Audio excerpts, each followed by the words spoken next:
Kai is really incentivized to start chump blocking away with basically any creature. And yeah, I guess the perfect creature is that Berserker to go into the graveyard. It comes back into play. You can tempt onto Sauron, the Necromancer. That's kind of a nice little combination. And then keep the Berserker around as a 3/3 once Sauron is your ring bearer. Exactly, and then start keeping around everything that you bring back. Sauron, I've played with this card a few times, and I did find it's not at its best on turn 5. 안녕하세요. I mean, it's still great, it's still fine, right? Obviously, it's a 메타 게임 챌린지 This 하던데. is the sort of card that you want after you've traded stuff off, after the removal. 우리가 지금 이거를 보고 있을 땐가? You know, a couple of creatures in the bin. Yeah. This is the kind of card Simon Nielsen wanted in his deck, giving it haste. Yeah. There we go. Get in there straight away. Bring something else back as well, for sure. Big old spider, maybe? Big old spider. 메타 게임 챌린지 해야 되는 거 아니야? Battlefield here for Martin. Looks like we topped deck the War Beast. And now Martin is really incentivized to its attack, especially with the War Beast coming into play. But you also just don't want to attack into that Berserker because Kai is going to block with any creature. He will block, so he's going to break the sound barrier. He's going to block so 로터스! fast, he's going to move at Mach 1. So this is a really interesting 아직도 로터스 종자들이 남아있단 말이야? right now because Kai also just doesn't have as powerful of a board as Martin. So Kai doesn't want to get super aggressive here, but at some point, if Kai is able to stabilize the board a little bit more, we'll start getting in there with basically anything. 이럴 사람들이구만. As well, 4-mana 4/4 that gains power and toughness whenever you have other legendary creatures on the battlefield and attack with it. One thing Kai has, and that was excellent, just being able to get a creature into the graveyard. Here we go. Now we do really want to get a tempt on the Necromancer so you can bring that back and keep the Troll around. Another thing that Kai has in his deck that would be amazing right now is Rise of the Witch King, to be able to sack a creature, force a sack from Martin, and then really start going crazy. Yeah, bring back that Troll. Even without the Sauron, these land cycling creatures, both the green Generous 어떤 덱이 Ends, 재밌을까? 메타 게임 챌린지. and the black Troll here are so good with Rise of the Witch King. Yep. All right, we got a tempt. There's a pretty clear tempt target. And wow, just getting in the value right now. I mean, this is going to be a pretty forced block from Martin, as you're just going to deal with the Necromancer almost assuredly here. But even if 얘들아, 나 it's 큰일 dealt 났어. with and you get 나 the trade 와카도 for a 없고 돈도 one-for-one 없어. basis, you still get this Troll back for free. 큰일 났어요. And you got the basic land cycle. 봐봐. So the value. 돈도 없고 Value 와카도 없어. overload here, yeah. So it's a copy, 나 그래서 of it, 이거 but it is 땄는데 the real card essentially. 세계적 So, 수험이랑 most of the time we'll see in our 대나무숲 casual 못 kitchen 만들었어요. table practice 어떡하지? games, you'll just bring the card itself back. But technically, it is kind of this eternalized 큰일이야. type thing for people who remember that mechanic. That's what I was going to say. That's the way to sort of conceptualize it here. It's the old eternalized mechanic from the from Amonkhet, from Hour of Devastation. It is a token copy of the card that it was exiled. Although a 3/3 in this situation, not a 4/4 like Eternalized. Exactly. So it's really the only benefit it's doing is it's saying you can't do things like, 지금 급하게 형제의 전쟁 드래프트를 하고 있어요. you know, so Or if it dies, it doesn't go back to the bin, so you can then do it animate again. it. Yeah. That's another big thing. So 창의를 basically, it's 해보려고요. saying, I 속성 think the 나와서. design of this card is saying, all right, it's already so powerful to bring it back. Let's not make it better. Let's not make it too much better. Yeah. All right, so Sauron is going to go up against Gimli and the Relentless Rohirrim here with Menace, of course. A double block is required, and it looks like the Bag End Porter is going to trade off with the War Beast of Gorgoroth. So it looks like there's going to be a mass 4. Yeah, this is not a bad situation for Dominguez. Even though he's fighting through this Sauron, this War Beast is actually meaning that this block is not that bad. Yeah, exactly. But the Troll is so incredibly powerful. The whole stat line of not being able to block through 지렁이한테 맞고 creatures 죽었어요? is so good. But it's 그럴 only 수 a 있지. 3/3 is the thing to remember. But once it's brought back by Sauron, it's not a 6/5. So 그저 이제 디나이로 안 죽으니까 Super Menace, whatever you want to Yes, call it. yes, yes. 지렁이는 Now 계속 that it's a 3/3, but still 죽어도 that ability 나오니까. is for sure a pain in the bum if you don't have a lot of creatures. Yeah, just the ability is kind of what I was getting at there. It's just a really, really tricky to deal with creature. It makes it so, let's say if 대구로 Martin 또 just has 들어가고. 3 creatures, which we see now, you know, you really are incentivized to attack with that card and get some more. Well, hang on, no, it's not sticking around. Okay. I guess because at at the beginning of the next end... here we go. At the beginning of the next end step, exile that token unless Sauron is your ring bearer. Sauron's not anything. Yeah. Sauron's dead. Exactly. Sauron's in the bin, dude. Yep. So that means that the troll isn't going to stick around. Sauron was the ring bearer, hence our assumption it was going to stick around. It gets checked at end step. It checks at end step. That trigger is not missing a trick. All right, well, that means that Dominguez is in a much better position here, and with Yorkish Trebuchet, we are going to see a boulder flying across the battlefield as well. 드래프트로 급하게 들어갔는데 So Dominguez now 표가 안 차요. he's starting to really put Kai to a world of hurt. Absolutely. I love that token art as well. Just an orc on a boulder being tossed away. The ballistic boulder heading over the battlefield. All right. 형제전제 드래프트가 뭐였더라? Especially. This battlefield is great for Martin. Martin still, I believe, has that book in hand. That has not been deployed. So at any point, that is just going to be able to be played, amass a little. And, I mean, if you ever get to Chapter 3 and you have a good battlefield, the blocks are just going to finish Kai off. Yeah, this is not looking good for the German juggernaut here.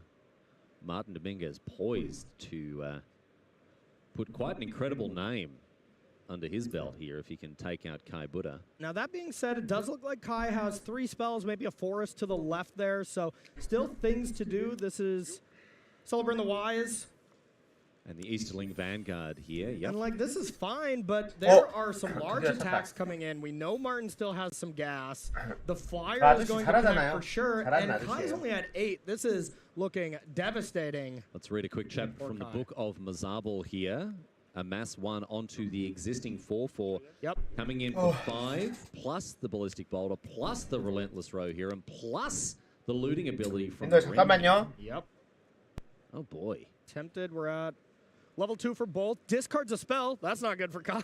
You don't like to see that when you're sitting across from... oh, my goodness. And this means that we're going to see... Oh, yeah, wow. Enough here with that Orcish medicine for Kai to wrap things up. Martin Dominguez taking down one of the game's greats. Yeah. I said he'd have a story to tell his friends. That story just got a lot better now. Yeah. And a quick shot of Gabriel Nassif, just a reminder that he is here at this tournament. Don't you worry about it. Might check in with him later on. But our winner... Martin Dominguez over Kai Buddha. Congratulations to Martin. Huge congratulations. Yeah. Yep, and I mean, if you look at the decks, you know, you look at the decks beforehand, Martin definitely has the better deck.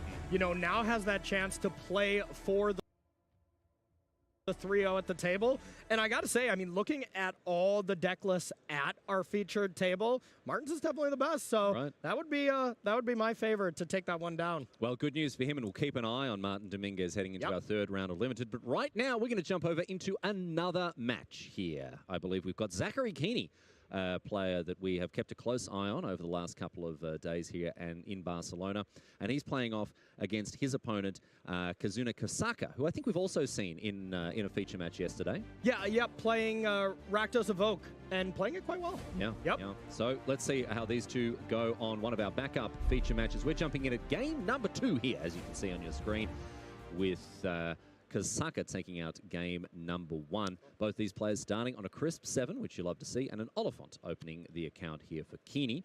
Already saw his red-white aggro deck go down to Kai Buddha in a great match. Yeah. It was an absolute great match. And Zachary's deck looks pretty good. You know, it looked pretty strong. Didn't exactly line up well. There was a lot of close games against Kai round 1, but still perfectly reasonable. All right, on the other side here, Eastmark Cavalier. This card's impressed me. 2-mana 2/2s have to do a lot these days, and this one I think is... 나 지금 옆에는 현재전제 드래프트 하고 If you ever 있어요. get a deck that is going to create some gigantic goblins and orcs, kind of like we just saw from Martin, this is going to be an excellent card. Not going to be that, you know, applicable against Keeney here, but... Oh, hello, look at this. Prince Imrahil the Fair has rocked up. Yeah. It's a great card from a really fun archetype when it comes together. The draw 2 humans. Cards like Prince Imrahil and Prince Faramir as well can really put this archetype over the top. But here looks to be a blue splash for Keeney. Yeah, and a very light splash. I want to say there was like 1 island, so drawing that's pretty well. There's a couple great Hall of the Citadels to help out as well. But yeah, you got to love this as your early play. And there was a huge one. Fear, Fire, Foes. God, I love that card. Yeah. So strong. Yeah, you were saying probably one of the best uncommons in the set? if not the best. You know, the Voracious War Beast, I believe as well. The Voracious Fell Beast. Fell Beast, exactly. Yep, that card's incredible. I think those are the top 2 for me. And, you know, it does help that those are in the great color combinations. Yeah. Well, Frodo Baggins enters the battlefield. Another 2-drop here for Kasaka. And Frodo picks up the ring as well. The ring tempts you. Frodo Baggins statted to be an extremely effective ring bearer, but he's going up against an Oliphant here, which even if he can sneak in for 1 damage each turn, Frodo is going to be quickly outraced by this massive 6/4 beater. Yeah, much better statted elephant here as it is quite powerful. One of my favorite cyclers for Limited. I mean, they're all really, really powerful. Yeah. I think I like the Troll the most, but the Eagles for me. You like the Eagles? I really like the Eagles. It's just it's a card that often will just win you the game on the spot. You don't actually have to attack with it to win. Sure. But then, you know, just being able to chip away in the air with a 3/3, I really like the Eagles of the North. We know Paul's favorite for sure is Lawrence Reveal. That's not even up for debate. Loves to draw cards. We don't have to check in with him. Faramir Field Commander, and this is the perfect card to play when you're going to be doing a lot of tempting. Faramir Field Commander, one of a suite of cards, Aragorn, Gandalf, Galadriel, that offer you a benefit when you choose another card as your ring bearer. If he's going to be having temptation flying around, as we see, Frodo Baggins, the Ismar Cavalier now picking up the ring as its ring bearer, Faramir is going to be repaying with a lot of 1/1s. Yep, absolutely incredibly powerful. Still not the best Faramir, as the blue-white one is incredible. This is a really, really good Faramir, but it is not the best Faramir in the set. No, not by a long way, I would say. Yeah, Faramirs are incredible. 홍거신 버전이라 날비를 포기했다. 운영을 선택했다. Is just bananas. You see it on your screen. It puts your opponent in such a bind whenever you play it. Love that card. All right, looks like we have a Knight in hand for Kasaka. I didn't get a glance at the other card. Yeah, whipping him around really quick here. Channeling his inner Brian Kibler to keep us all guessing. There you go. Escape from Orthanc. Yeah, the Nothing is escaping the eyes of our eagle-eyed card viewers. I saw Aaron Rider of Gondor there. Another cracking card. Yeah, great. Really, really good. That best white common for sure. Yep. It reads as a card again that isn't going to be that good, but this card is this set is overrun with legendary creatures. Yeah. All the power, the huge iconic characters from the Lord of the Rings, of course, and then the ring bearer can make even the humblest 1/1. Yes. A ring bearer. Legendary 1/1 amass. The legendary Orc army, exactly. All right, so Aaron Rider of Gondor, the Escape from Orthanc in hand here for Kasaka, but right now he's figuring out how he wants to block. Yep, looking to go to damage, just went to damage, didn't want to use the trick and get possibly blown out by a removal spell out of Zachary. And so when the dust settles, it's just a lone Frodo Baggins and now a Took Reaper. And it looks like Zachary didn't have anything, so that trick would have been pretty effective. Decides to not go for it. Didn't want to risk it. And now with Frodo Baggins as a legendary creature, of course, that Aaron Rider of Gondor replaces itself with the card, and Mariah Duck Brandybuck joins the party. Exactly. Start getting some food if it is going to be a racing scenario. Doesn't really look like it. It is just really Kasaka on the aggressive right now. But you're happy to pick up that food. There's lots of uses for tokens in this set, of course, between Old Man Willow, Shire Sheriff, lots of other cards that can use tokens for fun and profit. But Banish from Edoras is going to see Frodo Baggins exiled here. And this is how you really see the green decks, you know, utilize best. You see a lot of green uncommons and rares because the commons are not necessarily ideal. And then you have some good rares as well. Quick Beam picks up Mariah Dock and the Aaron Rider of Gondor here. +2/+2 for each of them and Trample. And that is enough for Zachary Keeney to pick up. Kazuna Kasaka beating Zachary Keeney in straight sets. Really, really impressive for me. I want to see more. 긱스의 인형술사 먹었어요. Yeah, absolutely. And yeah, it just looked kind of like a beating that game. You know, we didn't see game one, but yeah, I really liked their deck. It looked really strong. All right, well, my friends, that is going to do it here for our second round of Limited on day number 2 of Pro Tour, the Lord of the Rings. There's one more coming your way, so we do hope you'll stick around. We saw famous faces like Nielsen and Calcano go at it. Nielsen undefeated as we head into round number 11. Stick around, my friends. We're going to take a quick break back live from Barcelona with Maria and the team at the news desk in just a few moments.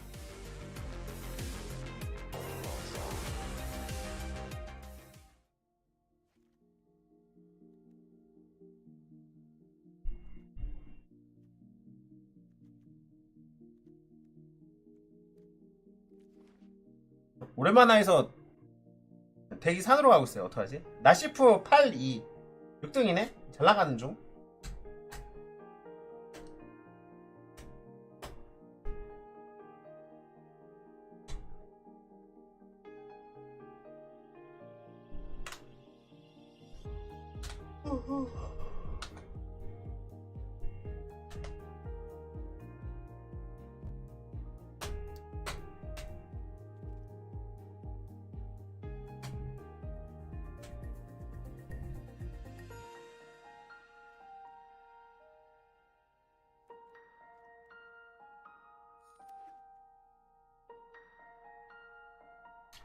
안정적인 선택을 하라. 나보로. 안정적인 선택을 하고 싶은데 카드가 없어서 드래프트 하고 있어요. 일단 드래프트 하고요.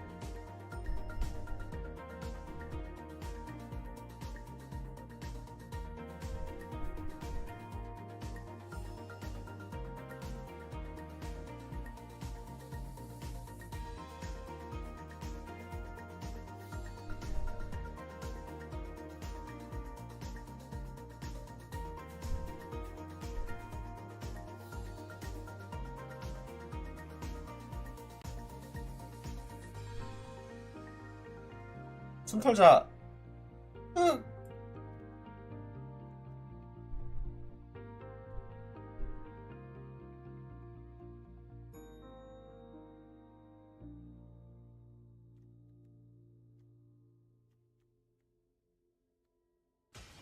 Maria, stop drafting. It's time to tell people about Magic events happening in August. Don't worry, games don't last long when Attack All is the only button you click.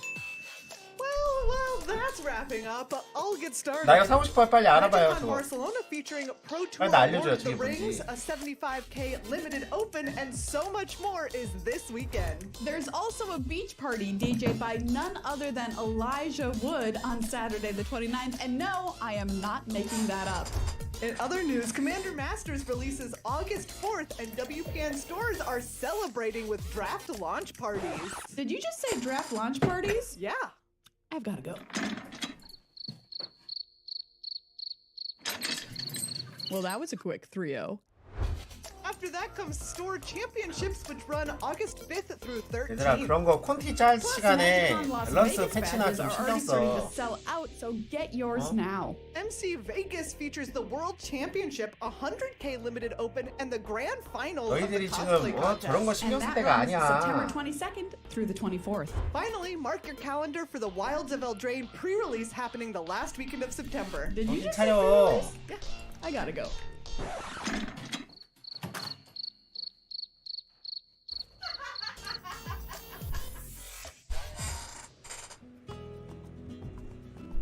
와 Hey 이쁘다. everybody, welcome back to coverage of Pro Tour, the Lord of the Rings from Barcelona, Spain. There's some shots of our beautiful city that we're in this weekend, having ourselves an awesome time here at the Pro Tour with 10 rounds down and 6 left to go. Let's take a look at our headlines. The perfect 10-0, Simon Nielsen has done it again, remaining completely undefeated in this tournament. One heck of a tournament for Nielsen. The other Dominguez keeps winning. No, we don't mean Javier Dominguez, a very famous Magic 뭐야, player. 깜짝이 We mean 잘 나가는 Martin 중. Dominguez of Argentina, doing very, very well in this tournament, currently sitting at 9-1. Can Keeney halt the slide? So Keeney was at the top of our leaderboard last night, just doing very, very well. 7-0 lost, and then 0-2 on the day today. Can he stop losing? Because once you get to 4 losses, things start to get a little dicey as far as top 8 is concerned. And our card we're going to highlight from last round. 그게 none other than 깝죽거리는 Sheila. 피처 매치를 볼 생각에 The big 몸이 bad 떨려와요. spinner absolutely got 후반 work 말했다. done for Simon Nielsen, closing out that third game in style against Christian Calcano and keeping him perfect at 10-0. Hey, I just drafted this card, so, you know, I like it. Doing something right. Hey everybody, welcome to the news desk. Marie Bartholdi and Mani Devoody here ahead of round number 11. And Will Hall was down in our feature match area last round to talk with some very happy people. Martin Dominguez, our South America Regional Championship winner. You, sir, are back into day number 2 of a Pro Tour. How does that feel? Oh, that feels great. the last 3 Pro Tours I play, I do poorly, and I don't have any luck, and I'm happy to be doing well this week. 이거 인터뷰하는데 일부러 이거 무심 보여주면서 까불지 말라고 하는 건가? End this weekend with a 6-0 in the draft portion. Tell me what's going through your mind. Oh, a lot of things. 순진한 매덕들 인터뷰하면서 기죽이려고? 까불지 말라고? They said a lot on Discord. We draft like this past 3 weekends. We draft so many drafts, and I really enjoyed this set. This set is great for limited. And I'm 9-1 now, and I'm playing like game to game, 1 game at a time, and want to reach the 10 wins for qualify to Chicago. Happy days. Well, obviously the practice is paying off. Thank you very much. Thank you. Jake Beardsley, the only person in the room wearing a beanie in Barcelona. You are currently on an absolute tear of your first Pro Tour. How does it feel? It feels great. I came into this tournament thinking I'm just happy to be here, and a lot of things have broken my way. I think my deck was good, and things are going well. So as we start moving into the modern portions, you know, and a few rounds away from that, how do you feel? Where do you want to begin? How deep in this tournament can you go? I mean, I think that my real focus is just to keep winning each match at a time and go as far as that goes. I don't necessarily have a specific place or record I'm shooting for. Obviously, I'd love to requalify, but I just want to keep trying to play each match and do the best that I can to win. That's great. Thank you very much. Yep, absolutely. Some people who did very well in our feature pod there on the floor. Let's take a look at our leaderboard here. With 10 rounds down in the tournament, 6 left to go. 갑자기 전승 중. Doesn't know how to lose yet, Monty. Absolutely does not. And Maria, you said the other Dominguez just keeps on winning. Well, Javier Dominguez just keeps on winning as well. He started the day at 6-2. Now he's up to 8-2, playing to win his pod. Martin Dominguez, of course, doing the same. He said he wanted to get to 10 wins to lock up Chicago. Well, he's 1 away playing to win his pod. Christian Calcano, we saw fall to 8-2, but 8-2 not a bad place to be when you look at your company. Gabriel Nassif, Alexander Hain, Kai Buddha.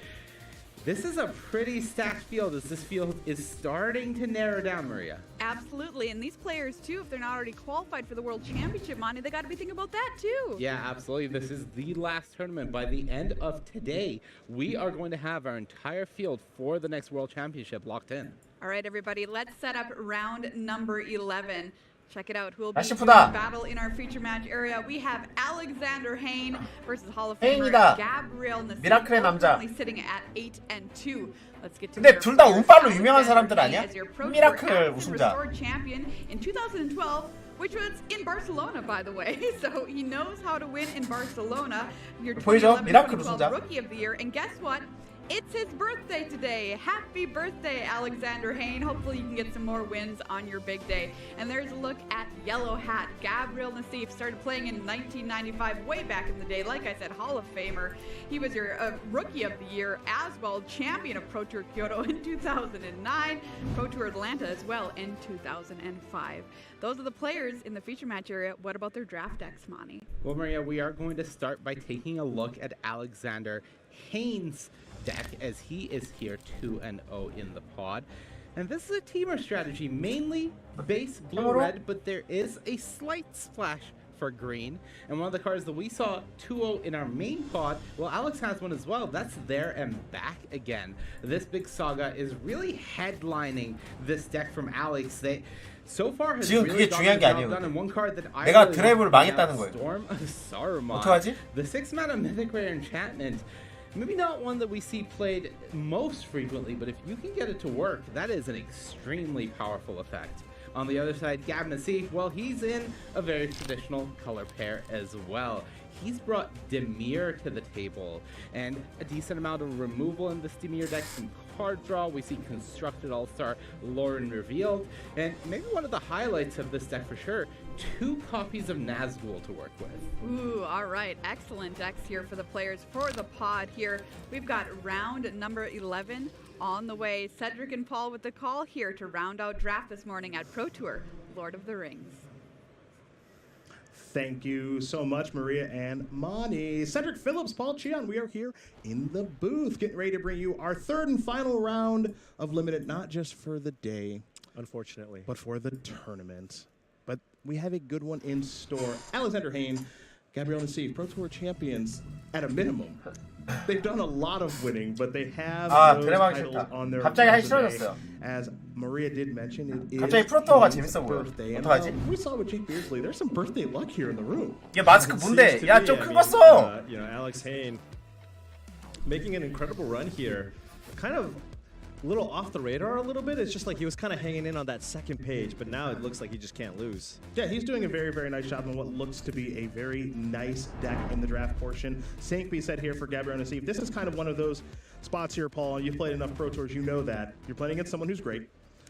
You have the potential to 3-0 the pod and walk out of here and say, hey, I'm well on my way to making top 8 of another premier event. And the loss here stings quite a bit, too. That third loss makes things pretty difficult. So a very high leverage match here to kick off our third round of coverage here in day 2. Yeah, but both players very familiar with this kind of situation. Yes. They've been in, you know, top 8 contention for many different events, and you know, both, like you said, Pro Tour champions. So used to the spotlights. They've done okay for themselves. Hayne, of course, winning Pro Tour Avison Restored in 2012, and Nassif winning Pro Tour Kyoto in 2009. We begin the opening turns here with some simple lands, a little bit of land cycling here for Nassif in the first real play of the game. Yeah, Mortar Muster here from Gabriel Nassif. Great, great 2-drop. Also a nice way to dodge potential counter that Alex Hayne could have had, but Hayne will play a copy of the Kingfisher and simply pass the turn back now. So we'll head back to Nassif's way. You see blue-red on one side, blue-black on the other. These are kind of the premier colors of this format, all in the same matches. There's the first of two copies of Nazgul. Yeah, Nazgul, extremely, extremely powerful card. One of the best uncommons in the set here. Nassif looks to have a very, very great blue-black control deck going here. Deciding what he wants to tempt here, likely want to put it on the 1/1, a mass token here. If you can find another tempt effect, I mean, next turn could potentially be extremely, extremely powerful. Great hand here. Taking a look at Nassif's hand, you got to claim the Precious. Needs the black source for that, but taking a look at those 4-mana sagas, both Oath of the Grey Host and the Bath Song. If you can run that, 유비가 센가 보다. 유비가 많이 보이고. Going to be extremely powerful. 승률이 좋았던 것 같아요. Is a real doozy. So you'll see Hayne play a 4th land.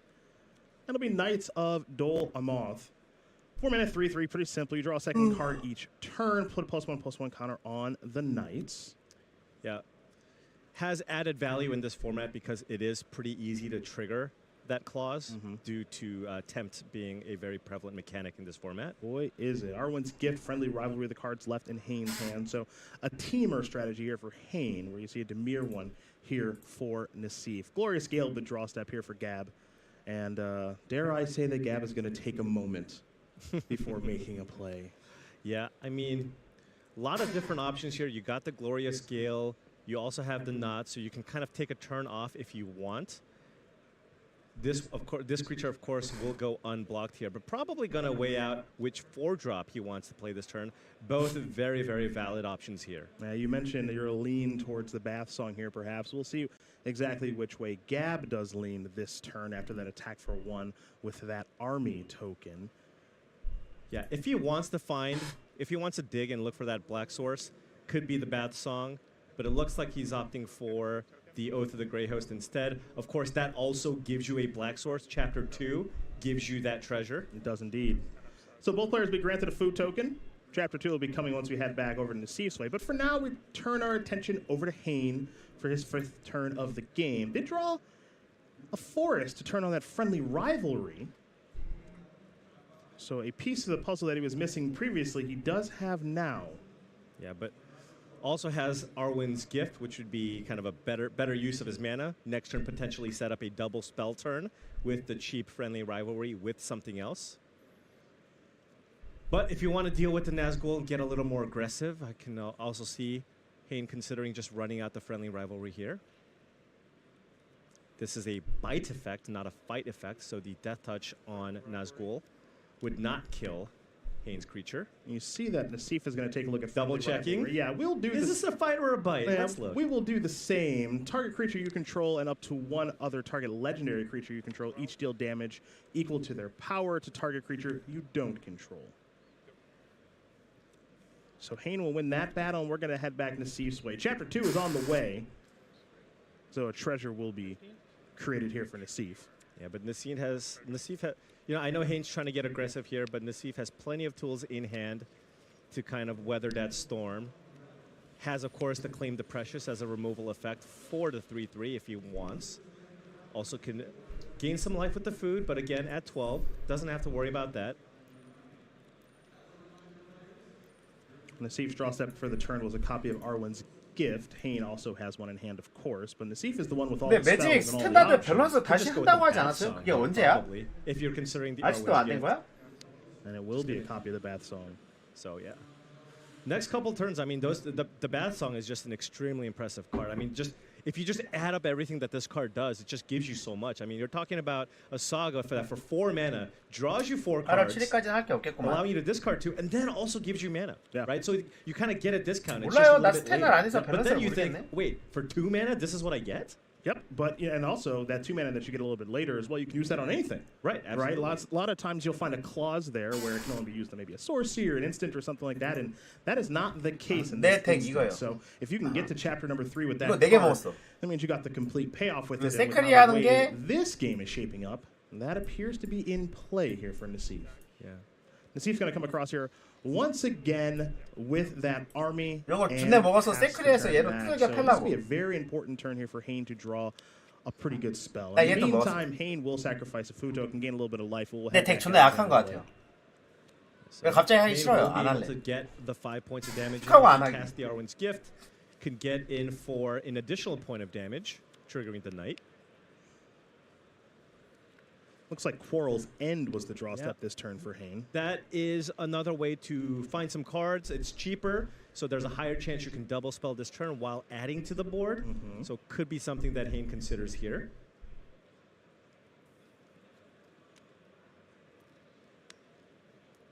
Nope.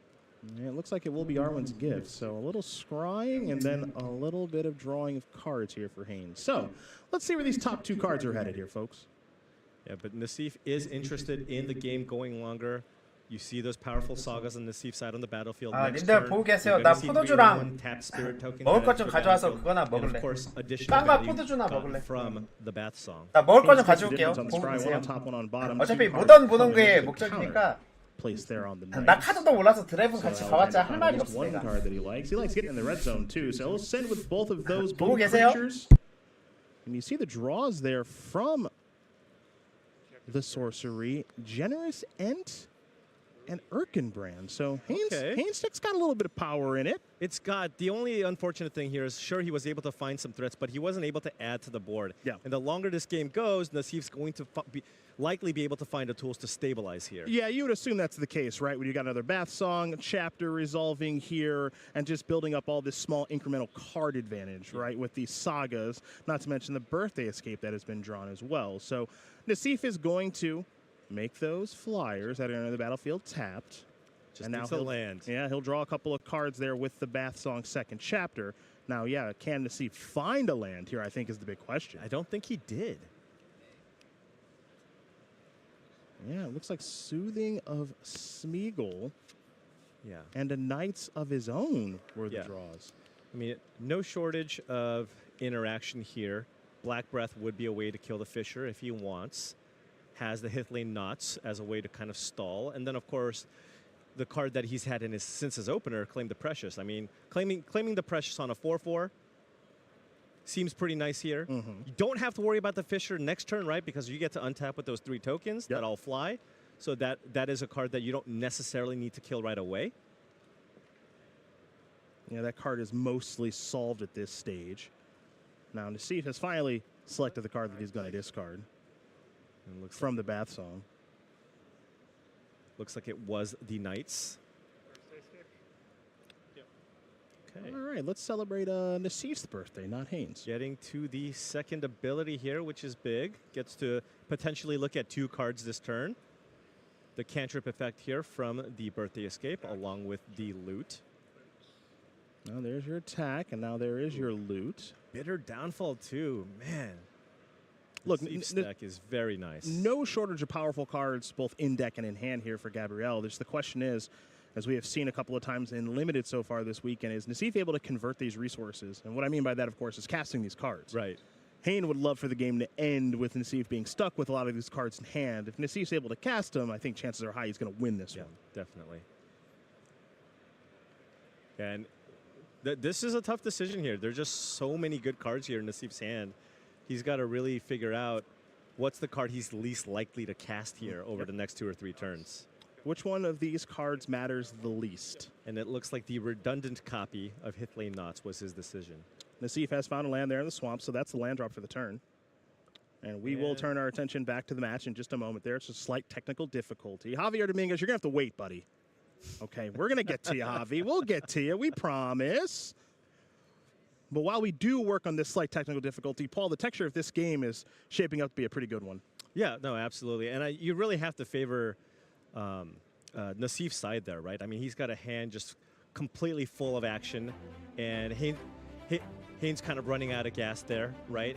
And I mean, Naseef also is just not too far away from getting to Chapter 4 there, so he's going to be able to quickly turn that around, put a temptation on one of the smaller creatures, and start dealing lots of damage while continuing to filter through his deck. Well, when we do have the opportunity to jump back into that match, if we do, we of course will do that. But for now, you're stuck with us here in the booth. Cedric Phillips, Paul Chion, Pro Tour Lord of the Rings here from Barcelona, Spain. We're in round number 3 of day number 2 as we're working ourselves towards a top 8 here. You may have seen on that graphic right before we cut back to us that Simon Nielsen is 10-0. He's leading things and making it look really easy doing so, Paul. Yeah, and the incredible thing about it is I just got the chance to talk to him the day before the event. And I was just asking him, hey, what's it like, right?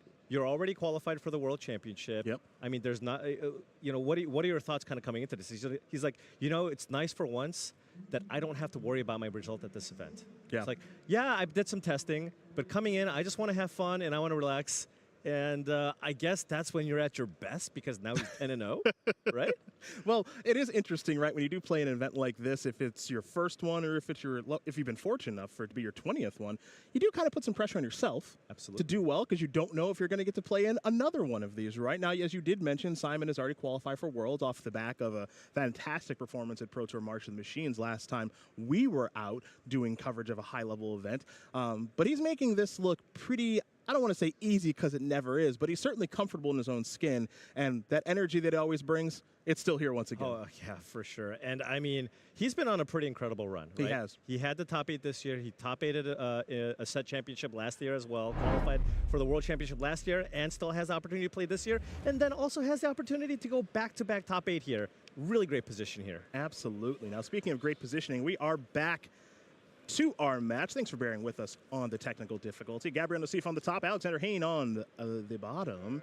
Naseef is in a position right now that is not commanding because you do see the life total 6-16 in Hayne's favor, but he is looking to play catch-up, and if he can hold out just a little bit longer, it will likely become a commanding position. Hayne trying to make that difficult. Draw step here for the turn for Alexander, the Bath Song.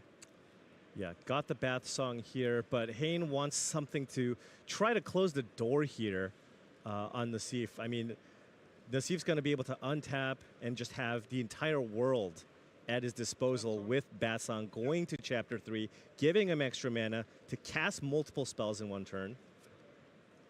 And here is the Bath Song to kick off the turn. So draw 2 and discard 1 is, of course, Chapter 1 and 2. We'll get to that little extra mana bit in just a moment when we head back Naseef's way. For now, we're curious exactly what Hayne will be discarding and how he wants to move forward with the turn. A lot to think about because of so much going on Naseef's side of the battlefield. So going to discard the Urkin Brand. Yeah, the Urkin Brand is long gone now. Hayne will make the land drop for the turn. Looks like a Spearmaster, and this is an attack for 3, but this is likely the last attack that you'll see from the Kingfisher for a while. I think so. Ooh, just actually not even going to be able to attack. Gabriel Naseef valuing the life total here, making sure he stays at 6, also potentially up to 9 with that food token in play, because right now, I mean, Naseef's got to be feeling like he's in a pretty commanding position here now. Yeah. He's just got to make it through the next couple of turns alive to be able to, again, use all of these cards that are in hand, which are pretty good. You see him on the left-hand side of the screen. The Soothing of Smeagol, the Bitter Downfall, the Black Breath, the Glorious Gale, Shelob's Ambush, and a draw step coming. Yeah. Now we're on Chapter 3 of the Bath Song. Chapter 3, 2 mana. And also gets to shuffle all the best cards in his graveyard back into his deck. So look at that. Get the Claim the Precious. Get the Lorien Revealed. So man, if that's not value, I don't know what is. Oh yeah, I mean, this is fantastic. I mean, all of a sudden you've just increased the density of action in your deck here. You saw Hayne review those cards a little bit there briefly. Hoping to maybe dodge some of those moving forward. Sagas are the name of the game so far in this match.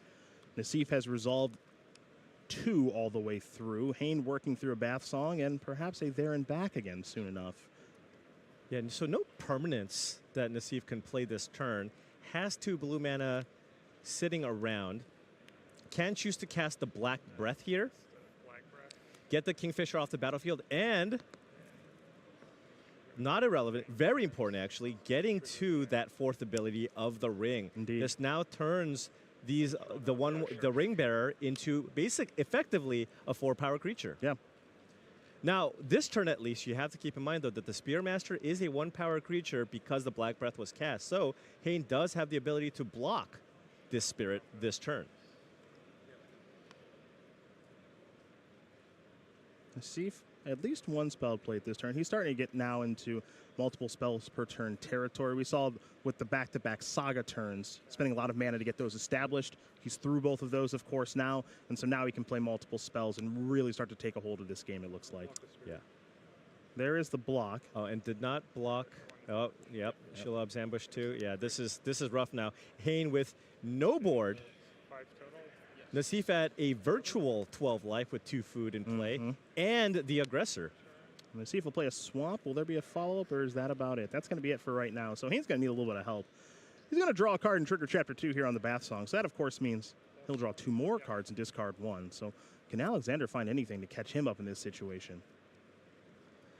So the Generous Scent does a good job. It's got reach, right? So it does a good job of keeping 2 of the spirits at bay, but of course cannot block the Ring Bearer. And at the moment, Hayne does not have an answer. He's already down to 11. With that Ring Bearer, that's going to potentially get him down to 7 next turn. He does have the best card in his deck, in his hand, in there and back again. But right now, it's a little too slow. Yeah. Yep.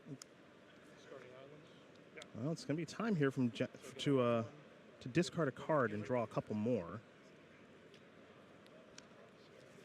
So Hayne, with that Quarrel's End, must be looking for something in particular. Probably want to find a way to kill that Ring Bearer. Yeah.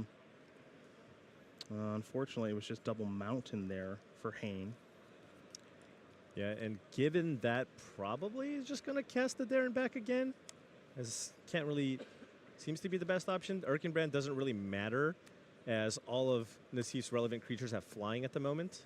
Well, Gab wants to take a look. Gab, we're going to do it right along with you. Chapter 1 is up to 1 target creature can't block for as long as you control there and back again. The Ring tempts Hayne. So, up to, well, he's got a lot of catching up to do on the Ring, does Hayne. But there is the first level on the Ring, and it is doing a little bit of tempting here on that token. So I kind of have a wish list of what I want to do with there and back again. Okay. Easy enough to win with a 6/6 Mug, right? That's generally not too tough. Yeah. But what I want to see happen one time, at some point, and maybe I'll just keep drafting until I get to do it. Okay. Is get a Mirkwood Bats in play, sack my dragon, and kill him that way. Come on. Oh, with all those treasures. I'd love a screenshot. I'd love a screenshot if somebody got to pull that off. Buddy, that's a lot of clout on the social medias. That's what I'll tell you. You're going to be huge on X. Yeah, that would be great. Just huge. Let's turn our attention back over to Gav now. Counts as Deliberation was the draw for the turn. You see the attack here with a handful of flyers and that army. Yeah, I mean, this is Nassif getting in for 3 in the air, or 6, right? Once that connects. All right. And there is a Deceive the Messenger. Yeah. Yep, and now Nassif is just kind of snowballing here, just pushing his advantage. And he's got basically all his bases covered, right? You have the Glorious Gale and the Bitter Downfall here in hand. Ooh. Now, Hane's Draw was cast into the fire. That is not bad, right? Because that allows you to kill 2 flyers. Mm-hmm. And Hane's going to search up the mountain, of course, with there and back again. So Nassif just wants to familiarize himself with that saga. Now it's Bath Song time. Now, Nassif does have the ability to cast Soothing of Smeagol to get a tempt counter or tempt one of the other tokens in play. But right now, there are no targets for the bounce spell. Everything is a token. Mm-hmm.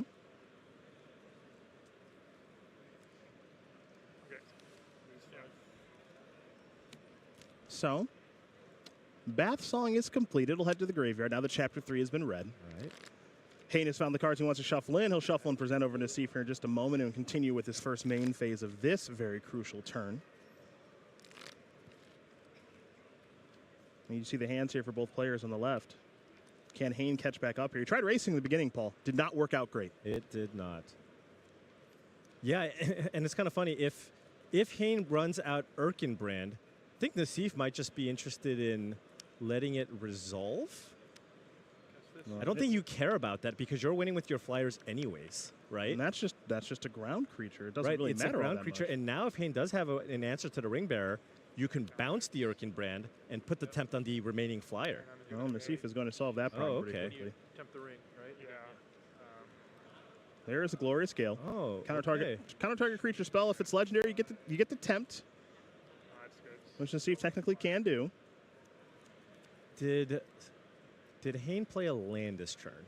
He searched for a land. He did with there and search back for a again, land. but I do not believe he's played a land yet this turn. Now here's the Generous Int. That's going to resolve very quickly. Okay, so that gives you a food, and now there's your land for the turn.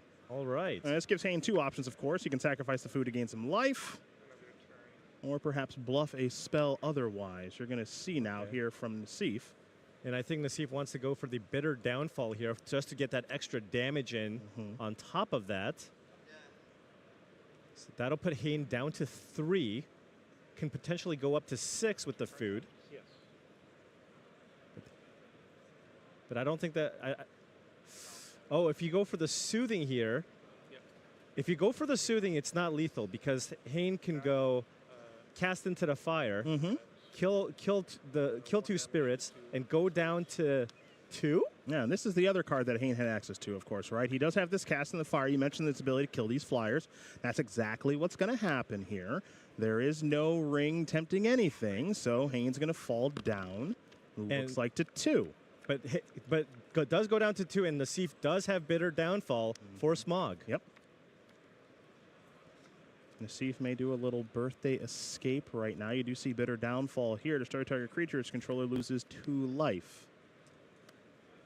But when Hayne untaps, he does have a food available to him. Yep. So that puts him up to 5, Cedric, with the Smog that comes into play next turn.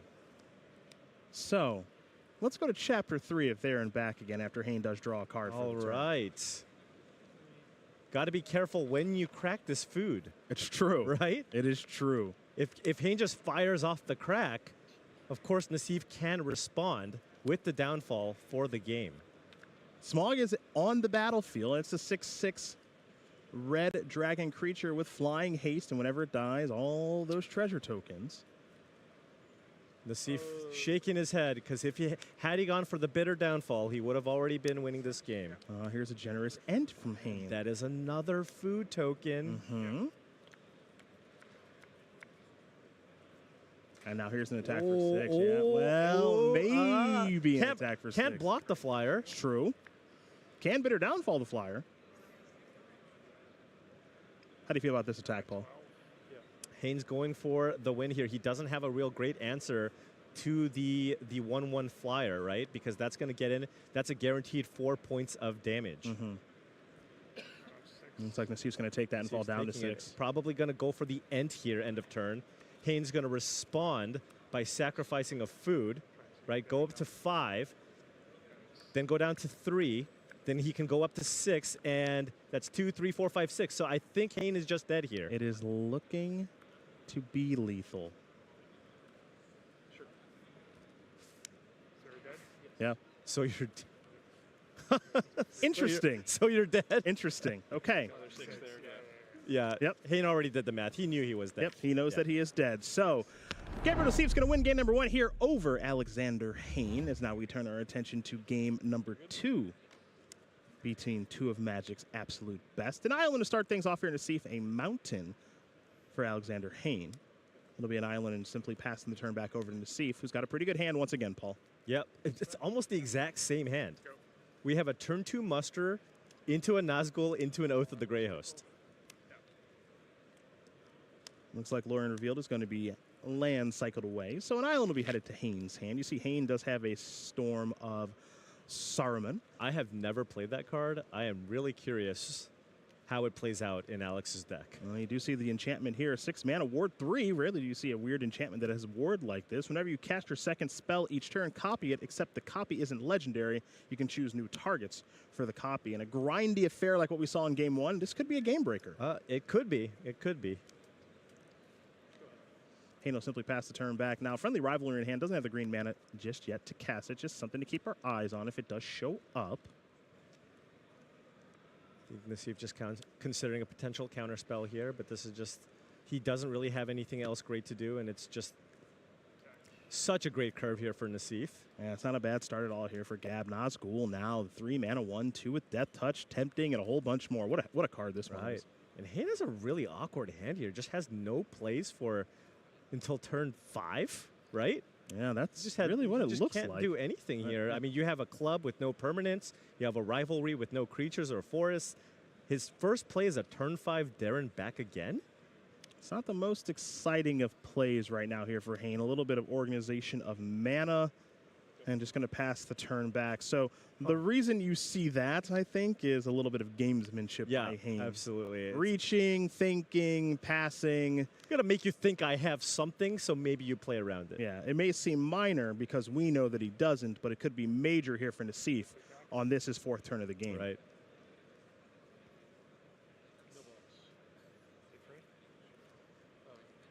All right, so he's going to take this 3. You just, I think you just jam here. Just play the 4-drop. Next turn, you have Nazgul plus Glorious Gale up. Well, that's going to resolve. So both players will get a food token. Curious if Hane wants to sacrifice his right away or not. Probably. Nothing better to do, right? Unless he has... Oh, no, he does have an improvised club. Yeah. So he can use the club, sack the food, and kill the Nazgul. Oh, wow. Okay, so... Okay, there you go. The Oath of the Grey Host ends up being... Boom. A little bit worse for Nassif, yeah. This seems like, wait. Than expected. That was not ideal. So, not a bad swing there for Hane. He'll draw a card now. And you know, given Hane's life total here, sitting at 16, no better time right now to play the Saga, not underneath all that much pressure. Yeah, Darren back again, and maybe we might see the Storm. It is possible. Storm of Saruman. Enchantments were kind of the name of the game in the first game, and you're seeing it here once again. Yeah, there's not that much pressure just yet, and next turn you do get a mountain from Chapter 2 of Darren back again. Oh, man, I want to see this card go off really badly. We might have that take place here, partner. Nassif has drawn a Troll, the Black Land Cycler, of course, alongside his other copy of Nazgul and a Glorious Gale. There's an island for the turn. Yep. I imagine he's just going to go Nazgul into Glorious Gale. Get the loot. Step one's the easy part. It looks like it's just going to be an attack here for 1, and now there is the Troll. Sacrifice the treasure. Yes, the treasure, of course. So the Troll is not a bad one here. We're going to see Chapter 2 here if they're in back again. Going to search up for the mountain. Die will take up to 2. So there's the mountain. Just slam it, Alex. Well, we know what Paul wants Alex to do. We know what everybody watching wants Alex to do, Cedric. Well, the question is, can Alex afford to do this right now? By tapping out for Storm of Saruman, and it's going to take a pretty big hit to the face, too. I mean, so now, maybe Alexander's hand doesn't present any better options, of course, but... We'll go with that. We'll go with that, okay. And then just have him play it. Okay, got it. All right. Is this your version of hardcasting Shark Typhoon? Well, there is no other mode here. That's also true. you just got to. That's also You true. just have to. Well, if you there have you to. go. There you go, Alex. There's the Storm of Saruman. Let's get it done. We are going to see Nassif read this one. We've already read it to you. Yeah, well, I'm going to need to read it a couple of more times because I have not actually seen this card in action. Well, for 4 blue, Ward 3, that one's going to stay on the battlefield for a real long time. Whenever you cast your second spell, each turn, copy it, except the new copy isn't legendary. You can choose new targets, of course. The question is, can Hane actually do anything with that? Can you play 2 spells in a turn? Yes. Right now, with the forest, he could, or with a land. Yes. Right? So and the way that you want to do it is, of course, play your better spell second. Yes. With the Storm of Saruman in play. There is Nazgul. That's going to have the ring do some tempting once again. Up to level 2 with that ring, too. This is a lot of damage coming through, though. And don't forget, Chapter 3 for that Oath also went off, so 3/1/1 flyers were also added to the battlefield here for Nassif. Right, and he's going to be able to get in for 7 this turn. Putting Hane down to 5, so Hane needs an explosive turn. Of course, we know that at the very minimum, he's going to have a 6/6 Dragon token in play. But going to need to put multiple creatures in play to be able to block that troll. Well, Hane's going to take that one right on the chin. So a big Boparuski is going to bring Hane down to 5. He's going to untap those 6 lands, take a draw, and I can't wait to see what it's going to be. Let's resolve Chapter 3 first. There's the big flyer. Nassif's going to read that again one more time. Oh, I guarantee you he's going to read it again in a couple of seconds here. Now, is there anything of consequence that Alexander can do this turn? That's the big question. Well, he did draw a 2-drop, so he can go Goldberry into a creature. Perhaps a Kingfisher or a Knights of Dol Amroth. But I don't know that it's going to be enough here with everything that Nassif has on his side of the battlefield. Well, Hane says, let's get the party started. It is going to be a Goldberry. Remember, 3 creatures do need to go in front of the troll for Hane to survive. So that also limits the number of blockers for all the other creatures. That is correct. Nazgul is a 2-power creature. You block that one, and you take 4 from the rest. If Hane's able to play another card here. And Nassif does have that Glorious Gale in hand, too. Might be thinking, am I supposed to counter this one? What's the next one? Yeah, I imagine he's going to, but remember, it's a trigger that goes on the stack. Correct. So one would still resolve. So if he does go for the Glorious Gale here, you have to block the troll, and you take 6 from the rest of the creatures. Yeah. It looks like this may end up being it. So if Nassif does play a Glorious Gale, which it looks like he's going to. It's like, what can you do for the 1 red? Yep. And Nassif, hey, a 3rd time doesn't hurt. Look, in your situation, you gotta keep reading. When you're in a situation like this is why he is a Hall of Famer. This is why he is the Pro Tour Kyoto champion, among many other accomplishments on the resume, is because he wants to make sure of himself in this spot. Yeah, this is a huge, huge spot. Right. And that is going to do it. Gabriel Nassif is going to win this game and match over Alexander Hane. 2-0. A very, very, very good Dimir deck there for Nassif. Leads him to 9-2. Yeah, fantastic start. And, you know, we almost got the chance to see Hane kind of do the thing, but I think he kept a hand that really just didn't have enough action in the early game, and Nassif was just able to overpower him at the end. He was. It was a very good back and forth between 2 of Magic's very, very best, but at the end of the day, it is Yellow Hat on to 9-2, heading back into the modern portion with a deck he likes quite a bit in Living End. We're taking a break here from Barcelona, but it doesn't mean there isn't more action to come. Quite the opposite, in fact. Simon Nielsen, our lone undefeated player, first place, top of the standings, going up against Martin Dominguez right after this short break.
Welcome back to beautiful Barcelona, Spain. Cedric Phillips, Paul Cheon, Pro Tour, the Lord of the Rings. We are in the front end of day number 2 of competition, putting a wrap on our limited rounds here. As you see, many a Magic player enjoying what has been one heck of a convention this weekend, Paul.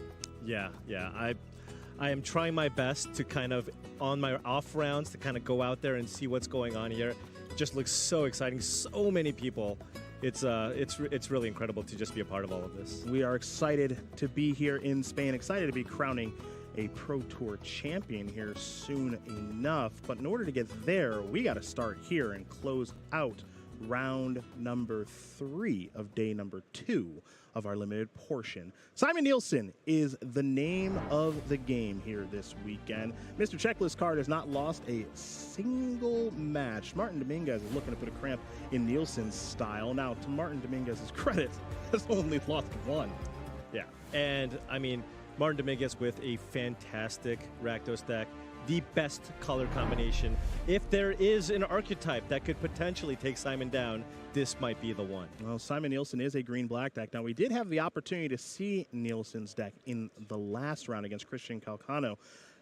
Now, if we go back even further, we saw Kai Bude at the beginning of the day draft a green-black deck. Not a very good one. Simon's the direct opposite. It Quite is good. incredible. It is basically a strictly better version of Kai's deck, including Orcish Bowmasters, yes, which Simon has in his deck, along with removal spells, along with more bombs in his deck.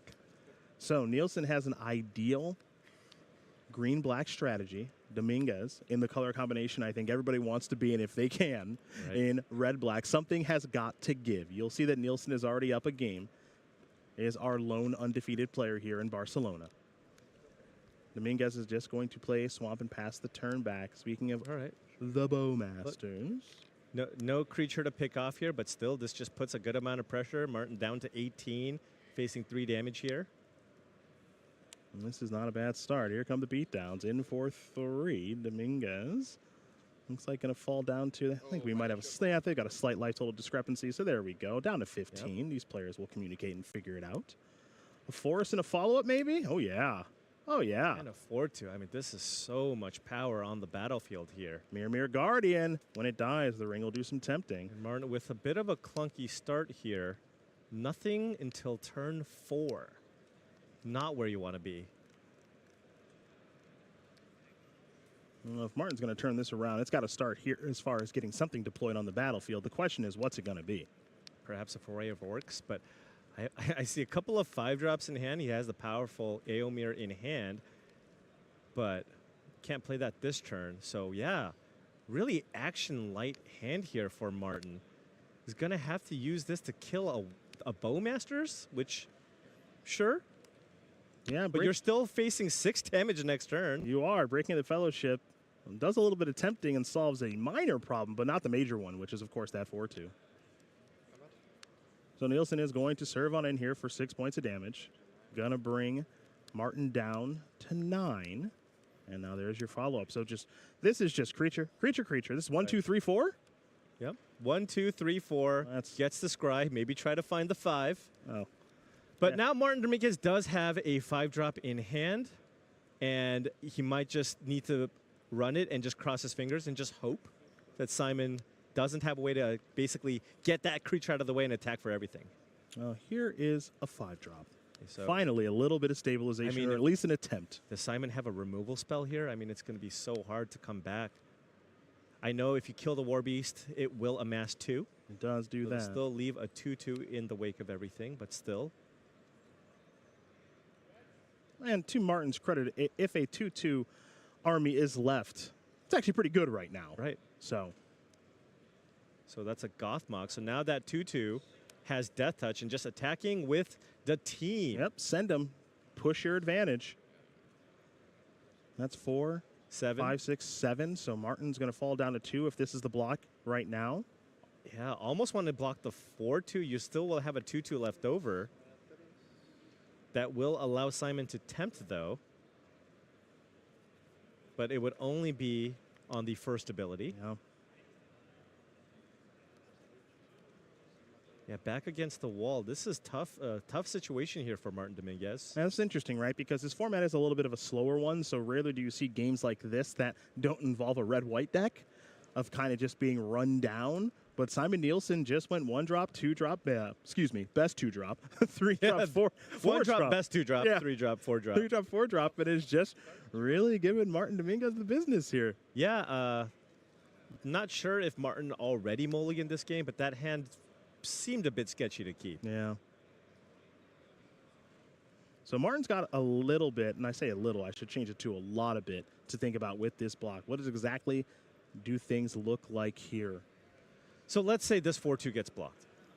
Then Martin Dominguez would be left with an amass token. Next turn plays Naomir. Would have 2 blockers, down to 3 life. Simon has an attack with everything. Okay, going down to 2 here instead. But now if you're going down to 2 and you just play a creature, Simon simply needs to attack with everything, and 2 creatures get through. Yep, and that would make things very easy. Martin needs a way to deal with 2 creatures, or play 2 creatures to stay alive. Well, Martin's drawn his card for the turn. Now it's time to analyze this battlefield. Is there a way to get things shored up?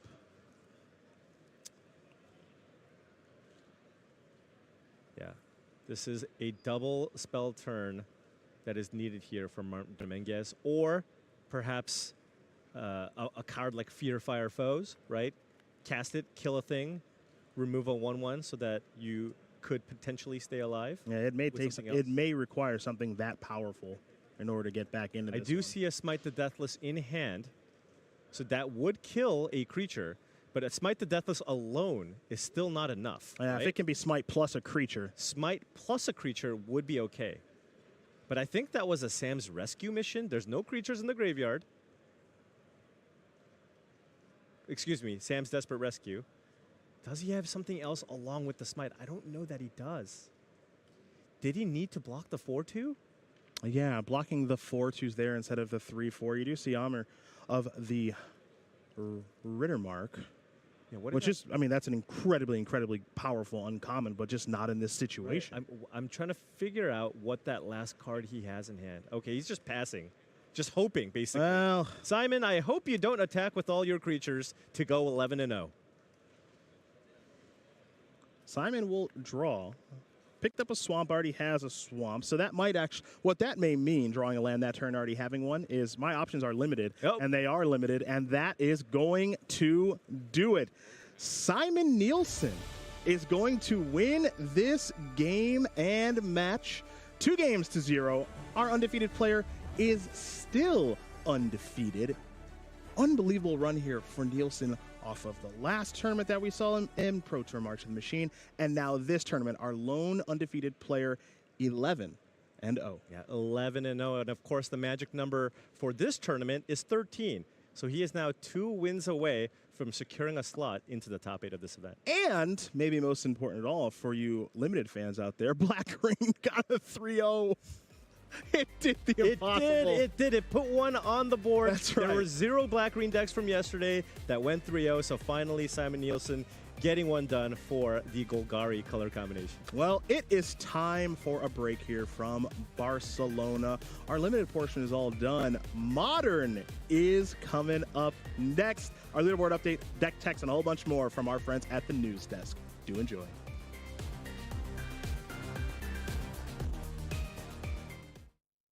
경배하라. 궁극의 불맛을, 천상의 달콤함과 지옥의 매콤함. 새로운 와퍼가 오리라. 헬로 디아블로 와퍼 버거킹.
welcome back to beautiful Barcelona, Spain, everybody, and Pro Tour, the Lord of the Rings. What an awesome shot of the convention center there. We've been having an awesome time hanging out in Barcelona and having a great Pro Tour this weekend. Welcome along to day 2 of coverage.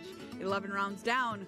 5 left to go before our cut to the top 8. Take a look at the headlines here. Farewell to Middle-earth, everybody. We are done with draft. It was spectacular, but now we are moving on to Modern for the rest of the tournament and indeed our top 8 tomorrow. Simon Nielsen still leading the field, undefeated at an incredible 11-0 and 13 wins is the magic number, so Nielsen just needs 2 more to lock up a spot in our top 8. And Oath of the Grey Host, our card from last round, Monty. Yeah, Simon Nielsen's deck may have had a lot of rares, but you don't need rares to get it done, says Gabriel Nassif. 0 rares in his Dimir deck. Oath of the Grey Host, the All-Star, against Alexander Hayne in that round to win him his pod and push him further ahead in this tournament.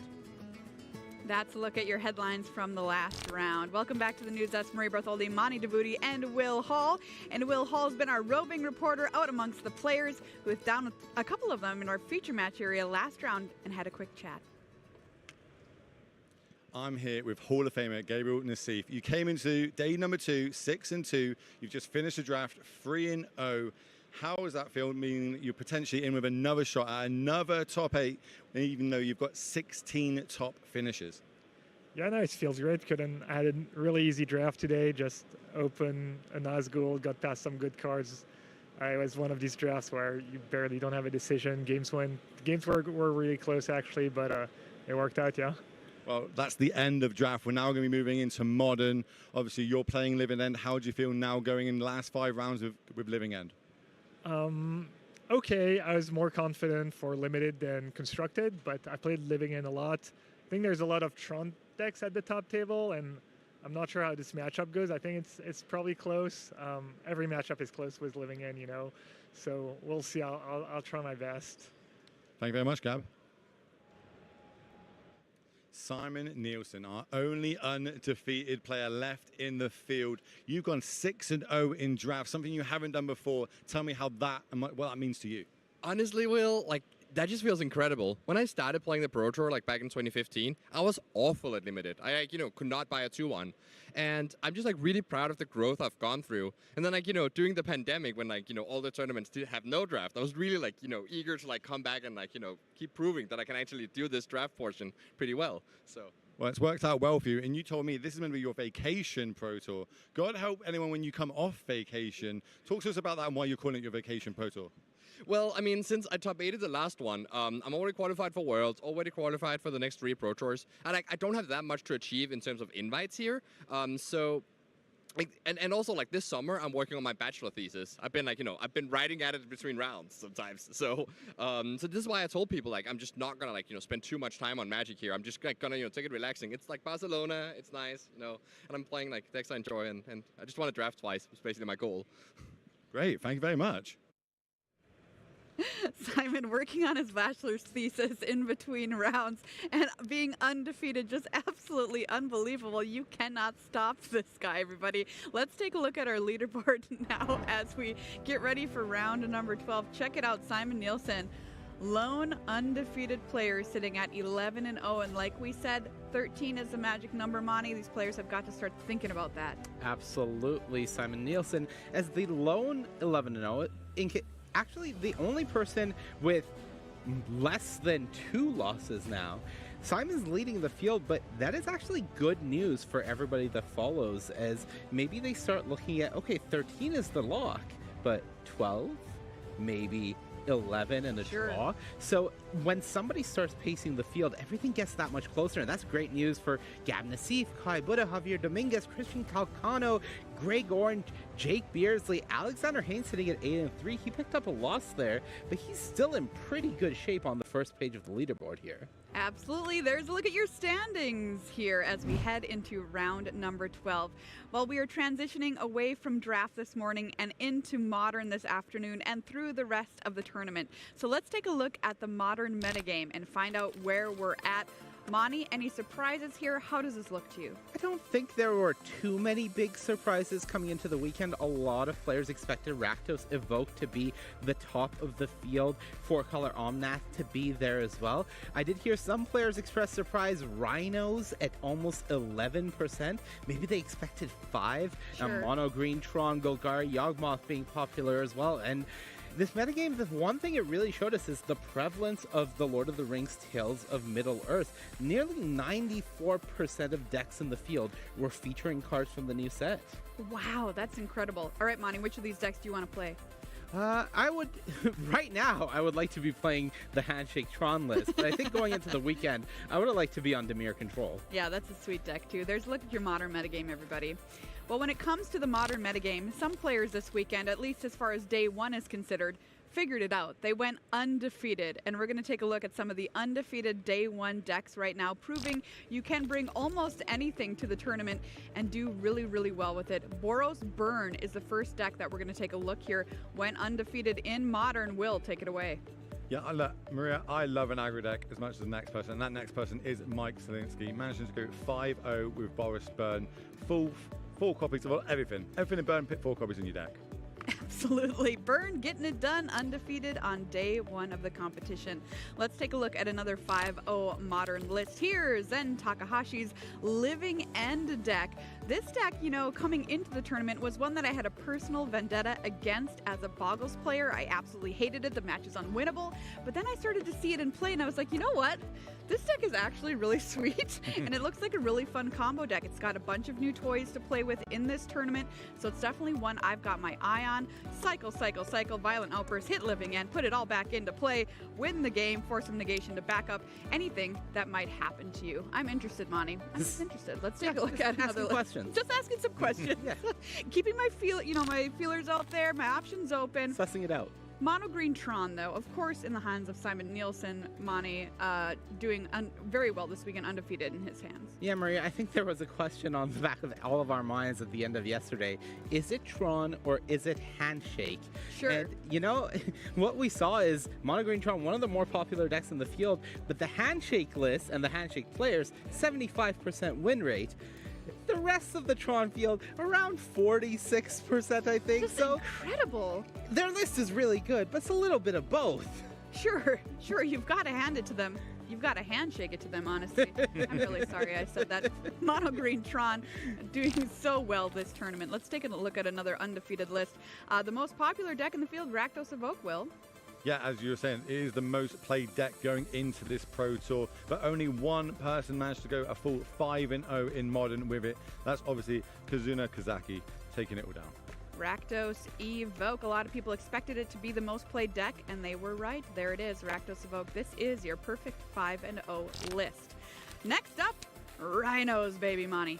Yeah, and there's actually a pair of Rhino players, Kevin Ansel and Kai Buddha, both at 5-0 with Team of Rhinos, which for some players, it was a surprise seeing the deck showing up here in this many numbers. But when you look at Rakdos Evoke being the most played deck in the room, and Team of Rhinos undisputably asking the room was the best matchup against Rakdos Evoke, well, it doesn't really surprise me that those numbers resulted in 2 players going 5-0, especially this unique list from Kai Buddha and team featuring some questing beasts as well. Yeah, very cool. There's a look at your undefeated decks here on day one of the tournament. And speaking of Teamer Rhinos, I had the chance to do a deck tech the other day with Arne Huschenbett, Kai Buddha's teammate on Rhinos. Let's listen to it right now. Hey everybody, we're here with Arne Huschenbett, winner of the Call Time Championship, playing Teamer Rhinos here this weekend. Why did you choose this deck? Yeah, Teamer Rhinos. I mean, when we saw a lot of the rings hit the field, we saw like Orcish Bowmasters and Ring. We saw these new cards being like played in really high numbers, and I wanted to find a deck that I tried a lot of stuff: blue-white control, leaks, everything. What else? And then I got back in time a little bit, looked at like what was the metagame before, and I saw like Rhinos was a deck, huh? Orcish Bowmasters, not very good against Rhinos.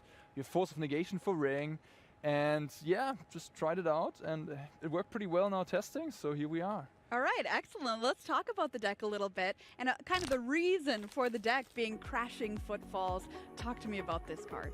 Yeah, so Crashing Footfalls, spell we can get with Violent Outburst and Shardless Agents, producing a ton of power, 4/4 trample, kills them usually in 2 turns with all the fetch lands around in Modern. So we have this, it's sort of like a Delver-ish strategy. You put these Rhinos out, and then you just kill them with them, and yeah, disrupt the rest. You know, counter spells, shots. And 2/4/4 Rhinos, that's enough to get it done in Modern. That's enough. I mean, you can get 4 more. Like, keep chaining them. And it's like that is why stop at 2? Why stop at 2? Okay, that's Crashing Footfalls. Let's talk about how we do it. Violent Outburst. Tell me about this card. Yeah, I mean, Violent Outburst has been around for a while. The premium Cascade spell we see it on the Living End. Just being able to hold up, you know, interaction while also having Violent Outburst, threatening your opponent to flash those 4/4s in is just very, very powerful. Yeah, this is a fabulous card, of course. Force of Negation, you mentioned it a little earlier. What's its role? Yeah, I mean, Force of Negation is maybe at its best in Modern than it has been in a long time because the One Ring. Right. You again, like your game plan, put those Rhinos onto play, turn free, and then free spells become really good at that point because you want to, at best, cast a free spell, protect those Rhinos, or interrupt your opponent, and Force of Negation is just the best thing you can be doing right now in terms of that. Lorien Revealed is a new card here from the Lord of the Rings. Very powerful. How do you use it in this deck? It is essentially Flood Insurance, of course, as we see in limited decks, but off mainly because we have Subtlety and Force of Negation to pitch it as an additional blue cards, which can be huge. Like, I've pitched so many Lorien Reveals to those various spells. Yeah, that really is what it makes up for. A really flexible card that you can use a number of different ways here in this build. Something a little unusual I do have to ask you about. Questing Beast. What is this card doing in here? Well, it's a spicy last-minute edition. I mean, we've known about it. Questing Beast has this line of text where, hey, damage that would be dealt by creatures you can't control can't be prevented, so it goes around the ring. So in our testing, I just found out that when they play Ring and I play Questing Boost, I would just win the game every time, pretty much. Like, not immediately maybe, but like this swing is just too huge. They take a bunch of damage. The Rhinos all of a sudden deal them damage again. So Questing Beast, you know, and then it's like a 4-mana 4/4 haste, you know, it just does its thing against various decks. But yeah, of course it has also some bad matchups, so then you take it out. And Dismember is the other card I wanted to bring up as being slightly unusual. Yeah, so I worked a lot on a 5-color version of the deck too, but by the way, I also work with Edgar Magayesh, and Kai Buddha is also playing the deck. And we tried like Leyline Binding. We wanted to have a removal that was good against Chalice on the one hand, and like Ring and Shieldred, various threats that were really like threatening for this deck. And just the mana base, it was a bit too clunky, playing all 5 colors, playing the Triumphs. So then I went back to Timur, and then we found Dismember. And Dismember is just perfect for this deck. It's a 1-mana spell, but you cannot play spells that cost less than 3, but it is kind of 1-mana spell. And there's like Wall of Roots, Yawgmoth, Shieldred, very many problematic high toughness creatures that Dismember gets. That's awesome. How confident do you feel heading into this weekend with this deck choice? I don't know. I mean, we were pretty split on like various decks in our testing. I feel happy about it. I wouldn't say it's like broken, like I broke it or whatever. I just feel, comfortable. If anybody at home is seeing this deck and thinking, hey, Timur Rymos looks like my speed, what would you tell them as one tip to play the deck well? One tip to play the deck well. Mulligan aggressively towards Rhinos, I suppose. You gotta, I mean, that's not one. Yeah, that's one tip, I guess. Mulligan aggressively to your Rhinos. Yeah. All right, Arne Huschenbett, that deck looks sweet. Best of luck to you this weekend. Thank you, Maria. Everybody make sure to join us here tomorrow for the top 8. It is single elimination Modern. Keep in mind, it starts an hour earlier. The action begins at 4 a.m. Eastern on Sunday. Hey everybody, welcome back to the news. That's Mary Bartholdi, Mani Davudi, and Will Hall ready to set up round number 12 for you here in the feature match area. Let's find out who will be watching this time do battle. We've got Christian Calcano versus Greg Orange. Mono Green Tron versus 4-color Control. Both players on an 8-2-1 record. One top finish for each player. Christian Calcano, really happy to see him here back at the Pro Tour. Fell off for a little while, but he's back, and he's back in a big way. This guy's the grinders. He has 9 GP top 8s and 2 wins under his belt, which basically means he has played in a ton of tournaments. He has a top 8 at Pro Tour Amonkhet back in 2017. Greg Orange, better known as the Citrus Assassin, won Pro Tour 25th anniversary in my hometown of Minneapolis, Minnesota, says he tested alone for this event and landed, of course, on 4-color Control. Well, speaking of that deck, Mani, talk to me about the players' decks and this matchup.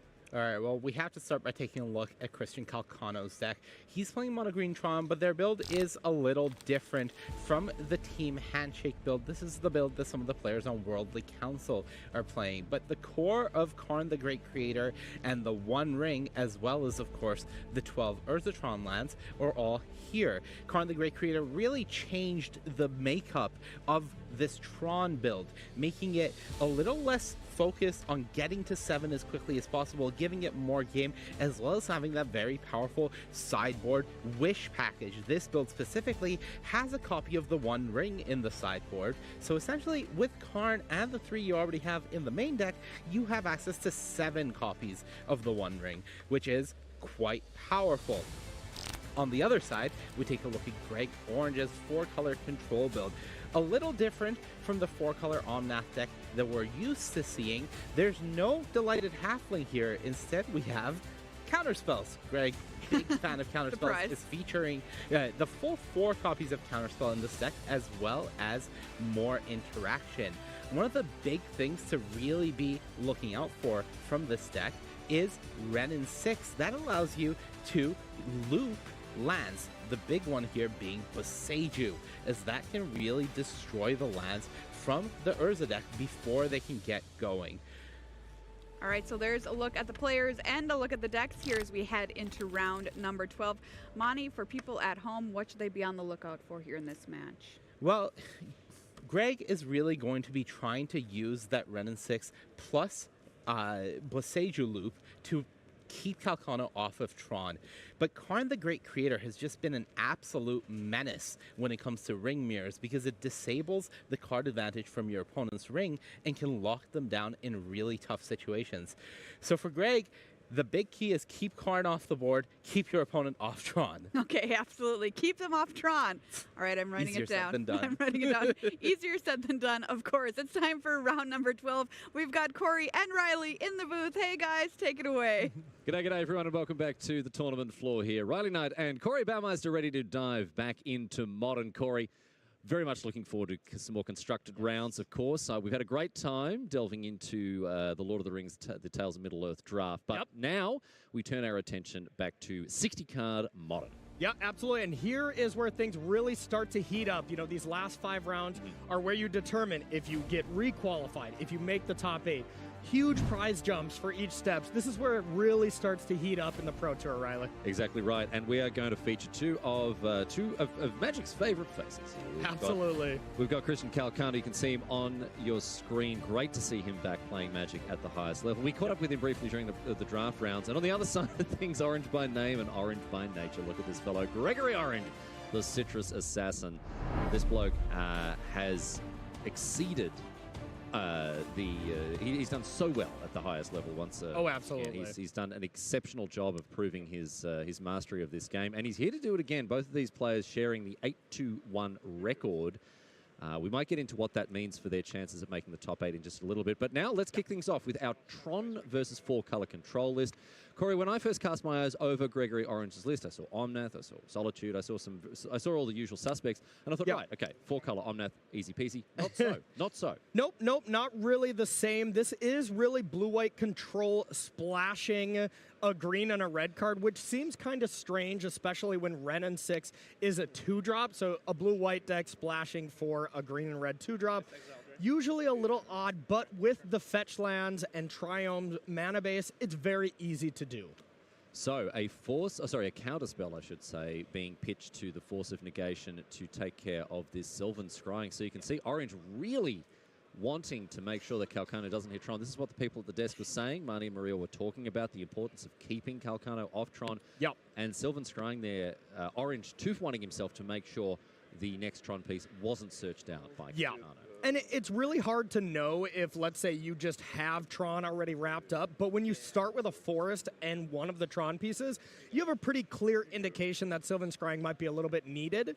And the one little bit difference from Tron decks of now versus Tron decks of the past is usually your counterspells wouldn't be that good because there's a ton of Ulamogs where the creature, the ability is just going to destroy control decks. The counterspells are actually pretty good right now. Okay. Yeah. So that's going to make a key difference here. It will. We see, particularly with Orange's build, which is very counterspell heavy. It has actual literal counterspell in it, of course, in addition to a range of other disruptive options. Stern Scolding, Spell Pierce, Subtlety, and the Force of Negation that we just saw.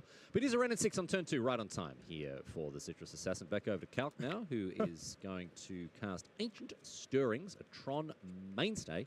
This card's been around for a long time. Really important in finding those Tron pieces. And if you're trying to find Tron pieces, the 2 cards I saw was Urza's Power Plant and another Urza's Power Plant. Perfect.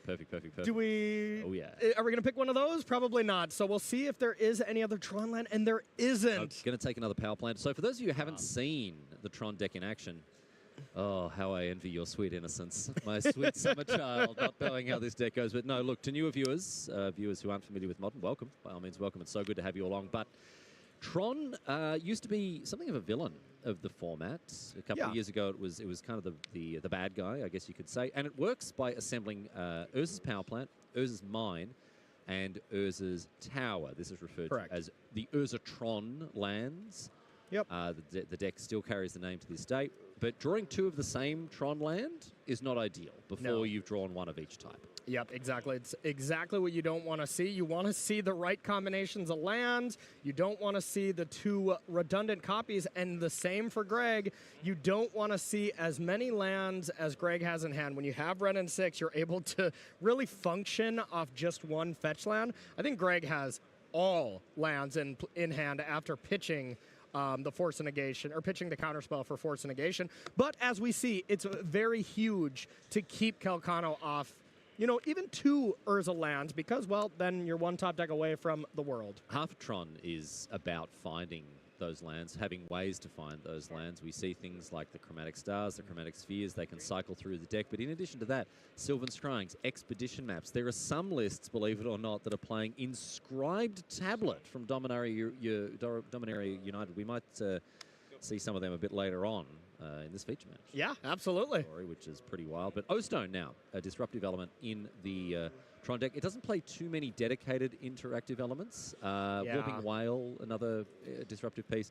Maybe some ballistas in the main, But O-Stone here is something of a break glass in case of emergency card for Tron a lot of the time. And I think the whole break glass scenario here is not going to come up a lot, and indeed we'll probably see Calcano side this out. Normally you think of a car in the Great Creator deck as this deck that just doesn't sideboard, because you have all these targets. Sideboarding. 모노그린 트론. All sideboarding is Corey. 포컬러 컨트롤. Main deck perfectly. 이번에 And the Great Creator decks, they fully support that proposition. 그 깍두기가 모노그린 트론이던데? That's why you're in the booth here next to me, buddy. 트론이 센가? But, I mean, you will see these kind of cards taken out for maybe a Cityscape Leveler. Something where if you draw it, you're completely fine with it. And then if you want to Karn the Great Creator out of target like Oblivion Stone, you can still do that. So it's still kind of available to you. But one thing we're going to see here, Riley, is Oblivion Stone probably dealing with Ren and 6 when it gets to 7. Because normally the emblem isn't that big of a deal when it's like Lightning Bolt, that type of thing. But for Greg, it's going to be counterspell, counterspell. Really the on-brand Greg special right there. So the Oblivion Stone doing good impression of Spine of Ishsar, really. 7 mana destroy target permanent when it comes to dealing with this Ren and 6. 모노그린 트론. So it's 3 to cast, then 5 to activate it, I think. So a bit more expensive. Yeah, I'm not sure on that one. I think it's 4 to put the fate counter on, and then 5 to activate it. Oh, for Oblivion Stone. Yes, absolutely. Yeah. So Orange continues to develop his mana, no surprises there. Ren and 6 on the battlefield and 4 billion fetch lands in hand. And also put that Kahira in hand as well. And I believe by the look of things, Gigantha has been put into Calcano's hand as well. So both of them cashing in those companions. I'm not a huge fan of the companions, I have to say. I don't think that they really, in a lot of situations, justify their sideboard slot. I'd often rather the 15th card, but you raised some really good points as we were talking about this. Kahira actually plays a pretty important role in these. 근데 막상 보면은 반지가 그렇게 많이 Kahira is actually pretty 나오는 것 같진 solid 않은데. in this control deck where you can use. It's basically just a mana sink with Omnath, because most of the time in these elemental decks you have a lot of things to do with your mana. In this more control style build that Greg Orange has, sometimes you just don't use the mana at all. So at least you're able to do something with it. So with the Gigantha, on the other hand, very, very less than ideal. Yeah, because Kahira, as you pointed out earlier, Corey, makes a difference on a lot of different axes. It can mean that Omnath can attack in with Vigilance. Yes. It helps Solitude get to that key 4 power, so it can to attack into 4 toughness creatures. So it does make a difference. And you can just buy it on turn 3 and pitch it to Solitude if you're really in trouble and you have one large creature, maybe like a Primeval Titan coming at you. Something like that can also be pretty decent as well. Well, Greg's hand's looking a little bit better now. He's got a Solitude. He's picked up another copy of Counterspell, and there's another Wrenn and 6 in case this one gets dealt with by the O-Stone. But the key thing that we're seeing here with Wrenn as a card advantage engine, the fact that it's uncontested, just buying back a fetch land every turn. Control decks want to hit their land drops every single turn of the game. Totally agree. Okay, that was end step. I was going to say, did we get to main phase here, which Calcano might greatly regret if you let that Wrenn get to Emblem. But yep, that was end step fetch, going to destroy it during Greg's upkeep and make sure that Emblem does not become active. But it looks like we're going to see return of Wrenn and 6 here. The second copy cast from hand, buy back to fetch land. It's a song we've all danced to 1,000 times before. Yep. And we are going to see a lot of cards in Greg Orange's hand that are going to be sided out. You know, Prismatic Ending is another one that can be okay if you can get a turn 1 star or a map, ideally. Then it is pretty decent. It'll all depend on how much hate Greg has in the sideboard to decide how many cards have to be taken out. And looking at Greg's sideboard, we don't see a ton of Tron hate, but one card I will for sure see that comes in is Boseiju Who Endures. If at any point Greg can find the case Boseiju right now, being able to loop that is how you just pull so far ahead against Tron. 5 mana now. Jugantha the Wellspring comes out. 5 mana, 5/5. And was that another green tap there for something? Yeah, I'm not sure. It played the star. Played the sphere. Or it played the sphere.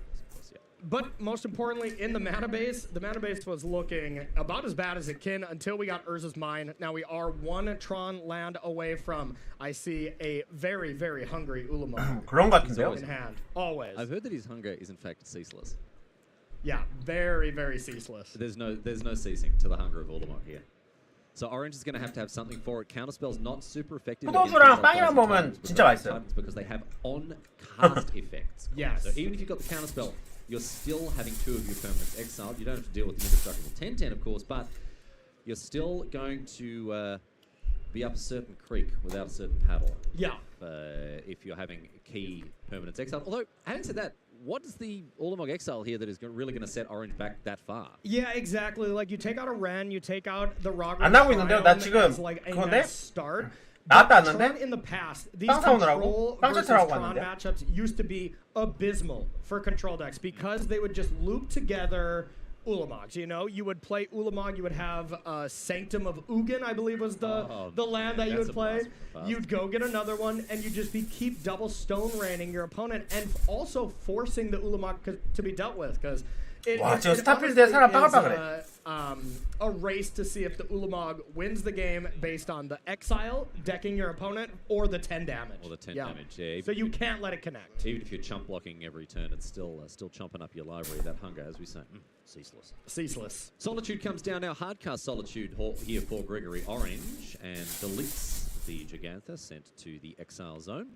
And 5 life for Calcano as he goes up to 25. But now, without any Tron, without the third Tron piece, the tower, I believe we're missing, it's just going to be a hardcast Wormcoil engine. 트론은 무슨 짓을 했길래? Yep, and another card we will probably see being sided out, Solitude being a great answer to it. You can also just counter it.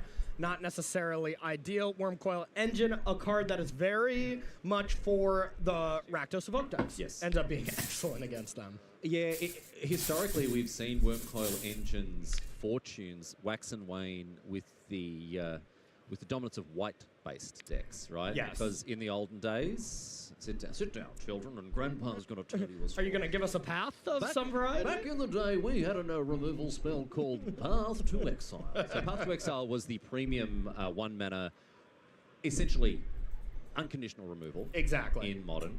Yep, a staple for sure. Took a hit from Fatal Push, and now obviously there's Prismatic Ending, there's Leyline Binding, all sorts of stuff.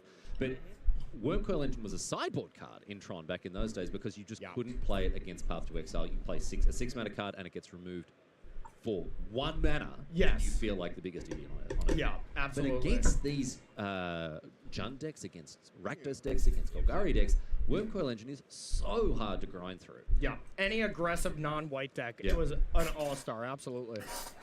But now we are seeing Orange on the front foot. There's the map. Starts to assemble a little elemental army with Kahira and his Solitude. But what have we found on the other side of the battlefield? That's Expedition map. Probably going to be eating up a counter spell here. We'll see if Christian Calcano wants to go attacking with the Wormcoil Engine. You see that magical 6 dice on Renin 6. Very much a clear target for the Wormcoil Engine to attack. But there's a clear block here, right, as well. If you want to take out the Wormcoil Engine, although trading off your 2 creatures for the Wormcoil Engine that then split in half. Yeah, I don't think the block is as clear and cut. It's interesting if you're going to chump, or if you want to. Wanted, yeah, essentially 2-point yourself. Come on. The Solitude for, or the Kahira for free. Yeah. 근데 spot for both players here, and you 내가 can see 우려했던 모던이 아니라서 나 너무 모던한테 미안해. Okay, here it comes. So this is the attack. This attack 이 coming. 쓰레기 블럭 막 이랬는데 Now let's note that last turn. 알케미랑 히스토릭에 비하면 이거는 진짜 갓 블럭인데 내가 오해했어요. Saving that to protect Wormcoil or Ren a little bit more. So something I think we're going to see from Greg is just chump block 1 turn, Ren up to 7, chump block again, ultimate, win the game. Well, looks like a double block is at least on the agenda here. It's 아니 나는 그 정도급인 줄 알았지. Maybe he's hoping he draws his 6th color of mana so he can cast Prismatic Ending. There you go. Yep. That's the line. That's the line. Get some purple in 아 there. 진짜로 그 정도 쓰레기인 줄 알았는데 지금 보니까 그 정도 아닌데? Wow. I'd like to start over the whole day to get that one back. Reload a previous save, I think. All right, Wormcoil Engine hits the bin. 6 life for Calcano, and away goes the Solitude and the Kahira. 3 life for Gregory Orange, thanks to the Solitude having lifelink. And Renin 6 lives another day. We see 2 worms now, one with lifelink, one with Death Touch. So here's the thing is we have 2 worms, 1 prismatic ending, no other action. So as it stands, this is a huge draw step for Greg. We're going to see the map more than likely, and then we're going to see a counter spell here. But then next turn, we're going to need to find something to deal with the worm to be able to get this Renin 6 going to ultimate. 물라목 엔딩인가? But as it stands with Calcano, even if this map gets countered, there's still 5 mana left where you can play Karn. You can play the One Ring. There's still some hits here for Calcano. So Corey's, I guess, very niche, useful superpower is that he can see very briefly into the future, about 30 seconds or so. Yeah. But only when people are playing Magic. Only when, yeah.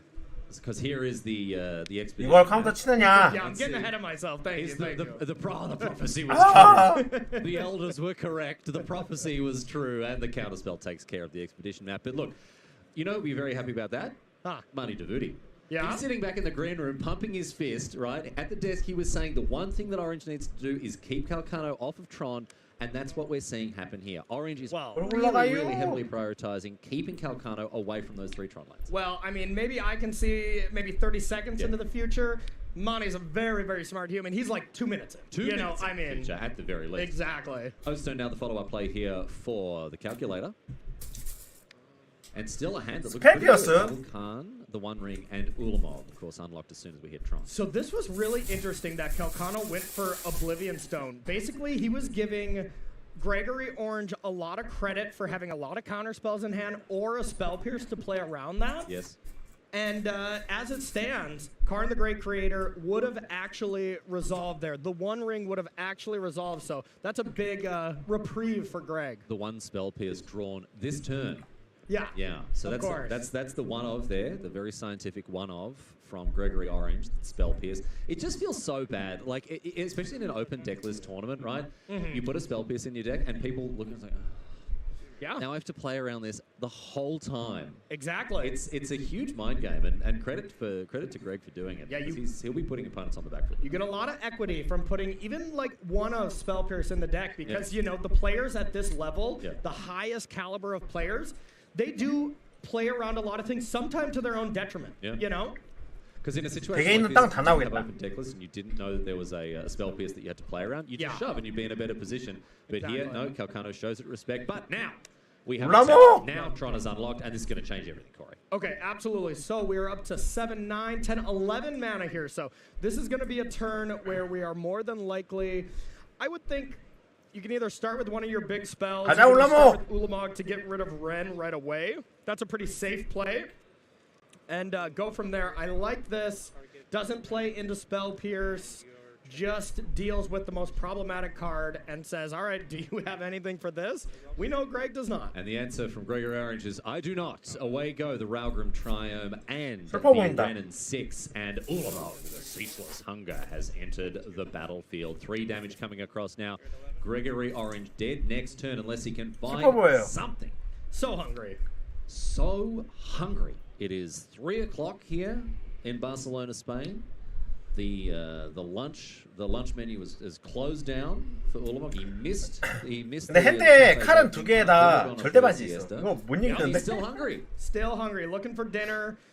Second breakfast, if you will. 이거 모노 그린 트론이 생각보다 풀미 같은 거 사람들이 안 써도 쉽지 않죠. 원래 풀미를 쓰던 뭐 그런 거 쓴다고 해서 쉬우면 진짜 아니야. off the top, all right. Now we're still playing Magic. I mean, it had to be basically exactly that to just continue the game. But because let's be real, as big a hard hitter as it was, that wasn't the most devastating XL2 permanents we've ever seen. No, absolutely not. And that's gonna be what it looks like in this matchup almost every single time, except like an Omnath. You know, Greg's still going to have Omnaths in the deck. Hasn't seemed to find one as of late or this game at all.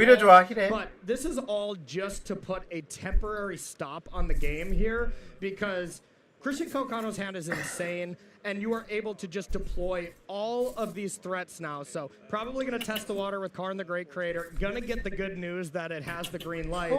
And then you have a plethora of options here from the Tron sideboard to really start going off. And another tower as well. It goes from good to better for Calcano on 47 life. So one thing I'm seeing right away when this resolves, Sundering Titan's looking a little bit good now. Oh, baby, we can really get someone. Let's have a look at Sundering Titan. This is a weird card from 1,000 years ago. When it comes into play, you choose and destroy a land of each basic land type. Now, Corey, I'm not a mathematologist. I'm not a scientific expert here, but against a 4-color deck, that happens. Sundering Titan is just about the best thing you can do. Sundering Titan is enough for Gregory Orange to 이거 사이드 간다고 해서 유리할 것 같지 않은데? And so Christian Calcano takes it out in game number 1. We move on to game number 2 now, post board, of course. And look at this in Gregory Orange's hand. A Chalice of the Void. That is Chalice for 20. Make sure that Ulamog doesn't. That's the number 1 use, yes. But what I think that is saying, and what I think that is screaming out to me when you're bringing that in, Greg doesn't have enough cards and needs to take out some of the cards that are less than ideal. Yeah, he's taking out those prismatic endings. He's taking out removal that is otherwise pretty marginal and putting just a Chalice on 1.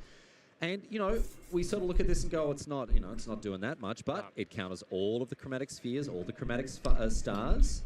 It counters the expedition map, although there's already obviously on the battlefield. It does a little bit of work.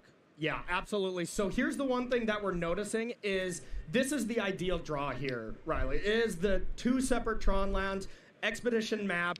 No matter what on turn 2, you're like, I'm not doing anything. Here comes Tron, and this is exactly what these mono green Tron decks are trying to do. The only thing is, 4 years ago, we would have seen this at a Karn Liberated, but that's that boomer flavor of Tron. Today we see Karn, it's just a different one. Well, hold on. We got 2 Karn Liberateds in this list. That is, you know, double the amount that Team Handshake's list of Karn Liberated is playing. So, I mean, there's some respect for the classics left in Christian Calcano, at least. But in his hand, Karn the Great Creator. And so I wouldn't be surprised to see that is what he reaches for once he cracks that expedition map, gets the power plant online.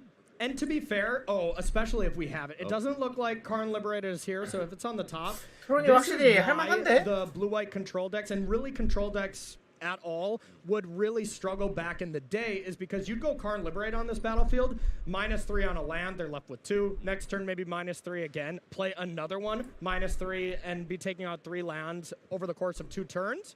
Now there's extra tools. Subtlety to be able to control that a little bit, Force a Negation, plenty of tools to make it not the Haymaker if you don't have mana up, I win the game. Yeah, because card. often it was cast when you only had 2 lands. Maybe one of them's coming to play tapped. Maybe you're wanting to actually do something, commit something to the board, and come down and go, yum, yum, yum. Exactly. Yeah, absolutely. Just cleans it up. But instead, now it's Khan the Great Creator being met with a subtlety. Yeah, and look how bad that feels. You 이게 이득이 아니야. yourself to just delay. To memory lapse the card, right? 이득이 What 없어. would have happened with that Karn the Great Creator when you only have 3 mana left, Riley, is you're gonna go get Liquid Metal Coating, and at Greg Orange's upkeep, turn a land into an artifact, unable to use it that turn, and then you have the option to go get more cards off Karn the Great Creator, or tap Liquid Metal Coating on a land, tick up with Karn the Great Creator, boom. So that for those not familiar with that interaction, Liquid Metal Coating turns it into an artifact, and as you can see on Karn, activated abilities of artifacts your opponent's control can't be activated. It's the wrong half of a Null Rod. And then plus it turns the artifact land into a 0/0 you hate to see. Well, if you're playing Karn, you love to see it. Yeah, converted mana cost of it, which the converted mana cost of a land is 0.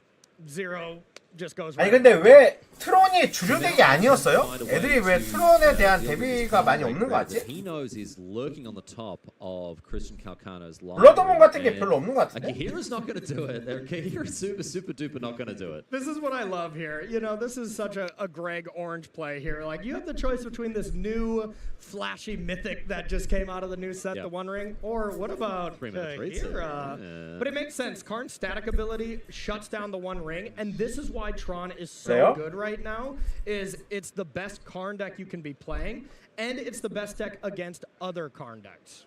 It's the best way to both utilize 블러드문으로 and 혼내줘야 also 되는데. the best way to attack opposing One Ring, Yes, ring decks, and with the One Ring being the most played card in this tournament. I'm not surprised to see people really getting some huge value. Yeah, around 450 copies of the One Ring, so powerful. I think Cal now calculating what he wants to take out of the sideboard. He picks up Walking Ballista. Okay. This is another classic card from years ago. Combos with Heliod, but here effectively just a colorless source of damage. Yep, what that is deal with the Kahira and make sure Kahira cannot attack Karn. And there's no way besides a subtlety and another blue card to interact with that. From Greg Orange's side, not a spell pierceable target. So that was a product of what can you have to interact? Walking Ballista plays around them all. And leaving the Walking Ballista on the battlefield now with 1 counter on it means you can shut 발리스타는 that bad boy up. 왜 쓰는 거야? Normally you're like 4 mana, that's a lot. That's only 2 of your lands here, so. Tap 2 lands, put a 3/3 into play. No worries, no worries. Kill your thing, remain left behind with a Walking Ballista. Yep. Oh, mate, Gregory Orange, an uphill battle here for him as Christian Calcano looks to solidify his record at 8-1. Both of these players well and truly in the conversation for the top 8, but Christian Calcano's conversation just got a lot louder. Yeah. 저 오렌지 표정 보여요? Orange just couldn't find the tools he needed to 개노잼. overcome the Tron menace, and just like 개노잼 하는 그 표정 보여요? for years, spoken of old, Corey. Yep. White blue base control eats dirt to mono green Tron. Exactly. It's still a tough matchup. It's gotten better, but it is still 님들아, rough. 이 정도 수염이면 아침에 출근할 때 면도하고 나온 건데 이만큼 잘한 거죠. It's still not a matchup that Gregory has ever wanted to play against, probably in his entire Magic career. Well, we might check in with Gregory Orange later on and see how he goes as we close things out towards our top 8 today. But still plenty of Magic left to come before that. So stick around. Going to take a quick break. On the other side of it, Toru Inui versus 재팬 미러. We hope to see you back here in Barcelona. Just a few moments. 적자 생존.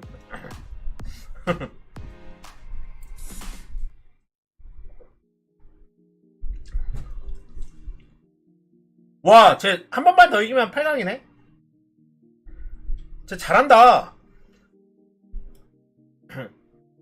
오. 우리가 너무 깝죽이를 미워했던 것 같아. 잘하는 친구인데 깝죽거려도 잘하는 친구인데 너무 미워했던 것 같아요. 그죠? 반성합시다.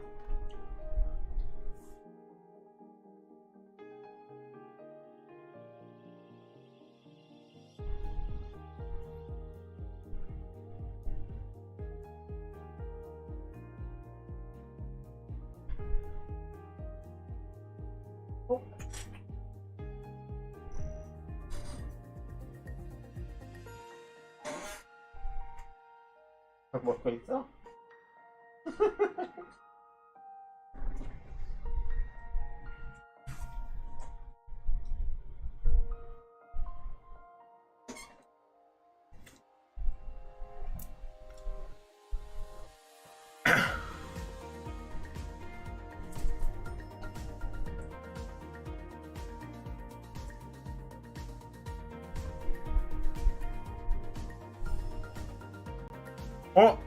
출사했네.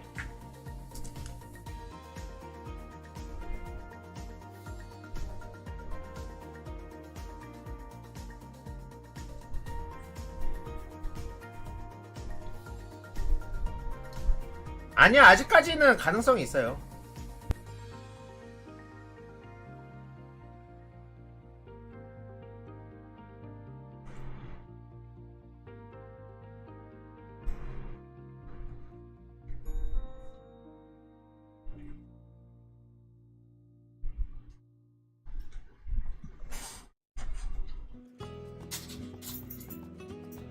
와, 진짜 건물이 어떻게 다 저렇게 생겼지?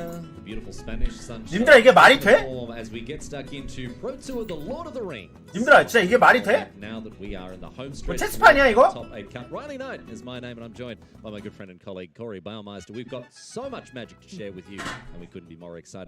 아니, 나 지금 이부 수제 있죠.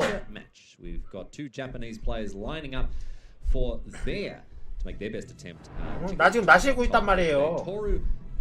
나시가 어때서? Both of these players, as you can see, on an 8-2-1 record, with Tron once again taking 티어덱끼리의 만남이구만. Rakdos Evoke. We haven't seen a huge amount of Rakdos Evoke. You and I, Corey, particularly thinking that it is the most played deck in the tournament. I'll be interested to see the numbers, see how Evoke has actually stacked up. Yeah, exactly. Only having one player that was undefeated with the deck too, so maybe not ideal for the Rakdos Evoke players, but still by sheer numbers, we're going to be seeing a lot of the deck, and it's just a good, solid deck. I want to take a moment to have a chat about Kazuna Kasaka, because this bloke did something that we really don't see very often at this level of competition earlier on. During a draft game against Martin Dominguez early, it looked like things were going to fizzle out to a draw. But Kasaka, in an act of really admirable sportsmanship, recognized that his position was 오프닝 핸드 5 카드는 뭐 투말했다는 얘기야? Had the game continued beyond the time limit, that he almost certainly would have lost. And though he could have stalled for a draw, he actually conceded. Wow. Yeah, something... You know, you see that at your LGS at FNM, you know, maybe a couple levels above that. But at the Pro Tour, draws are still very valuable. You know, having one extra draw here puts you above everybody at your record right now. So really, really nice stuff. So good on you, Kasaka, as he, oh boy, we got a reader. Inscribed Tablet. We actually mentioned this card earlier on this round, Corey. We said that we were going to be seeing it. And first thing, Inscribed Tablet is, it's a recent one. 핸드로 가져오고 아니면 들어오. And it does a sort of ancient stories at home type effect.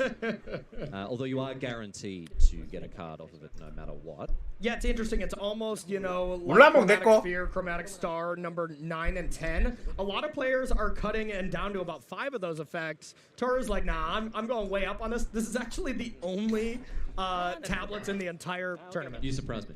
You surprised me. Oh, really? You don't look too shocked right now. No. All right, Douthy Voidwalker comes down to join Ragavan, Nimble Pilferer here for Kasaka. So he didn't have that opening Feign Death, Undying Malice, Grief. 아니, 근데 2멀 했는데 3멀 할 순 없잖아. Quite nicely. As Toru Inoue has a look at the top 5 here with Inscribed Tablet and has a wealth of... 야, 이러면 플랜트 가져야 되는 거 아니야? 오. Absolutely, there is both options for Tron lands, and by the way... 야, 그럼 2장밖에 안 남아, 되게. Those are probably my favorite ones. Got options here. 정신 차려! Which one you 정신 차렸어요. Pretty clear that Toru does not have... 내 목소리가 들리나? 혼냈더니 저거 플랜트 들고 왔어요. To assemble this, that was probably something we still need to find. Otherwise, you kind of pick pretty quickly at that. So picks the power plant, sends a tower below the decks, and there is the power plant that we just saw. And it's followed up by an expedition. So we're going to see Tron no matter what, although it's going to be a little late to the party. Not the full 7 mana unlock next turn, unless we rip a tower off the top. There we go. Yep, unless you do that. And we notice that that tablet goes to a special zone with Douthy Voidwalker in play. Yep. Able to sacrifice that and cast a tablet if you want. Yeah, if you too want to experience the thrill of casting Inscribed Tablet, that's going to be an option available to Kasaka. But right now, we are seeing cast pitching Thoughtseize, and I believe that is a Feign Death in hand. It is, yep. So there is the way to take 2 of these, and since Tron is already available here with the map already in play, you're going to take the 2 spells that do things. Oblivion Stone, Karn. Yeah, these, the Sphere, the Sylvan Scrying, not doing a whole lot. Oh, excuse me, it was Undying Malice, not the Feign Death, but, you know, 6 and 1/2 dozen. They are the same. They are exactly the same card, essentially. And so look at this. I'm sorry to interrupt you here, but this is really interesting. We see the sideboard be picked up because now Dathi Voidwalker can get Karn the Great Creator. And when we look at the sideboard, there's a One Ring, there's Unlicensed Hearse, there's Pithing Needle, there's Chalice, there's Explosives. This is basically a Karn Tron sideboard here. So Kazuna Kasaka has inadvertently built a Karn the Great Creator sideboard. And we're gonna see it. It didn't attack. 5 cards.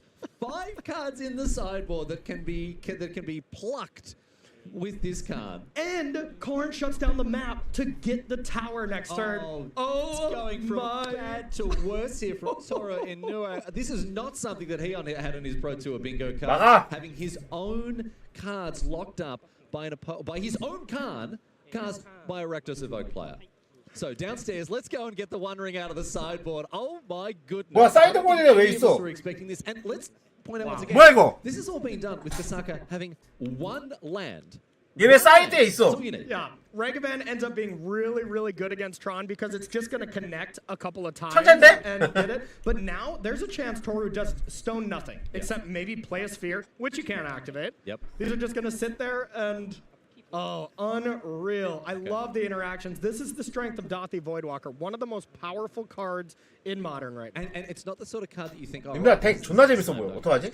존나 재밌어 I 보여. think it's good against Living End. 나 저 덱 짜야겠다. Against, Golgari Yorgmoth, something like that.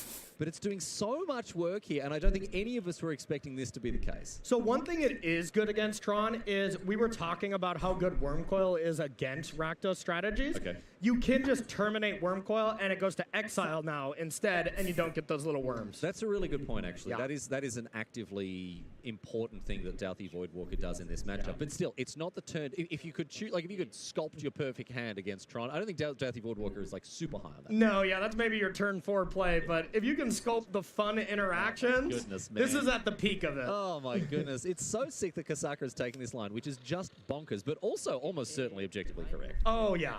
Like he's not doing this for fun, right? He's not doing this just to put on a show for us at home. But I mean, it was backbreaking. He's putting on a show for us all the same. Unlicensed. 존나 재밌어 보이는데, 님들아? Picked out of the sideboard once 땡인데? again.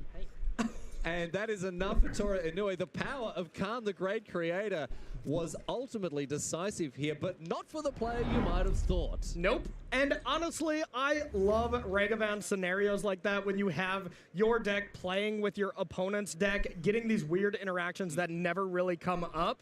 You know, it's kind of the unfortunate aspect of Bowmasters, Ren and 6, Furies have kind of put Ragavan a little bit lower on the totem pole as far as modern staples.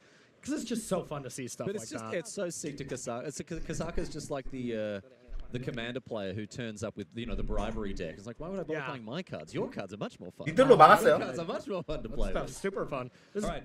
Pithing Needle on turn number 1. We'll find out what it's naming. Is it just going to be naming the inscribed tablet? Yep, we saw the point there. Okay. This is probably the first time Pithing Needle has ever hit tablet in the history of Magic the Gathering. You were here, my friends, watching around the world. You were here for the world first premiere naming of inscribed tablet with Pithing Needle.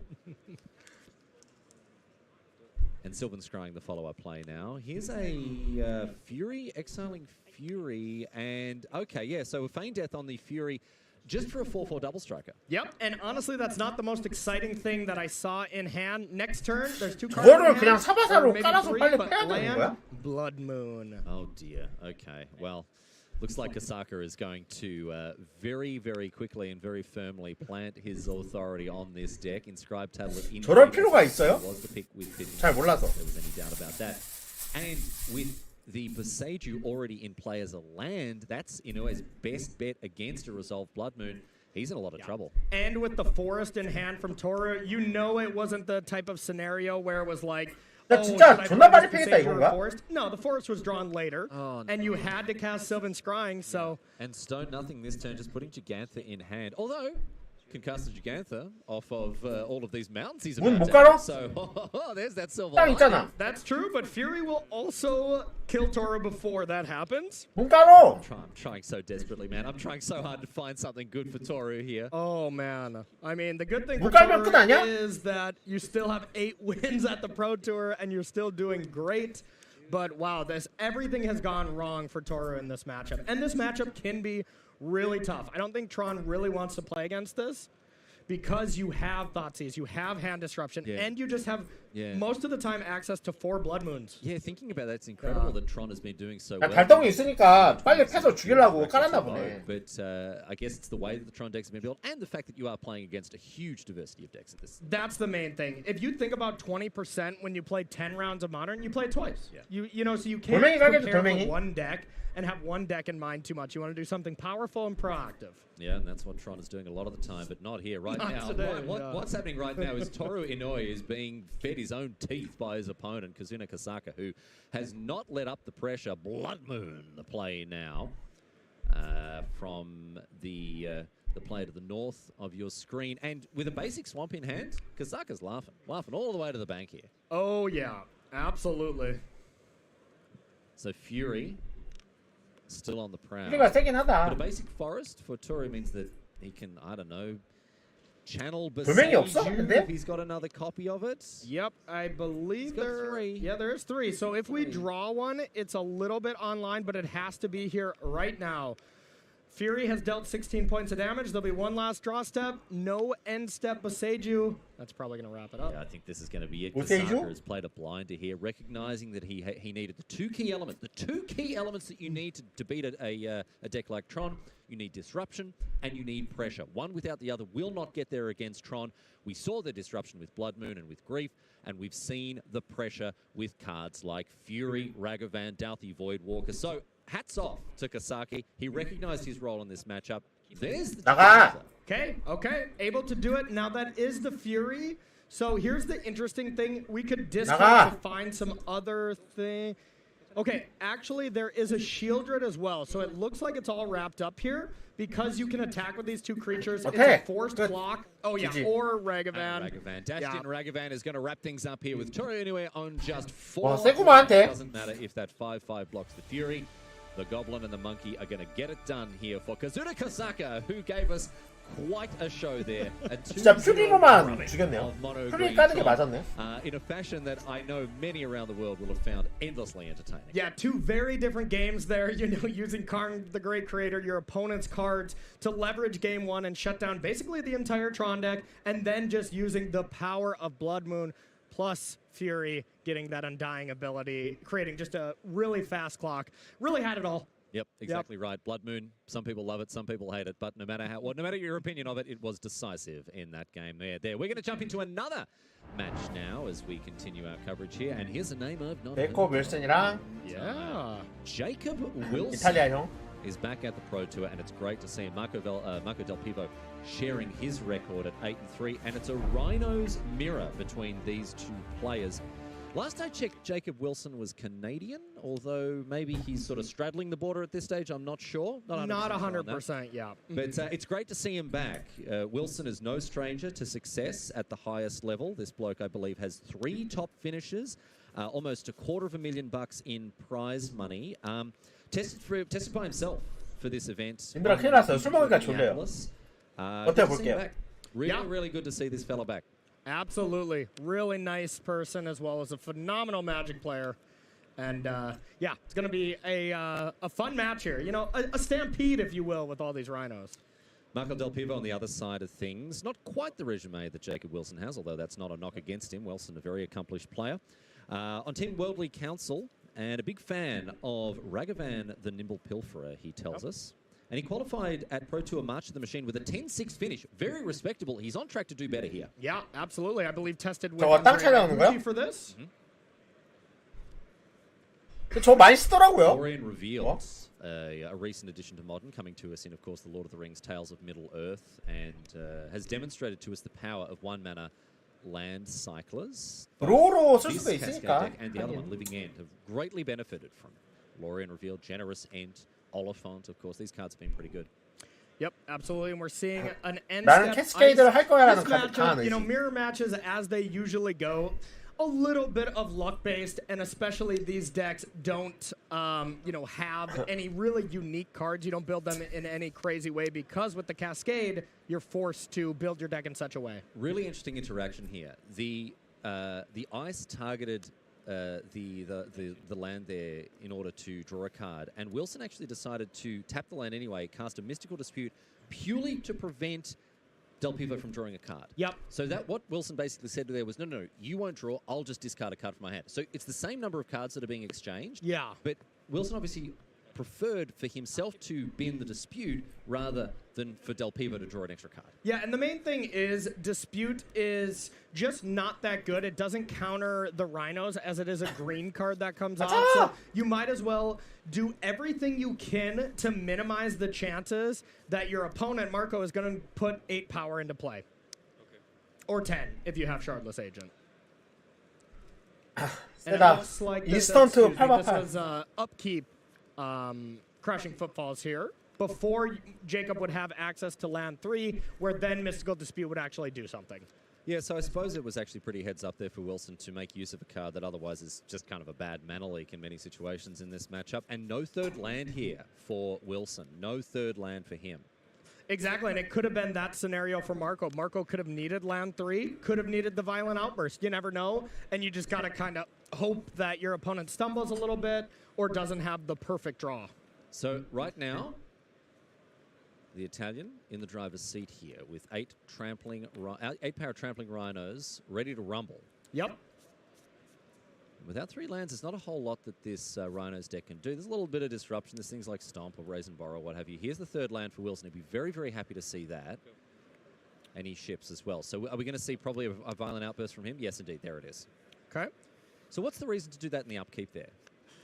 Yeah, I was kind of thinking that was slightly strange as well, because if you're playing around Force of Negation, that's something you would want to be doing. But if you untap, you're going to have access to Force of Negation. Well, the Crashing Footfalls, of course, is the hit. Some people will have seen Commandeer there in Jacob Wilson's list, and it reminds me of the, absolutely spectacular video he recorded many years ago, many years ago, with Alexander Hayne, where they played Commandeer, and I believe Tybalt the Fiend-Blooded. It was a legacy video that they created, and oh my goodness, I've never been more entertained by a piece of Magic content. Okay, I'll have to check that out. I have not seen it. It's in the depths of YouTube. It's way back in the archives, but Jacob Wilson, no stranger to casting Commandeer. What a fun card this is. For those of you who haven't seen this card, it's ticked up a little bit in Modern, just purely because of its utility against the One Ring. Exactly. I was going to say, the One Ring is the main thing you want to be taking, because it is so strong to be able to... You don't really care if you have to get 3 for 1 for the ring, because... 라인왜 원래 이거 쓰나? 쓰겠죠? Will. Here is a Murktide Regent. Speaking of value, Del Pivo using the extra cards 괴로워. to power out a big 7/7 Murktide. 그만 눕혀. And it looks like Ice as well in the upkeep to cool down that Trio. It's a classic play. Ice, target your land in the upkeep. Exactly. This is kind of playing around Shardless Agent specifically, or it's forcing Jacob to just Violent Outburst right now. So Mystical Dispute again a Mystical Dispute to take care of the Ice. Okay, now Jacob really has to do something big here, because this Murktide will close the game out pretty quickly if Jacob cannot form some pressure in the flip side to be able to race this Murktide region. Maybe now cycling here to get an island and play a Murktide of Jacob's own. Let's see, we got 1, 2, 3, 4, 5 spells. Okay. So it would be a bigger Murktide, which is pretty big. Yum, yum, yum. Eat those cards out the sideboard here. Instance and Sorcery is so good. But it's a subtlety! That Murktide Regent here. That is huge. And we've already put the counters on it, so is this... A subtlety back, maybe?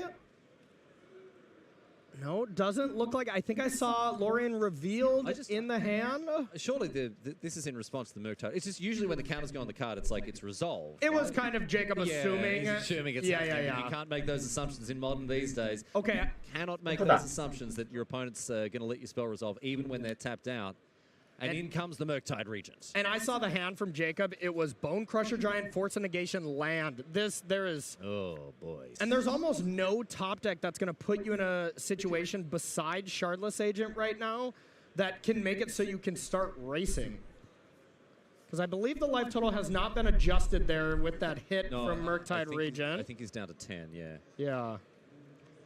Oh, boy. I'm just looking through Wilson's list here and having a look at his sideboard, and There are not a lot of answers to a flying 7-7. There really isn't. Like, Otawara is usually the thing. That's in play. And that's, yeah, exactly. They usually don't play more than one. Oof. Yeah, this is a rough spot here for Jacob Wilson. We can see his hand here, as you say. I think it's 2 lands. Yep, just picked up another land. Boney G and the Force of Negation. None of these cards are going to do any good against this dragon. Yeah, it looks like this is going to be a fetch for either an island or a forest, and stomp Marco, and then play Bone Crusher Giant and be quite sad. Yeah, I think those are the 3 things he's going to do in that order. Yes, yes. Well, I think sad has already been on the stack. Oh, that's a continuous effect. Exactly. Yeah. It's a delayed trigger for sure. Oh dear. All right. Well, let's see if Corey's rather marginally useful superpower of seeing about 30 seconds into the future is correct. 2 mana. Stomp you. Bang. 3 mana. Kazma 4/3. And Del Pivo may have something to say about this. Yeah, I mean, if you have Force of Negation in hand, you might just fire it off. Yep, just the hard cast Force of Negation. The 3 mana negate exiles the Bone Crusher Giant. Yep. Wilson can fire back with a Force of Negation of his own, but he is rearranging deck chairs on the Titanic at this point. The ship is going down. Yeah, absolutely. And I just don't see a draw here from Jacob with that Otawara already being there. You can play an Endurance as a blocker, a Subtlety as a blocker. Dead Gone. If Dead Gone is left in, that is big, but that is usually a card you take out. Yeah, Dead Gone bounces in, but no, it's not enough here. Jacob Wilson goes down 2-1. Marco Del Pivo improves to 9-3. So well done indeed to the Italian here, representing Europe very proudly indeed as he makes his way towards a potential top 8. So well done, Marco. Hopefully we'll see more from Jacob Wilson as well, because again, a delight to see him getting it done on Magic's big stage. Corey, saw a couple of different decks there, but of course the one I want to talk to you about is Tron. This is the list that we've seen. Look, there's been ups and downs, smiles and frowns. We've had laughs, we've had tears with Tron.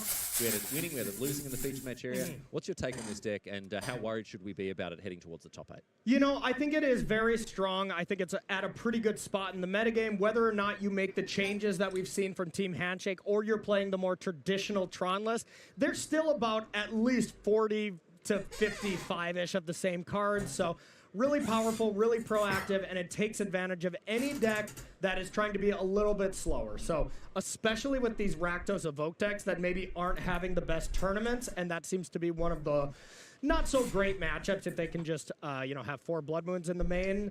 So I think this is really Tron's Pro Tour, similar to the last Barcelona we were at, where that won the event as well in the face of, well, another deck that was at about the same percentage, Hogak. Yeah. There was it was an interesting time back then. It's an interesting time right here, and we're glad to have you as we continue to explore this modern format. But right now, we're going to take a quick break. We've got more Magic coming up after this, of course, so don't go anywhere. Live coverage of the Pro Tour of the Lord of the Rings continues after this.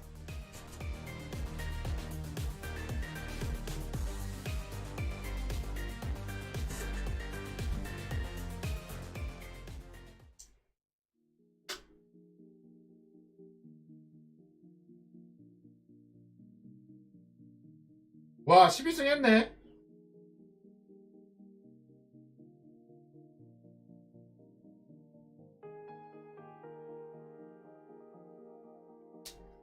탑쪽에는 통과.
Hey everybody, welcome back to coverage of Pro Tour, the Lord of the Rings. There's a look at players here in the Pro Tour area of the Convention Center in Barcelona, Spain. Oh, there's a lot to see here at MC Barcelona as well. Arwen and Aragorn themselves have graced us with their presence in the feature match area. Who would win in a game of Magic? Hey everybody, welcome back to the news. That's Marie Bertholdi and Mani Davoudi. 12 rounds down, 4 left to go yet here today as we make our way ever closer towards our top 8. Take a look at the headlines from the previous rounds. So, is Tron a 78% winning deck? Yes it is if you are on Team Handshake. Well, is Tron a 42% winning deck? Yes it is if you're somebody who's not on Team Handshake. The difference between those numbers is astounding. Absolutely astounding, Monty. It's absolutely unbelievable. I just am shocked looking at it, but that is what the stats say. Perfection beckons. Simon Nielsen is still an unblemished record at 12-0. One more win locks up a spot in the top 8 for him. And we have O-Stone, Monty, as our card from last round. We do. O-Stone, the popular board wipe from this mono green Tron deck, and we saw Christian Calcano put it to good work. Used it to clear off a red and 6 from Greg Orange that was on 7 counters and threatening an ultimate. O-Stone is able to clear off really any problem permanent, and that's why Tron lists really fall back on it as their go-to board wipe. All right, that's a look at some of the highlights from last round. But what about some of the people who are very happy with their matches? To that, we turn to Will Hall, who is down in the feature match area with the players. Marco, you have just won that match, going now 9-3 overall here at Pro Tour Lord of the Rings. What does that mean to you now this weekend? It means so much for me. It's such an amazing experience, and I'm so excited to be here. 엘드레인이요? 엘드레인 카드가 뭔데? I have so much fun. And now potentially you believe you might have locked up a world because of it. Yeah, I could be locked for world. That is so. I am shocked for this one, and I'm so happy. I don't have any word for describe how I feel it now. That's because it's the highest level of Magic you can possibly play. So one last question I want to know is, what was the best play so far this weekend? You told me of a good one. So it happened to me on round 4 against my friend Javier Dominguez. That it was game 3, and it is my worst matchup. It was on Tron. I'm on Rhinos, and turn 2 he go in the Stone Brain. But I have a Commandeer in my hand, so I Commandeer the Stone Brain, and on my turn 2, I took out all the power plant, and I win the game like this, and I was so happy. That is a good way to win a game against Tron. Christian Calcano, you've just battled off against Greg Orange in the battle of the nicknames, the Calculator versus the Citrus Assassin himself, and you managed to come out as a victor, advancing your record now to a 9-2-1. You're edging ever closer to that goal that everyone wants to, have this weekend, that top 8, but you're just taking it one game at a time. Yeah, absolutely. I've played many Pro Tours. I've been in situations like this before, and yeah, I just try to focus on the game at hand, not think too much about what each win gets me or whatnot, just so I could focus as much as possible on the task at hand, and wherever we end up, that's where we end up. So great. I want to talk about your test team, the World League Council. Tell me how you guys tackled Modern as we're now into that portion. The group, honestly, they did the bulk of the work because I was actually on vacation for a long time, so I kind of came towards the end. But we had a few different team members who were all on different decks, and they were focusing on those. And Tony Martos, who is one of my teammates, he was the one who got me to go play Tron, and I'm obviously super happy that was the case, because it's doing pretty well, and my teammates are also doing really well. So yeah, just we had a nice house 40 minutes outside the city, tested for 4 days in person, and it was just a huge help, and yeah, here we are. Yeah, it's going extremely well for you, good sir. Thank you very much. All right, everybody, let's take a look at our leaderboard as we get ready for round number 13 here at Pro Tour, the Lord of the Rings. Simon Nielsen is one of the stories of the weekend, the only remaining undefeated player in the field. Those 12 wins. Yeah. One more sure locks him for a spot in our top 8. What about the rest of the people here on the slide, Monty? Some very powerful names. Teammate to Simon, Javier Dominguez, is up there 10-2, along with fellow Dominguez, Martin Dominguez from Argentina, the regional champion. Kaibuda Gab Nassif, the Hall of Famer, still in there, as well as Alexander Hain, all at 3 losses. And a shout out to Marco Del Pivo. I went to his Twitter and it says loser in feature match right there in his description. Well, he's had 2 feature matches today. He lost the first one living up to it, but did get the win in that last one. So might need to change that pretty soon, Maria. Absolutely. There's a look at our standings heading into round number 13. Well, it is deck tech time, everybody. And hey, if you want to know how to play mono green Tron like Team Handshake, Javier Dominguez is here to help you out. All right, everybody, welcome to a Deck Tech here with our 2018 World Champion, Javier Dominguez. Javier, how you doing? Pretty well. What about yourself? Oh, I can't complain, man. Happy to be here. So, you're playing a deck that I wouldn't necessarily expect you and the members of Team Handshakes to play going into this event. You're playing the big bad of the format, Mono Green Tron. Tell us a little bit about why you chose to play this. Well, to be fair, we also didn't expect to play this deck. Yeah. I have played it in the past, but most of the team were not very happy about, like, the idea of playing Tron. But we just expected the decks that are good against this strategy to be not very common in the PT. Yeah. All decks like they were more popular before, like Amulet or Hammer or whatever. They used to be more popular than now. So we were like, maybe it's a metagame bet in a way. Yeah. And that's here we are. Yeah, the ring kind of controlled those matchups a little bit, which is little probably helping you out. And we'll talk about that powerful addition in your deck as well. So first of all, we are playing with the Urza lands. We're playing with Urza's Mine, Urza's Power Plant, Urza's Tower. That's the building blocks of the deck. But looking at some of the rest of the numbers of the deck, did you just not have enough Karn Liberateds or Sylvan Scryings in your collection? And you couldn't play all 4? Like, some of these numbers are very strange to me, so walk me through that. Yeah, I mean, they look strange. We definitely built a different version of the deck to what we have seen the last 10 years or so, because this deck has been around for most of the modern time. And look the same. Yeah, look the same, right? So we just questioned this was like the right thing to do anymore, and we just built this deck from scratch. Okay. And we just assumed nothing was locked, nothing was like, set. So we just tried all different numbers for all different cards, tried to reason why they could be there or not, and win on this. Okay. 3 Silver Scrying, 1 Comedic Star, like some of these members. It's just like they look like strange numbers, but there's a reason behind every one of them. Like you don't want to draw too many green spells, some of the cards are not good in multiples, and we just tried to make this is the best we could make. Yeah, hopefully I was it works. gonna say the one of Karn Liberated. I mean, that used to be the whole deck, right? You count 1, 2, 7, and you play Karn Liberated. But how the mighty have fallen, huh? Yeah, well, I mean, we still play 1, so you can draw it, and also you never draw 2 when it's bad. That's an upside. Big brain stuff right there. Big brain stuff right there. So let's talk about some of the new additions to the deck. I think the most important one is the One Ring, right? I mean, this is a card that's popping up in a lot of different decks. But in Tron, I think it's kind of especially great since you can cast it on turn 3. So walk me through a little bit about the applications in your deck. Personally speaking, the One Ring was the biggest reason to try Tron, because it is not only good in turn 3, because other decks can actually play in turn 3, like Breach, For Color, whatever.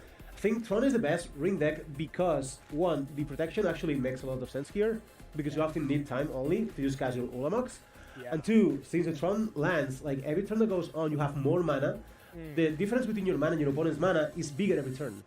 So you don't have this like, I have 12 cards, 5 lands, I cannot play all of them. If you have 12 cards in Tron, you're gonna have like a lot of mana. You're gonna play multiple spells. And you're gonna play multiple spells. They're gonna be like 5 mana spells or whatever.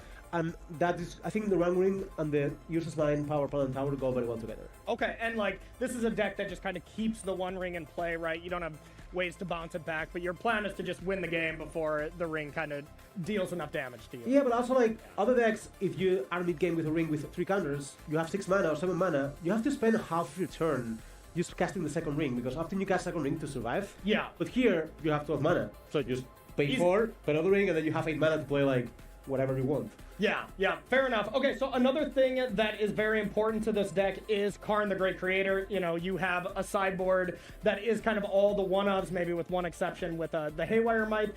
This still the most important kind of card in the deck with the toolbox aspect. Yeah, absolutely. Like Karn is like probably the strongest card in the deck. It's one of the most strongest cards in the format, I think. Yeah. Like Modern. Like we play this card in this deck. It's played in other decks also. Yeah. And it's a card that not only like costs you a little bit in terms of deck building, but also the whole sideboard. Yeah. Like sideboard is like super impactful in Modern, and we're still like sacrificing it to play this card. That's how good it is. Yeah, absolutely. And shutting down other rings, you know, Yeah, that ends up being a great thing. Yeah, also plays well with ring. You can animate the ring, get an indestructible creature. Like it's a lot of good things going on from Karn. And yeah, you have the sideboard. We have a lot of single tiles, of course. Yeah. Like, And one last quick question: what's the most important Karn target you got? I think it's Howard Might. Yeah. Must be Might because you can get it when you're on 2 life with the ring, and the ring is killing you, and you draw a card and like. Get that out of there. Yeah. Also, you can also get the rings because you relic of Inheritance the rings, so you can get it with the Karn. So rings actually one you get a lot, even though you don't have it on the sideboard. Okay, I love it. Well, Javier, thank you so much for talking with me, and good luck this weekend. Thank you very much, Colin. Javier Dominguez currently sitting at 10-2, and we might just see him on our Sunday stage. Everybody, make sure you come back tomorrow for single elimination top 8 action in Modern. Starting 1 hour earlier, coverage does than today at 4 a.m. Eastern Time. Hey everybody, ready for lucky round number 13. Marie Bartholdi and Monty DeBooty here at the news desk with you. Let's set up our next feature match that we're going to see. And hey, it's a good one, everybody. It's a good one. We've got Gabriel Nassif and Kai Buda, 2 of the goats of the game here. What is this, a zoo? Living End, Teamer Rhinos are the 2 decks these players brought, both currently sitting at 9-3.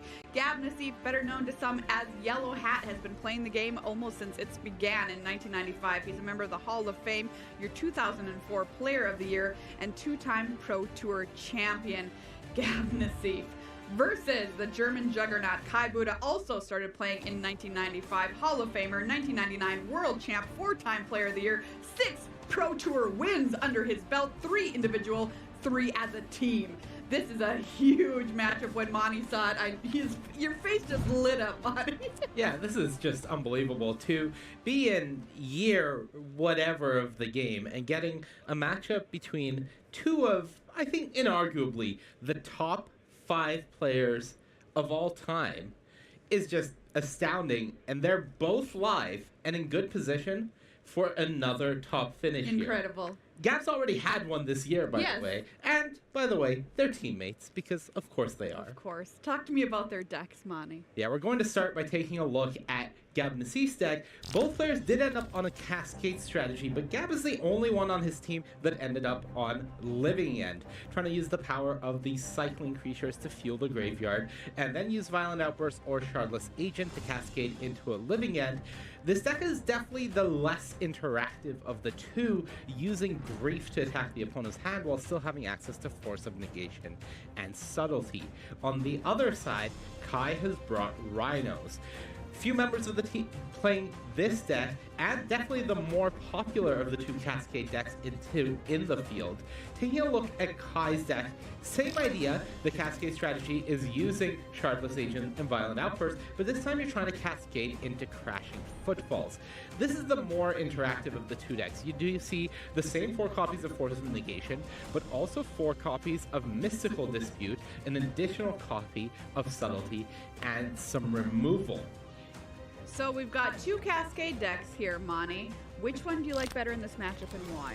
It's a little rough. I think that Gab is the one that, when he executes his game plan, not only does he get much further ahead than 2 Rhinos, but he also answers Kai, so he can be the one to go second or first and be in good position. So for Kai, he's got the tough job of having to be the one that stops Gab from ever executing his game plan. Whereas Gab, he can let Kai get Crashing Footfalls resolved, get some Rhinos on the battlefield, and just go, Living End? Yeah, 2 4/4s. That's cute. All right, everybody, it's time for round number 13. Cedric and Paul are in the booth with you this round. Take it away, you 2. You think you like this matchup? I like it from I get to watch it. Not bad. And this makes my job incredibly, incredibly easy. Cedric Phillips And Paul Chion here in the booth. Thank you so much, Maria and Monty. We are going to watch two of the very best to ever sleeve up a Magic card play in round number 13 here from Barcelona. On one side of things, Paul, there is Living End. The other side of things, there is, of course, the Rhino strategy. The two Cascade decks of the format. But I think, as Monty mentioned a little bit here, I think very advantageous here for Nassif. Yeah, absolutely. First of all, when you're looking at Kai's deck, he's got a lot of dead cards in game 1. We're talking about cards like Subtlety, Dead Gone. Very good at answering cards in other players' decks, but not in this matchup. They are almost completely dead cards in this matchup. Meanwhile, as Monty mentioned, Nassif's deck is able to go over the top. So I think game 1, Nassif has a gigantic advantage. And then after sideboard, Kai might be able to answer back with some copies of Endurance out of the board. Yeah, the goal here for Kai is to not let a copy of Living End resolve, because if one does, it's almost certainly game over. Speaking of games, we're going to watch the first one right now in front of us to kick off round number 13 of coverage. Top is Kai, bottom is Gab. It'll be Team of Rhinos versus Living End, and Nassif will kick things off with a cycling of a Street Wraith. So down to 18, Nassif will go, and you already do see the hand here of a Force of Negation, a Curator of Mysteries, 2 Architects of Will, a Misty Rainforest, and a Mystery card coming. So Paul already has the Cascade card, just needs the lands to cast it. Yeah, just kind of has it all. And you do see Nassif going for that Street Wraith turn 1 because if you can find a Grief off the top with that Street Wraith, then you would want to cast it on turn 1, get that information. Can fetch this turn 1 as well, still cycle the Architects of Will, and have an extra black card backup if he does find a Grief off the top. Yeah, so you do see Nassif sacrificing that Misty Rainforest for an untapped breeding pool. There's a cycle, the Curator of Mysteries, going to pick up another copy of Violent Outburst, which isn't necessary given the first copy, but in the off chance that the first Living End is countered, the second one Nassif already does have, of course, via the Violent Outburst. So we're going to head Kai's way. You do see both these players checking in at 9 and 3 here, so very much still in top 8 contention. And yeah, Nassif has no shortage of Cascade effects here with that Shardless Agent off the top here. So just like you mentioned, just needs to find land number 3 here to begin kind of trying to execute his game plan of returning those giant creatures from the graveyard. And this time around, Nassif is not going to main phase cycle again. He's just going to simply play a Misty Rainforest and pass the turn back. In the interim, Kai is going to sacrifice a Wooded Foothills. Wouldn't be surprised if we saw the Triome here, which we do. So shuffle and presentation here from Kai in just a second. You do see in the hand here for Kai 2 copies of Fire Ice, a Questing Beast, a Force of Negation. Those Fire Ice are notable because they can slow Nassif down a little bit, Paul. Right. This is the turn where you're going to want to, Kai's going to want to use that Fire Ice because, of course, land number 3 is the most important number, right, for Nassif. He wants to be able to play one of those Cascade spells, so he'll be able to slow Nassif down here for 1 turn. The problem is if you're on Kai's side, not a whole lot of pressure here, right? You do have the Fire Ice. He doesn't have a Cascade spell. He does have that Questing Beast. Pretty terrible in this matchup. Yeah. It's a card that was meant to be brought in for all the one-ring decks that are out there in the field, but of course, in this matchup, simply just a 4-mana 4/4. Now, Nassif is already down to 12. I mentioned the life total here in addition to the cycling of the Curator of Mysteries, as Nassif will draw another card, because the nice thing here for Kai is that he doesn't need to deal 20 points of damage. He only needs to deal 12. And when we're talking about creating 2 4/4s in Crashing Footfalls, it might only take 1 attack to get the job done, depending on how the rest of the game goes. So if you're looking for positives in this particular game here for Kai, that would be one of them. Nassif is already pretty low. Yeah. So Kai, of course, does go for the ice on the land here. Probably going to cycle this. Did draw a Grief. Wants to find a black spell if possible to fire off the Grief to make sure that the coast is clear to resolve one of his Living Ends. So we are going to head back over to Kai. The German Juggernaut will draw a card for his 3rd turn of the game. Plenty of cascading now here for both players. We're going to see Kai immediately sacrifice this Scalding Tarn. Did pick up a copy of Shardless Agent. And as you can see as well here for Kai, does have a Force Negation with a blue card rolled up. So as far as casting a Rhinos is concerned, that's an option here for Kai that I think we're going to see him take, but you already see Nassif has this Force of Negation, excuse me, ready to rock and roll. With double Violent Outburst here, so. Oh, Nassif says that resolves right away. Interesting. Okay, so Nassif really wants to find Does he have a black spell for the Grief here just to make sure that the coast is clear? Well, Nassif doesn't necessarily need a black spell here. It would be nice to be able to put the Grief into the graveyard, but I think we might just see Nassif play this turn, which is cycle something on the main phase, play the Gemstone Caverns, play Violent Outburst on Kai's turn, which turns on Nassif's Force Negation. Yeah. And there's no reason to play Charlotte's Agent because your Force Negation isn't turned on. Right. Because if he does it on Kai's turn, Kai would need 2 counterspells. Correct. Right? Mystical Dispute is a card. Correct. So we're going to see Violent Outburst here. The Cascade trigger will, of course, resolve. This is going to be a big surprise. I can't wait to see what it's going to be. Ooh, look at these creatures. Beautiful, beautiful forest. Will you hit? Will you hit? Will you hit? There it is. Oh, wow, he found it. I can't believe it. He found it. And of course, Kai just casting it here. Yeah, Kai will play his Force Negation, which he'll have to hard this should lock it up here. Nassif has his. Yeah. Kai accidentally cut Nassif's deck after the Cascade. You're supposed to, of course, shuffle and present the cards that were cascaded away. I promise it won't matter. As Force Negation counters Force. How much power is this, Cedric? I can't count that high, Paul. I thought you guys knew that when you hired me. Right. Well, I normally attack with enough. I normally attack with 2 2s. Yeah, that's true. That's what I do. These are some 5/5s, some 4/4s. Oh, let me architects you as well, even though it's totally irrelevant. Yeah, the Architects of Will trigger will allow Nassif to take a look at the top couple of cards there for Kai and rearrange them. And this is exactly what Monty did talk about. As you see, Nassif is going to also Architects of Will himself, since 2 didn't enter the battlefield. But as I mentioned, this is exactly what Monty did talk about insofar as living and resolving either on offense when you're ahead or on defense when you're behind. It's just game over. Yeah, and there's not a whole lot Kai can do either, No, right? no, He just has to kind of go for it. He did have the Force of Negation backup, and his only hope was just, I hope you can't counter my counter. Yeah, that's it. And obviously that did not take place. Game number 2 about to be underway here between Kai and Gab. A very favorable matchup here for Nassif, as you did see there in game number 1. The big question is, what does Kai have to maybe turn things in his favor, Paul? 4 copies, the full 4 copies of Endurance, which is a fantastic, fantastic card in this matchup. So now, Nassif does have to try to play around that card. What is the way to do that? Well, obviously, Force of Negation is not a card that works, so you might see Gab board in multiple copies of Subtlety as a way to fight the Endurance. Yeah. Lorien Revealed is going to be land cycled away here. You do see that Kai did start things off with an untapped Stomping Ground, hence the life total being at 18.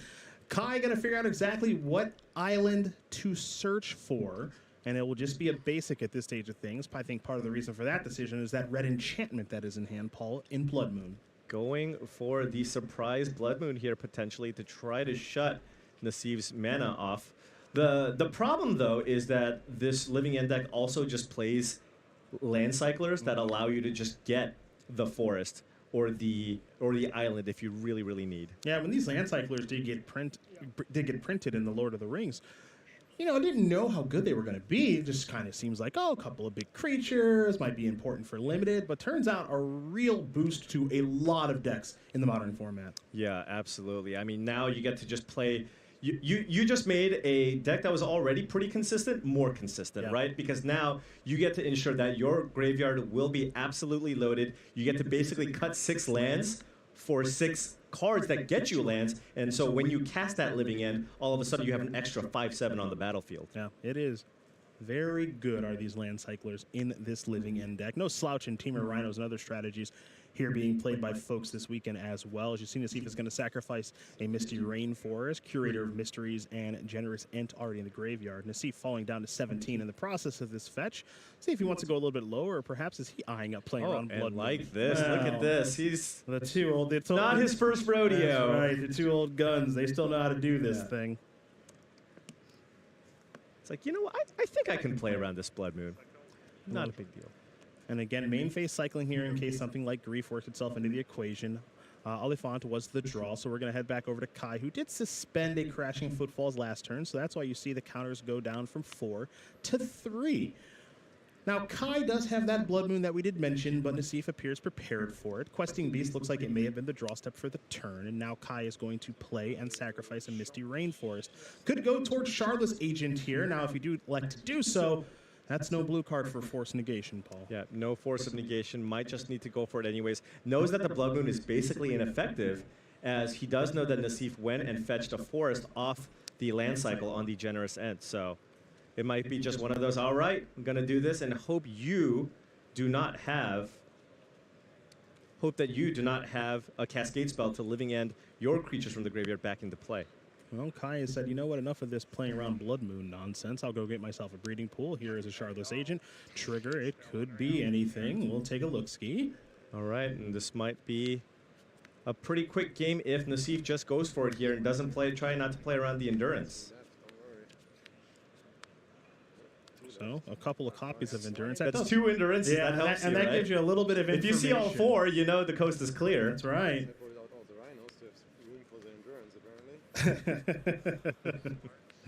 Kai and Nassif, some good table talk between the two. As mentioned earlier, these two are teammates for this tournament. They've known each other for a very, very long time. Now there is the Crashing Footfalls. So this is placed on the stack. Nassif let this resolve last time when he had the opportunity to counter it in game number 1. He'll take a look at the cards that were revealed from the Cascade and get some information, like the number of Endurances that were revealed. Yeah, and this time I believe Nassif doesn't have an Outburst. I believe Shardless Agent is the Cascader in hand. Yeah, so I wonder if in this instance Nassif will fire off a Force of Negation, right? Just in case Kai happens to have a counter. Yeah. Right? Because he can't fight back with his own Force of Negation. And again, Nassif is taking a look at and basically just gathering information, which is a very smart thing to do. I think a lot of the time when we watch players cascade in spots like this, they may say, those cards don't matter, I don't really care. But Nassif, always thinking and always trying to maximize his chance of winning a game and a match, wants to know exactly what cards were revealed. So there were some Force Negations and some subtleties there as well that are clearly not in Kai's hand. So Nassif, as you do see his hand, there is that Shardless Agent. There is no Force of Negation. So these Rhinos are in there. Yep, they are in play. And Nassif, I mean, at 17, likely just going to go for it here. We'll see. See a striped Riverwinder. Pardon me, that's a bit of a mouthful. That was the draw for the turn. The only action he has is the Shardless Agent, Mystical Dispute as a disruptive spell. Now, I am curious on this turn if Gab, because he is rather patient a lot of the time when he does play, and he's probably going to take some time to analyze this turn, which is, okay, can I afford to take a hit of 10? Right. And if I do and fall down to 7, what are the ramifications of that? Because Nassif does have the opportunity here to cycle a stripped Riverwinder. And what's that draw step going to be? Or does he feel as though he just has to go for Shardless Agent now? I feel like he just doesn't have... Because one of them is a land cycler too. Feels like he might just need to go for it here. Well, our questions have been answered. This is going to be a Shardless Agent that's looking to cascade into and no blue card for the Force of Negation in Kai's hand. So this is going to resolve. Yeah, the hope here for Kai was either Nassif didn't have it or he was afraid and wouldn't go for it. Right, just play around it. It's like, oh, you're not afraid of Endurance? So, Living End is going to resolve. 2 Curator Mysteries and a Generous End will enter the battlefield alongside that Shardless Agent. Now, I want to see if Nassif is going to remember the food. The food? Oh, yeah. Oh, yeah. Well, you remember the food token from the end. I mean, when you have 16 top finishes, you got to remember the food token. I'd be surprised if you missed it. Maybe indeed. Maybe. Oh, Kai! Yeah, he sure did. I don't get a food. No. He missed it. He missed it. All right. We're going to head back Kai's way. Yeah. No, that's fine. Oh, nice. This is what I like to call the game inside the game, Paul. Take your small victory. Like, you got me, but I got you. Yeah, that's right. So Kai's going to pick up a copy of Wooded Foothills. 2 Questing Beasts, Force Negation, and Blood Moon in hand. You can start subtracting cards in hand here for Kai because the Blood Moon, not particularly relevant. Nope. The Questing Beast, it's okay. It's not the best thing you've ever seen, though. Yeah, but with the 4 copies of Dead Gone, I think Kai just didn't have enough cards to bring in outside of the 4 Endurances. Yeah. So probably just brought it in hoping it might be useful. Yeah, because there will be those games sometimes where Living End is paying a lot of life to get their lands, to cycle Street Wraiths, and maybe you can get a little bit lucky in that spot of dealing the final 4 points of damage. For now, it will be a Questing Beast. Okay. That trades with a Generous End. Oh, Nassif wants to give this one a read. Good news for you, Gab. Not a ton to take a look at. Got a lot of text. Looks like it's going to trade with the Curator of Mysteries. Okay. 14, 17 Yep. We'll head Nassif's way. A very large advantage, and a River Winder is the draw.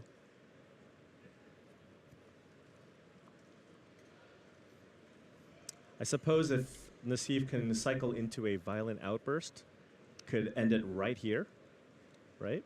Just for the +1/+0 effect. And to kick things off with a cycle. Now remember, with Curator of Mysteries, when you do cycle, you get to scry. It's not just a 4/4 flyer. That's right. So now, it'll be a Breeding Pool enters the battlefield untapped. Now here's an attack for a healthy amount.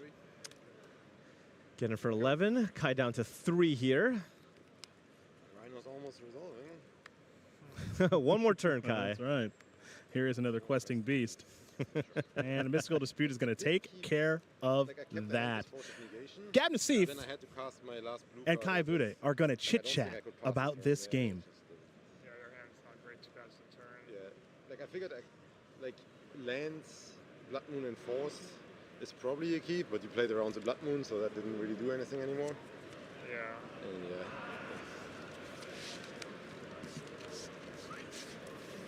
Yeah, it's I'd tough. love If you mulligan to too be much, then one's brief. a fly on the wall for all their conversations. Gabriel Nassif going to win this match pretty easily, 2-0. It's an incredibly favorable matchup for Living End. It's actually part of the reason some players were scared to bring Rhinos to this tournament, because if Living End, Paul, was very popular, that's kind of how that goes. Yeah, it really is. I mean, and if you're on the other side of the things, it's just how prepared do you think people are for the deck? It's like, if Living End is one of those decks where if you want to beat it, you likely can, but you have to devote a lot of slots, and Modern is so wide open.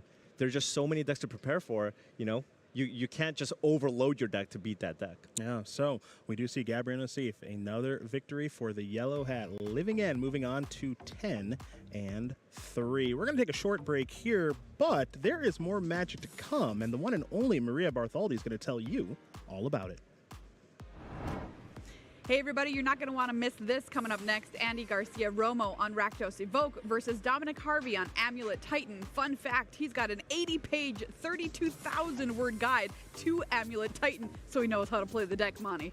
He absolutely does. Rakdos Evoke, the most played deck of the tournament here in the hands of Andy Garcia Romo, trying to get a turn 1 Grief or Fury on the battlefield, and this is backed up by a lot of disruption and mid-range value engines, just trying to make sure your opponent doesn't play the game. On the other side, Amulet Titan in the hands of Dom Harvey.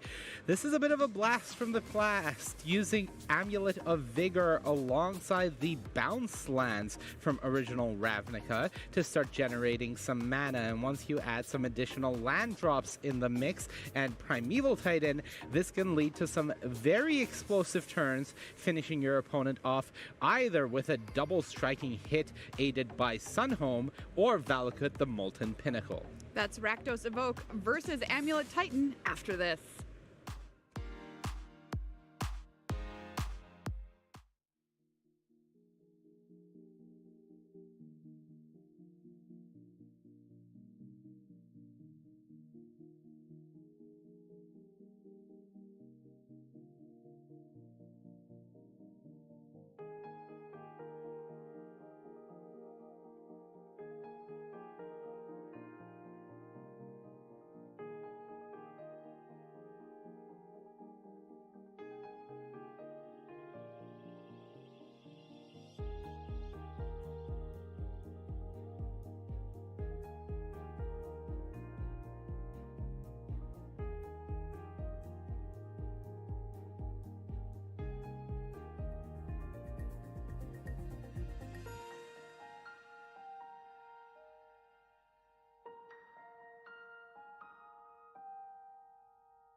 first. Yeah.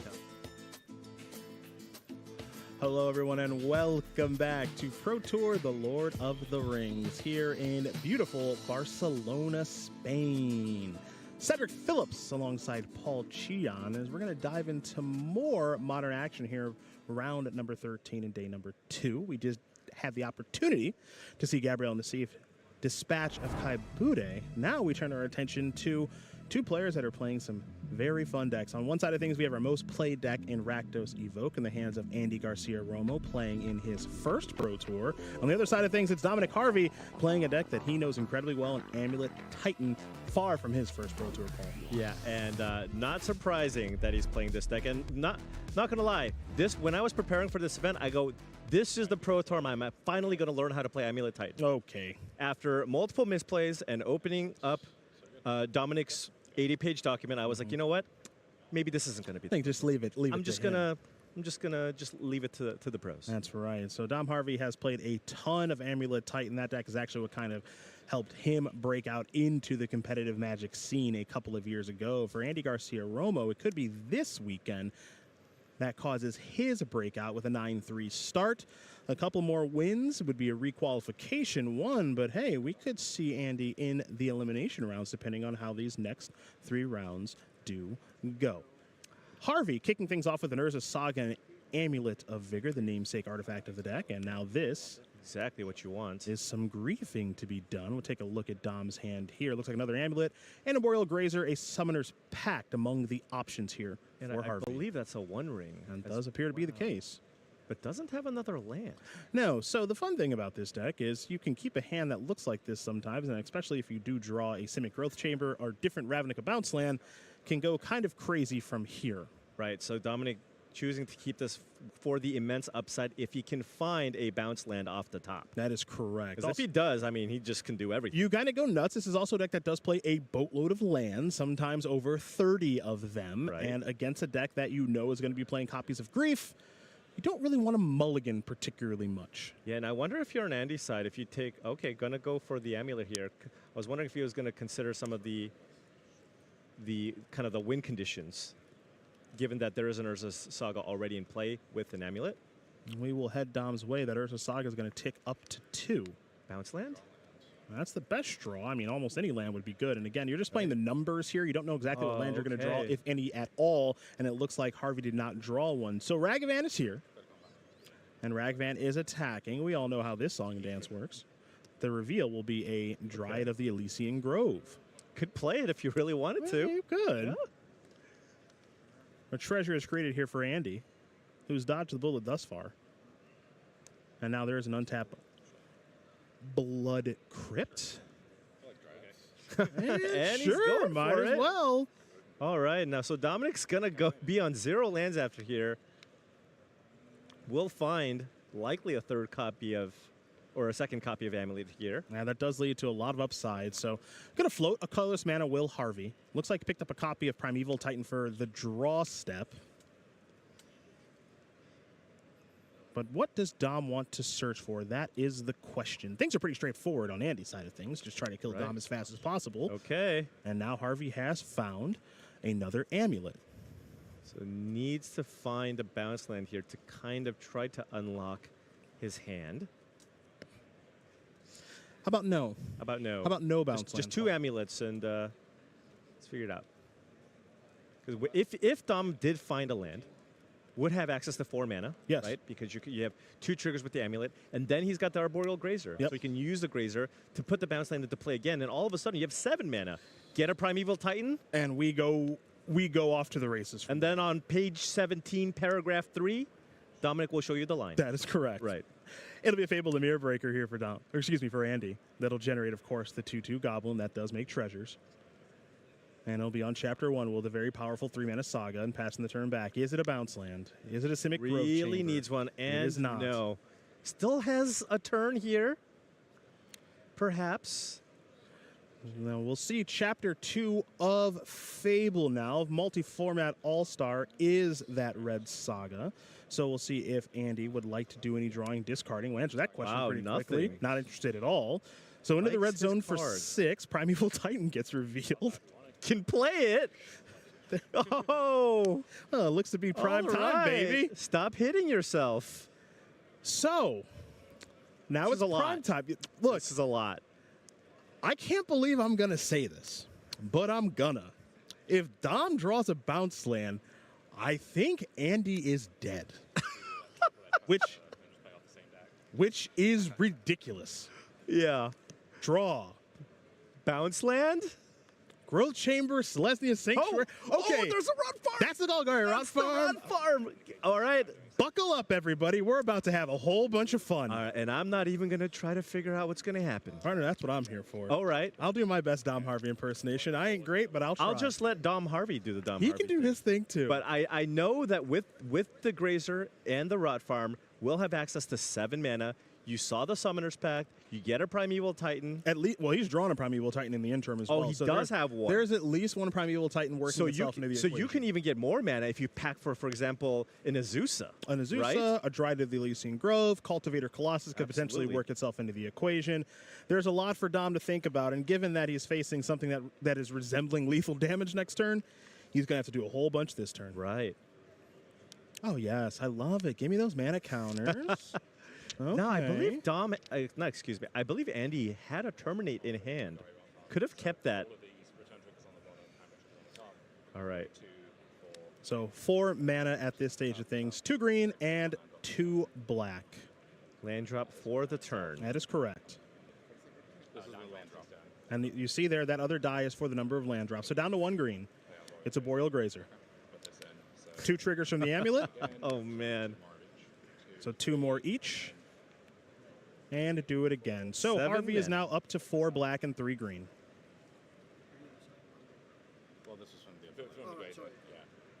Next up is prime time. Down to 1 floating mana. It's going to be a green. Trigger, couple of lands, if don't mind if I do ski. Are we getting the Slayer Stronghold here? I don't think it's time for that exactly yet. Of course, Dom is going to know far better than I will.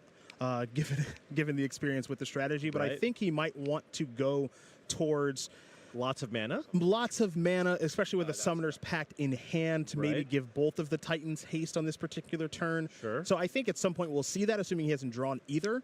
And now here's a Celestial Sanctuary. Could go double bounce land. Yeah. And given the 2 amulets that are on the battlefield, it's going to be Sanctuary and Simic Growth Chamber. Now again, there are going to be multiple triggers here, as Dom is going to explain. So we'll get a white counter on here too. So now we have 8 mana. 8 additional mana, rather. Correct. Yeah, so we're up to 5, 6, 7, 8, 9 total. 5 of which is green, which is the most important, probably.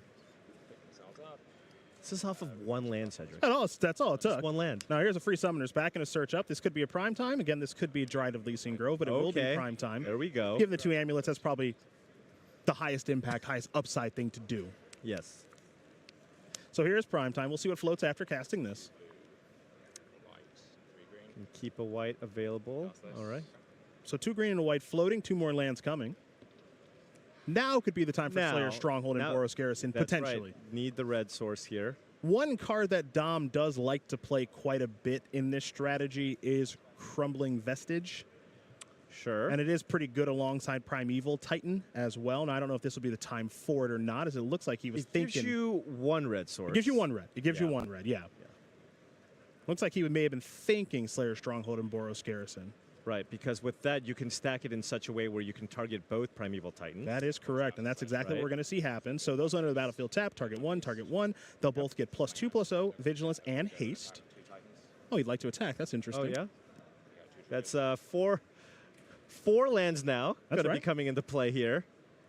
So now Dominic needs to find the right combination of lands to get here to make sure that he has enough mana to give both Primeval Titans double strike. And do remember that Boros Garrison is on the battlefield because Primeval Titans triggers happen. Right. And then, of course, he has to pick up a land. So there will be 1 land on the battlefield. So it looks like a Vesuva to copy the Boros Garrison to give you the double activation on the Boros Garrisons. So now that's 4 mana, 8 mana. Mm-hmm. So 2 red, 2 white floating. And again, he still has another Primeval Titan trigger to resolve. So this is enough for the double Sunhome activation. And now you get the Sunhome. That's what it looks like. And now there's a Sunhome. And I'll give both of them double strike and 32 trample. 32, and you only have 6 to block.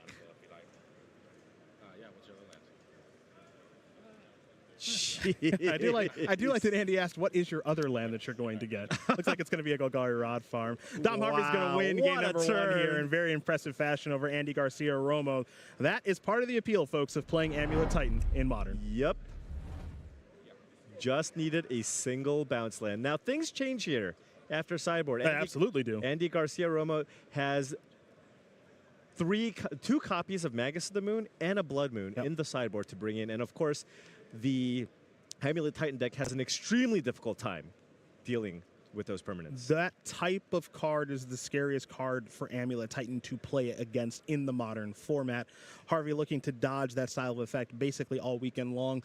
It is notable here, too, that with Dom's record checking in at 9-3, you have to presume he's done at least well enough in the Modern portion of this tournament, with Rakdos Evoke being the most played deck. Looks like he's doing a decent enough job. Yeah, sure. Dodging those Blood Moon and Magus of the Moon effects. Yeah, and I believe you heard it in the deck earlier, but you know this is the type of deck that probably has a decent matchup against the Tron decks. Yeah. Right. Yep. So, you know, a lot of Tron in the field. So that's kind of the deck that he wants to be playing against. I like this. So we are aggression. We are all in. Evoke Fury and bring it back via Undying Malice. This will be a forest. But Dom Harvey has 3 dismembers in the sideboard and has 1 of them. Yes, indeed.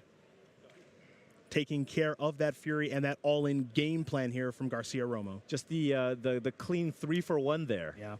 And that's a ton to come back from. Yeah, that is difficult. Because that's the kind of clock that can actually beat Amulet Titan. Right. And it's been solved at the cost of 4 life, as there's a Dauthi Voidwalker here for Garcia-Romo. And the Amulet, too. Great hand here for Dom.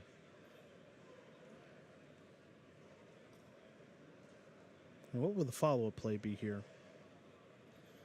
Can be somewhat explosive on this turn. Crumbling Vestige is going to trigger, generate a mana, and then enter the battlefield untapped because of the Amulet, but nothing to do with the mana, so simply passing the turn back. And I think there might be an Engineered Explosives in Andy Garcia's hand, so likely going to be firing that off to get that Amulet Vigor off the battlefield. And he's going to start things off by attacking here for 3 with the Shadowy Voidwalker. Probably going to fetch a basic Swamp here, because he does have outs to drawing one of his various Blood Moon type effects. It looks like of the snow-covered variety is that okay.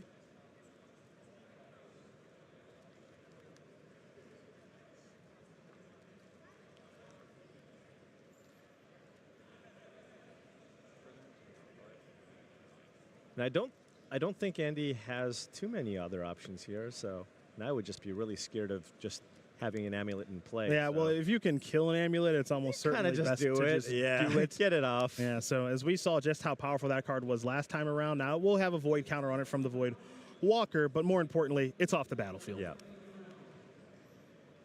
We're going to head back over to Harvey now. Harvey does have some time here at 13 life.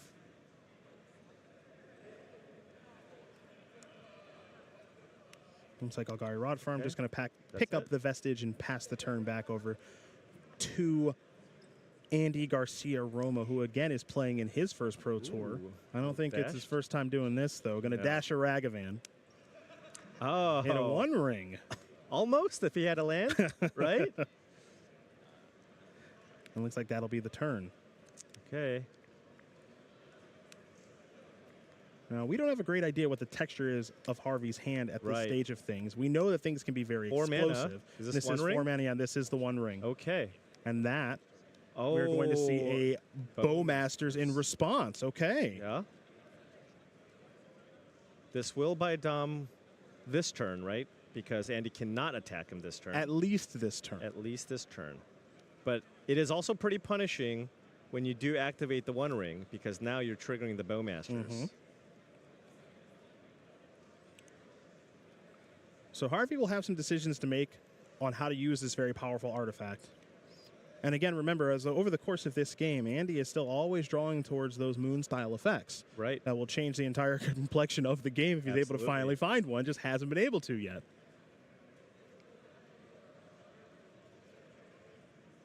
It looks like Harvey is going to activate the ring right away. So this will trigger Namask, but the Bowmasters cannot target Dom right now, as he has protection. That is correct. So let's head back over to Garcia, who we know there's a Ragavan over there for Andy. And I believe that was a Fury, which doesn't do a whole lot here. So I think we're just going to see a pass from Andy Garcia. I suppose you could also just play the Ragavan. I'm not sure what type of interaction this Amulet Titan deck has for that.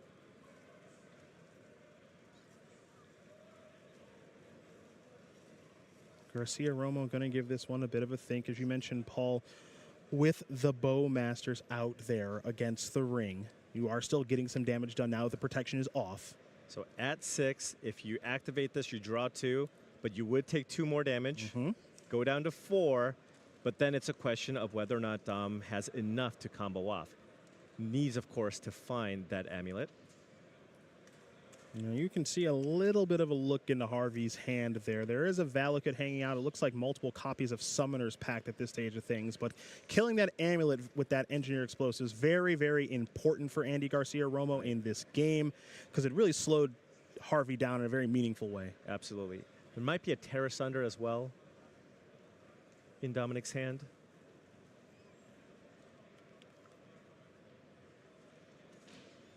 Well, I know that song and dance with the fingers. It's never good when your opponent's doing that with the fingers. It's like, hold on, I'm mathing right now. Yeah, just give me just one moment. Let me do a whole bunch of counting with my counting deck.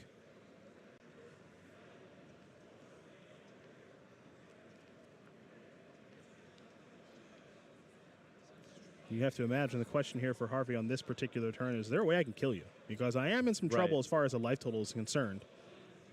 But is there a way I can finish you off? And I imagine that just starts with an amulet here. An amulet or a Primeval Titan. Now, casting a Titan this turn is extremely difficult. Yeah. But not impossible.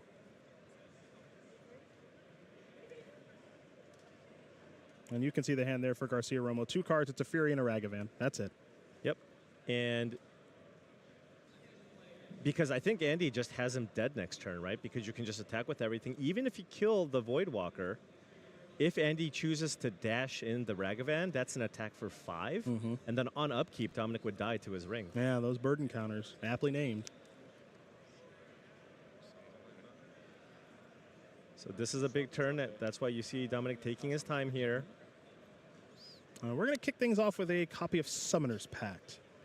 So that is going to go underneath the Voidwalker's counters as well. Going to join that amulet that was blown up earlier in the game with the Summoner's Pact. So now what will Harvey search for? It's going to be a Azusa Lost but Seeking. Okay. Puts a creature onto the battlefield. You can play a couple of extra lands here, but without the amulet, it's not too scary.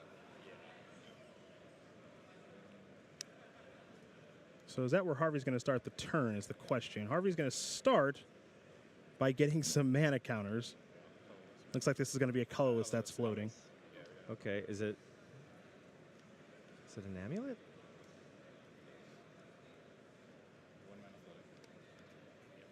It is not. No, it looks like it's going to be one of these Ravnica bounce lands. Looks like he's leaning towards Simic Growth Chamber. And he is. So that's the first land drop for the turn. There could be more. And you see Andy Garcia Romo keeping track of that. Okay. And now here is the Azusa. So no mana floating at the moment. But 2 land drops available.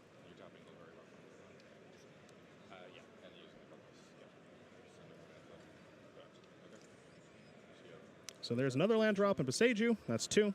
And Crumbling Vestige is the 3 mana. So is there just something else to play here? And it looks like the answer is yes. It'll be another Summoner's Pact. Okay, so he's got a... Play Dryad. Okay. There is an additional land drop available now. There is. Now, remember, Dominic does need to pay for 2 Summoner's Packs. Well, we'll get to that later. Okay, we just worry about that later. That's a later situation. That's a later thing. Okay. And now this is going to be a Valakut. So we're going to get a trigger. Because of the Dryad's text, all of the lands are everything. Valakut cares about mountains. We're satisfying that clause now with this land drop. So there will be one shot, and it looks like it's headed towards the Voidwalker. The Voidwalker, and he does have exactly enough, I believe, to pay for double pack next turn, but he'll just be totally tapped out. So Voidwalker down. These two creatures that are on the battlefield here for Andy Garcia-Romo don't do a great job of getting through a Dryad. Right. But we know something that Dom does not know. And that is a Fury. There's a Fury over there. There is a Fury. But that is not enough to kill both creatures. Oh! Was that a feigned death? Yeah, you said that. You said that. Was that a feigned death? You were right when you said it. But they're dead now. Oh. Oh, and so now they're dead, and he's going to go down to 3, 2 from the burden count. Yeah. And then, of course, on the upkeep, we'll Yep. have to pay the 2 packs Right, and can't yeah. do much past that. Andy Garcia-Romo's going to win game number 2 here over Dominic Harvey. Wow, feigned and death. I am glad that we're going to get a third one between these 2 decks and these 2 players. Game number 3 coming here to you in round number 13 of Pro Tour, the Lord of the Rings. Harvey going to start things off with a Radiant Fountain, going to go up to 22 and play an Expedition map. Both these players did have to take a mulligan, so 6 cards for each of them. Now, what does Andy Garcia have the grief here? Yeah, what kind of awesome start is there? Remember that last game, there was a turn 1 Fury that killed via Dismember. Felt like after that exchange, Dom was almost certainly going to win. Clearly not the case. Yep. But immediately, Andy Garcia-Romo was going to put Harvey to the test with a Ragavan. Yeah, I mean, they're Amulet Titan and also Tron are the kind of the 2 decks where Ragavan really shines. Absolutely. As those are the decks that don't play the extremely powerful 2-drops that deal with it easily in the Bowmasters and Ren and 6. Now, there's a real priority from the Amulet Titan side to either have an Arboreal Grazer or just blow right past that thing. Right. And hopefully the reveals aren't too bad. Game 1, we had some fun reveals. That Golgari Rod Farm, that one doesn't matter too much. But the treasure does, and Ragavan's going to bring one of those along with it.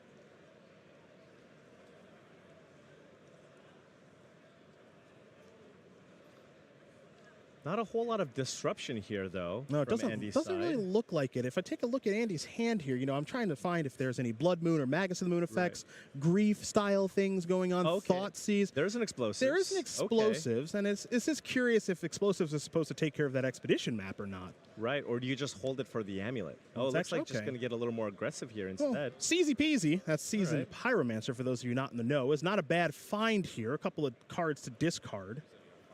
Oh, it has multiple Explosives there. Mm-hmm. Looks like interested in getting rid of both of them. Okay. Okay, so now Amulet becomes kind of scary. Ooh, but that was a Blood Moon. That was a Blood Moon. So you see some of the power there of Seasoned Pyromancer are also going to generate 2 elemental tokens since the cards that were discarded were non-lands. As we head over to Harvey, who I would say is in some trouble, though I don't think he knows it yet. This is just powered by Ragavan. Turn 2 Yep. here. Look at this board.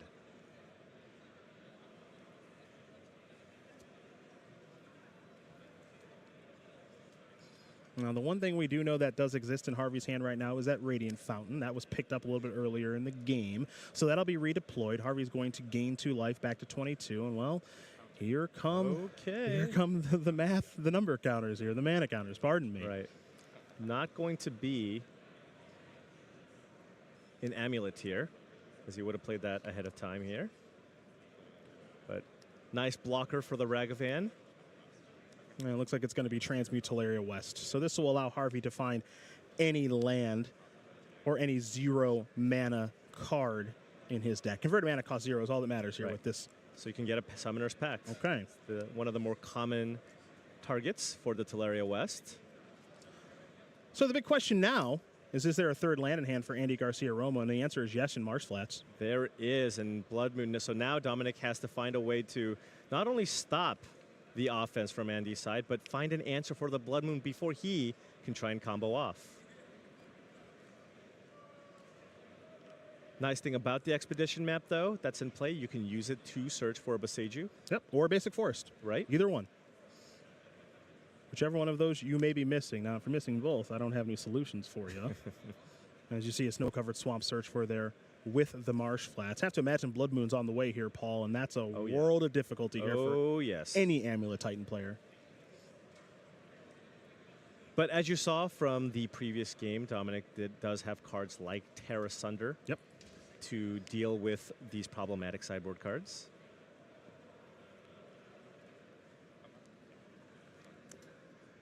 Big beatdowns, block the Ragavan, taking 4. Yeah, pretty simple block there, of course. You'll let the other ones through. Ragavan does have a triggered effect when it does hit, so...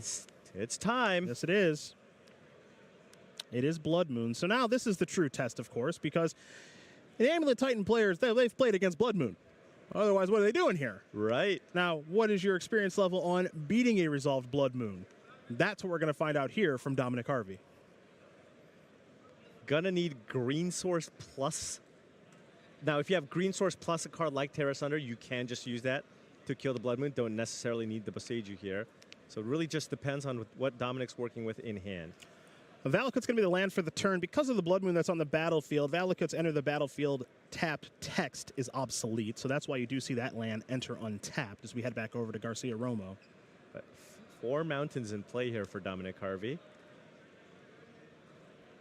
They're some of the nicest mountains I've ever seen. Here is a Terminate on that Arboreal Grazer. Going to clear the way for the Ragavan to get in a hit. Ragavan is now on. This will be an attack here for 6. Harvey's going to fall down to 12. You'll get a Ragavan trigger, revealing Primeval Titan. Okay.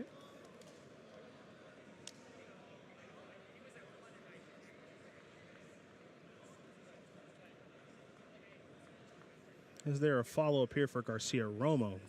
Does Andy need much of one? I think in a pretty commanding position. Right. At 12, though, so now if you're on Dominic's side, you have to think, if he doesn't have an answer in hand, of course, do you fetch the forest?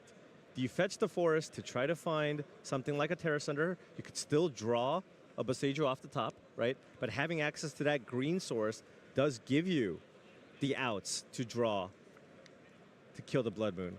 Well, no search just yet. Waiting to see what he finds off the top first before making that decision. Well, okay. The forest is there. So now you can fetch the Boseiju. You can. And kill the Blood Moon.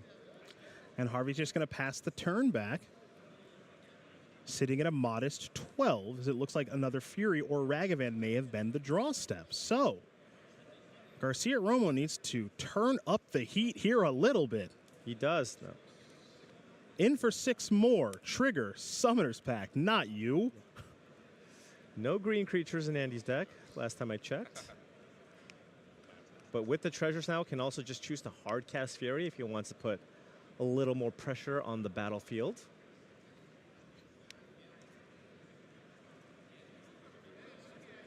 It looks like this may be another Engineer Explosive. So number 3. Andy brought in 3 of these. Yep. And now Harvey is going to immediately sacrifice this Expedition map. Our best guess here is Boseiju, and there it is. Now it's going to kind of leaned towards that explosives there. Wants to get rid of that one too. Yeah, sure. So, all right. So this is where things get a little bit interesting here, partner, because we know that there's we're pretty positive there's a Summoner's Pact in hand here for Harvey. There's a Valakut in play. Now, there is a Valakut in play. So how effective is a card like Primeval Titan in a spot like this versus how effective is a card like Dryad of the Elysian Grove? So the Dryad of the, it depends also on how many lands Dominic's working with. But if you have, for example, multiple lands or a bounce land, if you go Dryad, and then you play a couple lands, you can get the Ragavan and other threats off the battlefield, right? If you go for Primeval Titan, Andy needs to have a removal spell to get it off the battlefield, or he doesn't have great attacks. Now, of course, given that there is untapped mana here for Andy, if we put ourselves in Dom's position, is my opponent holding a Terminate, right? You've had spells in your hand for a little while. Right. You know, you haven't cast Grief, you haven't cast a Fury. What could your hand be? What am I supposed to play around? Right. Now, the nice thing is Andy's already cast 1 Terminate. It's very true. So that eliminates that. Most lists play 2 to 3 copies of the removal spell. It looks like Andy's playing only 2. Okay, so we got to run the numbers. Yeah, you just play the numbers, and do you have your second one? Right. And you have to think it's pretty unlikely that you have a second one. And if that's the case, do you feel safe just playing a Primeval Titan? Right? Because if you do, you can block one of the 2 power creatures. You'll still take 4, go down to 2. Yep. Right? Does Andy Garcia have a Lightning Bolt? Did he keep it in? Yeah. Doesn't have a lot of great targets in the matchup. Now, Dominic could find a bounce land and bounce the Radiant Fountain. Also replay true. that. Yep. That would put him back up to 4, which would put you out of bolt range. So a lot of things to think about here with what you want to get here with that Summoner's Pact. And especially sitting at 9 and 3 here in a Pro Tour where requalification and maybe even working himself into the conversation of the World Championships is at stake. A very important decision for Dominic Harvey. And we do see the Summoner's Pact in hand, so I have to imagine that's what is being thought about here. Now already starting to tap some mana. Does have access to 6 to start the turn. No land drop has been played yet. So this is just Primeval Titan, no pact. That's what it looks like. All right. So of course there will be a trigger. 2 lands will be coming.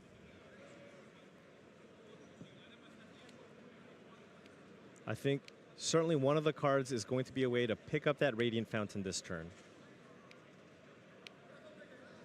Now, Andy Garcia did have a Fury, but does he also have red card plus a Feign Death effect? It's a very good question. Because if he does,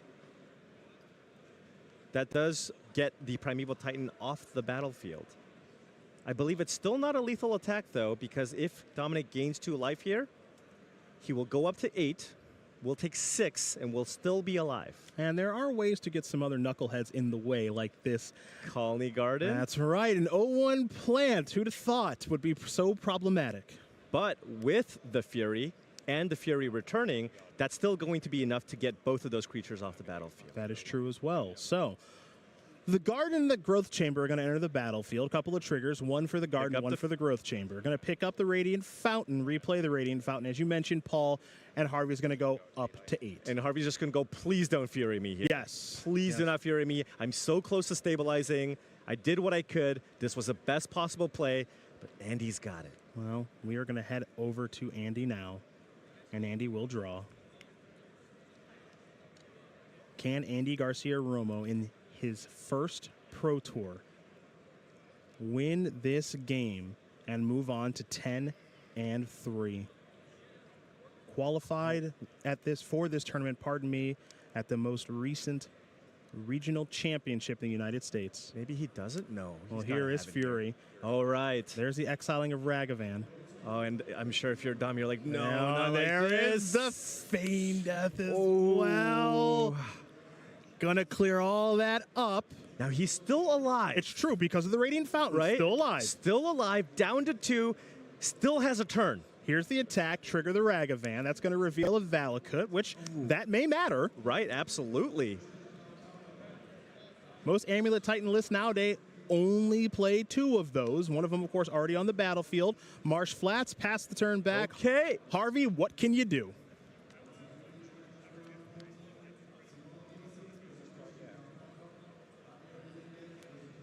Does an Amulet get it done?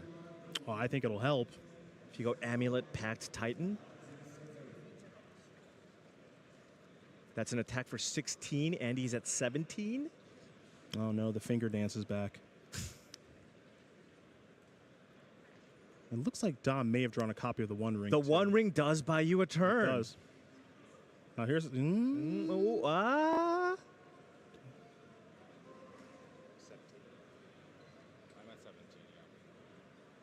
17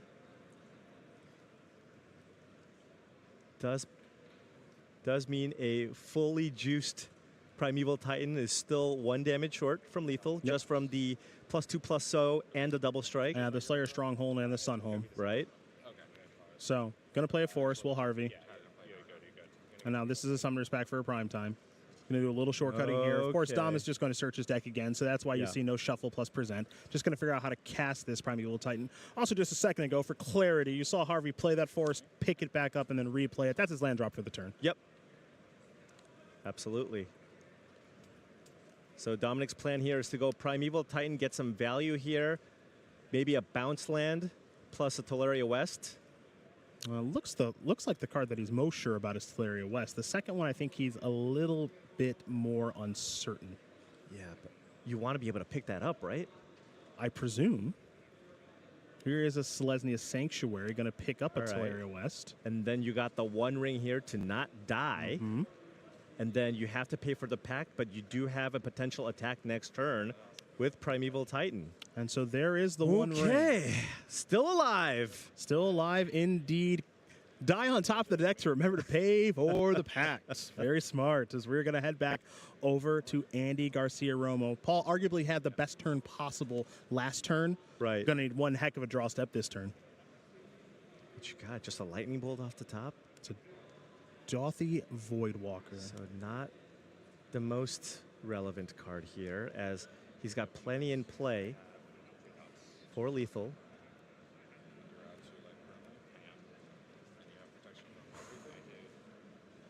What can Dom find here?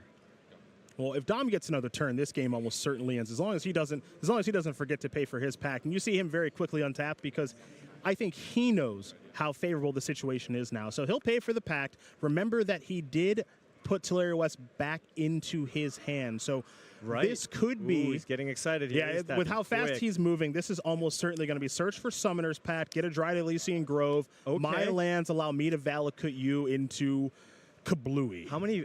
Are there 2 Valakuts in the deck? Because one has been exiled. Well, how's Vesuva Oh, sound? Vesuva is all same thing. That's is this just lethal? Well, here comes that prime time, baby. And so there will be a couple of triggers. Don't forget the bounce land triggers as well, which means that Harvey has done nothing like playing lands. Dryad Elysian Grove allows additional land drops. This is incredible. Valakut triggers and all of that jazz. So it's going to be a Simic Growth Chamber. And you see Dom is explaining exactly what is going to happen here. Yeah, every land that comes into play deals 6 damage, as he has 2 copies of Valakut in play. And that is going to do it. Dominic Harvey is going to win this game and match here over Andy Garcia-Romo. A fantastic one between the two. Amulet Titan squeaks out the victory there against Rakdos Evoke. I mean, both times back against the wall, having 1 turn left to live, Dom finds a way. Game 1, needs a land, finds it at the last possible turn. Same thing here, finds the 1 ring to survive. That 1 extra turn to get there with...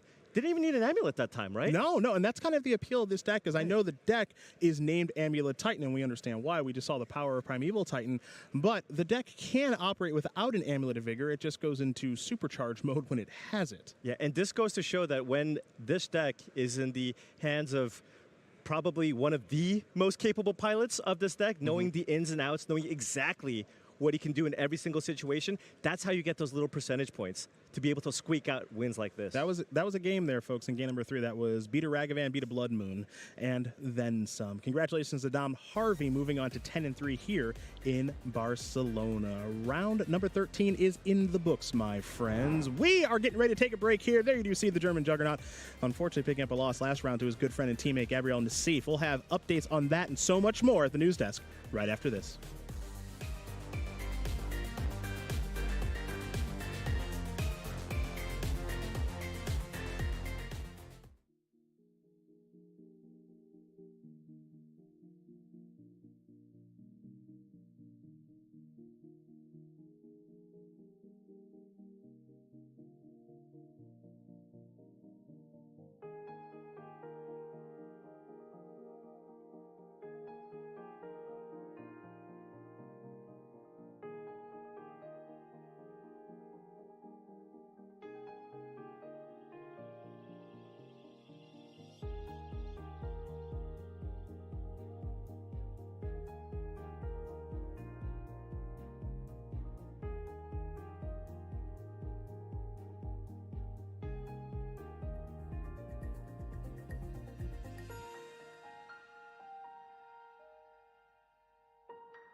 Welcome back to coverage of Pro Tour Lord of the Rings from beautiful Barcelona, Spain, everybody.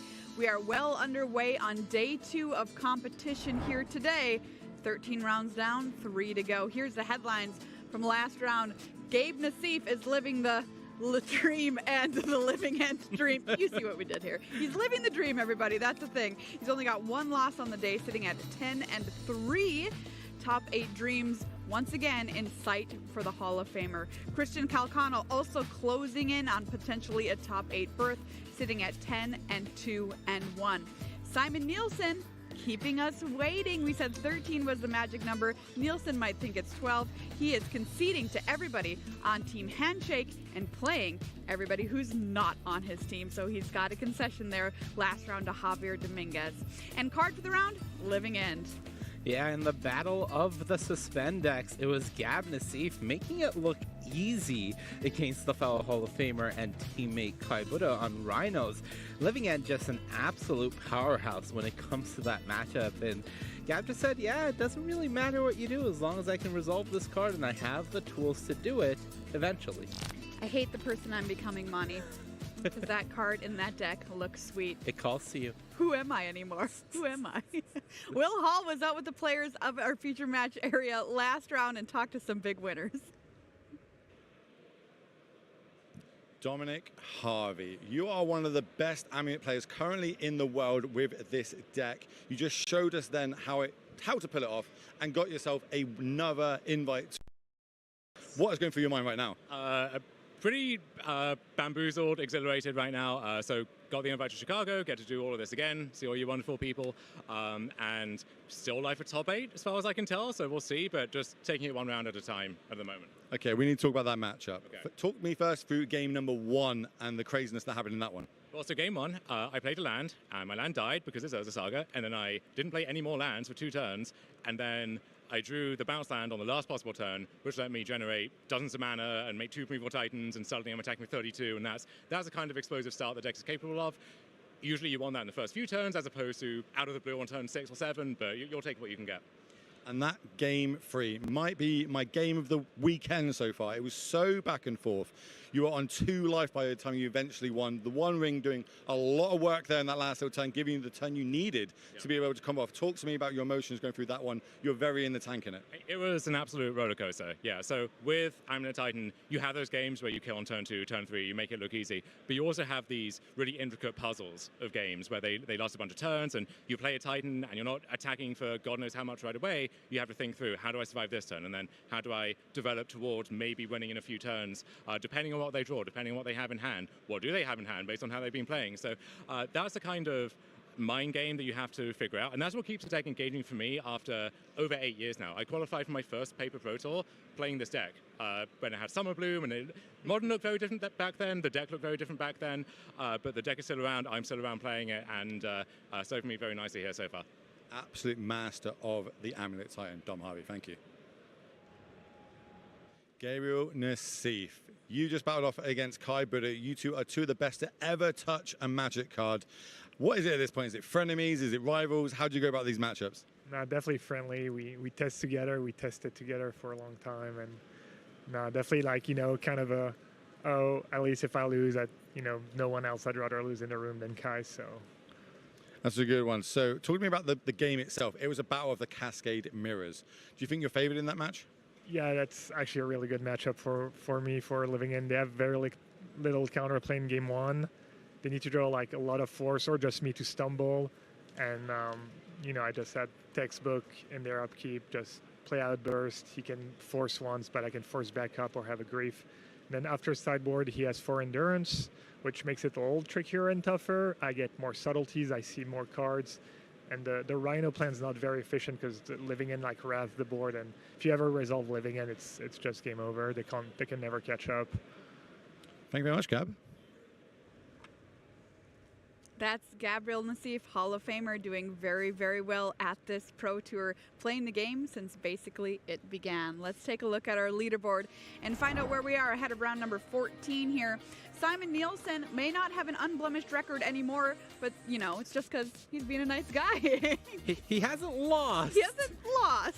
But the concession to Javier Dominguez means that Javier is now one step closer to making the top 8 alongside his teammate. Simon, of course, not locked, but does believe 12 should be good enough, still to be seen. And if he reaches that magic number of 13, he will stop playing. Looking at the rest of the leaderboard, Christian Calcano 10-2-1, following up the pack leaders, the handshake players, Gab Nassif, Marco Del Pivo still in there, Jake Beardsley still in there in his first Pro Tour, and rounding out the 10-3s, we have Sean Goddard and Dominic Harvey. Kai Buddha, we've been following him all morning, sitting at 9-4 down there at the end of the leaderboard as well, so we're definitely keeping our eye on him too.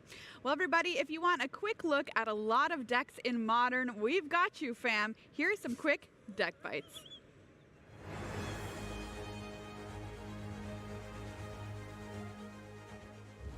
Alan Wu, what are you playing this weekend, and what does it do? I'm playing Blue-Red Murktide. It's, I guess, like a pretty normal like Blue-Red tempo deck. Cheap threats, counter spells, removal. Strong. Okay, so you got to give me 3 key cards of this deck. What are they going to be?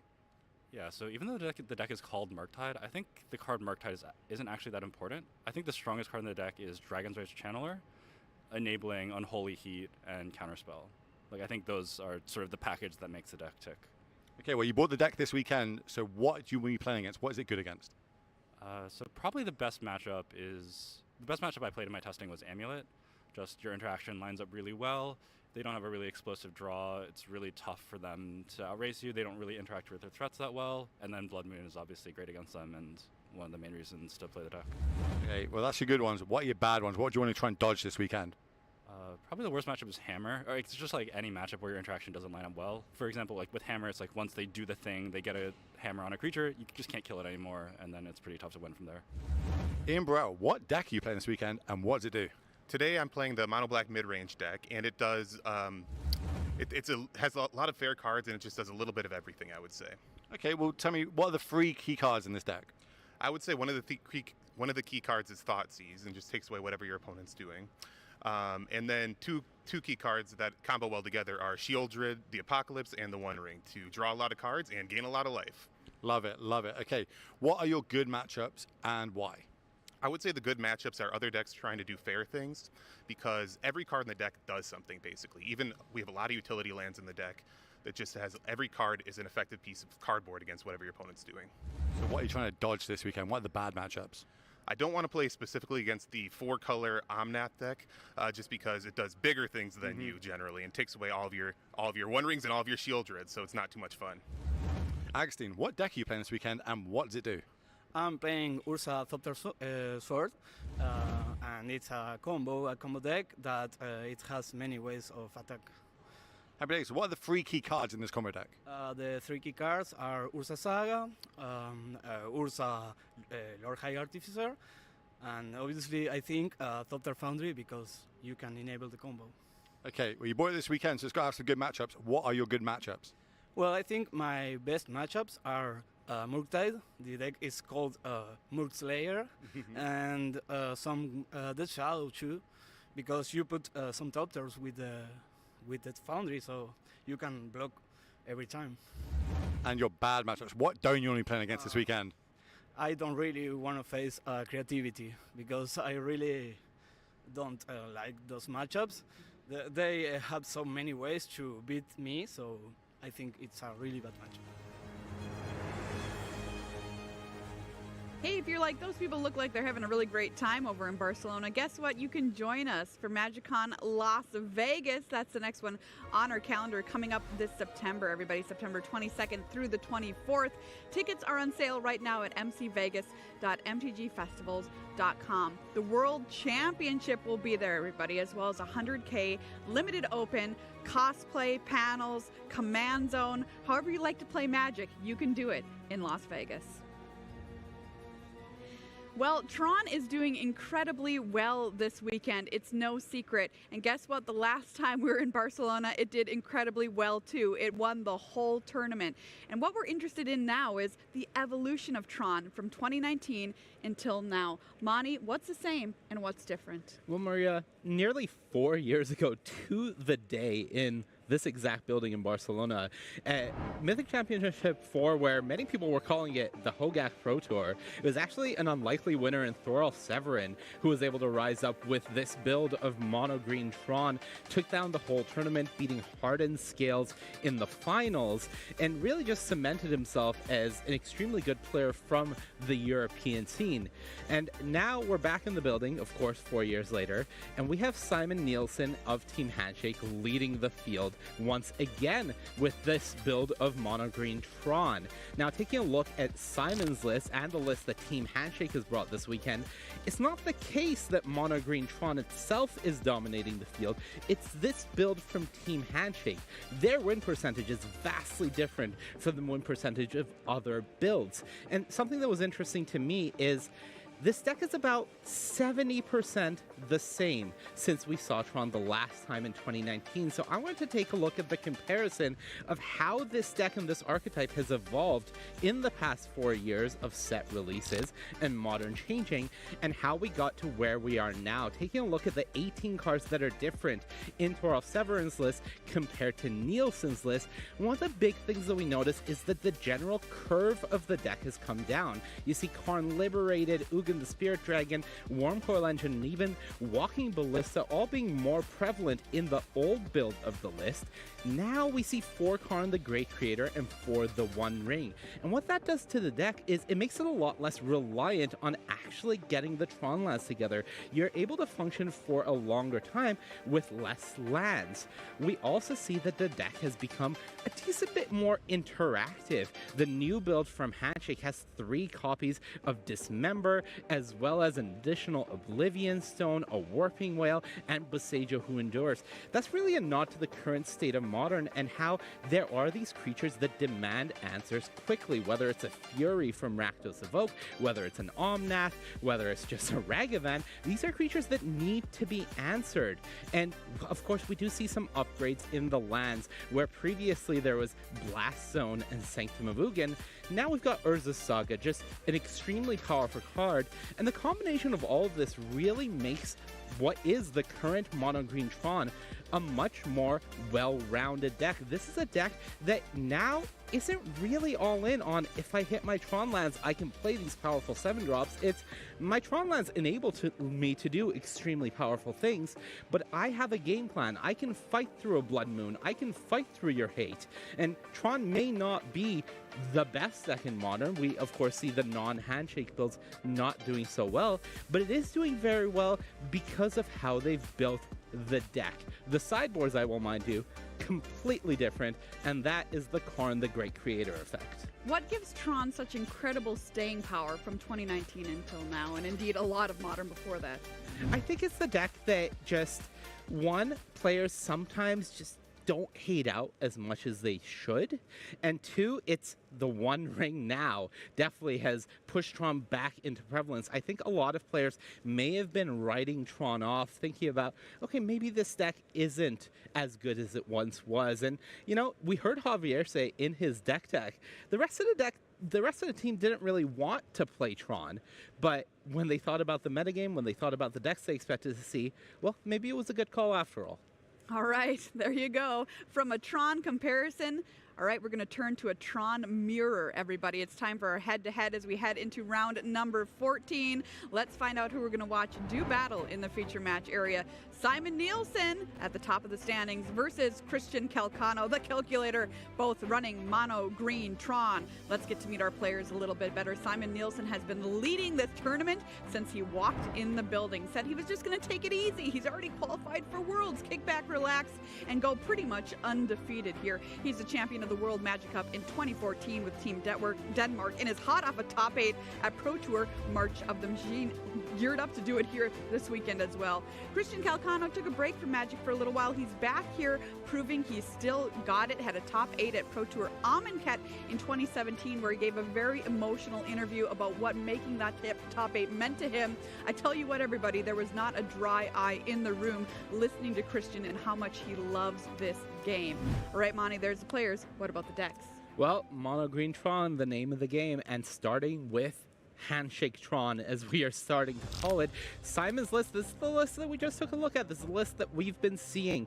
It's more interactive, it's more lean. Only one copy of Karn Liberated, and there is a spicy one of Talisman of Resilience in this deck. We've already seen what this card can do, being able to play it on turn 2, cast an Ancient Stirrings off of it.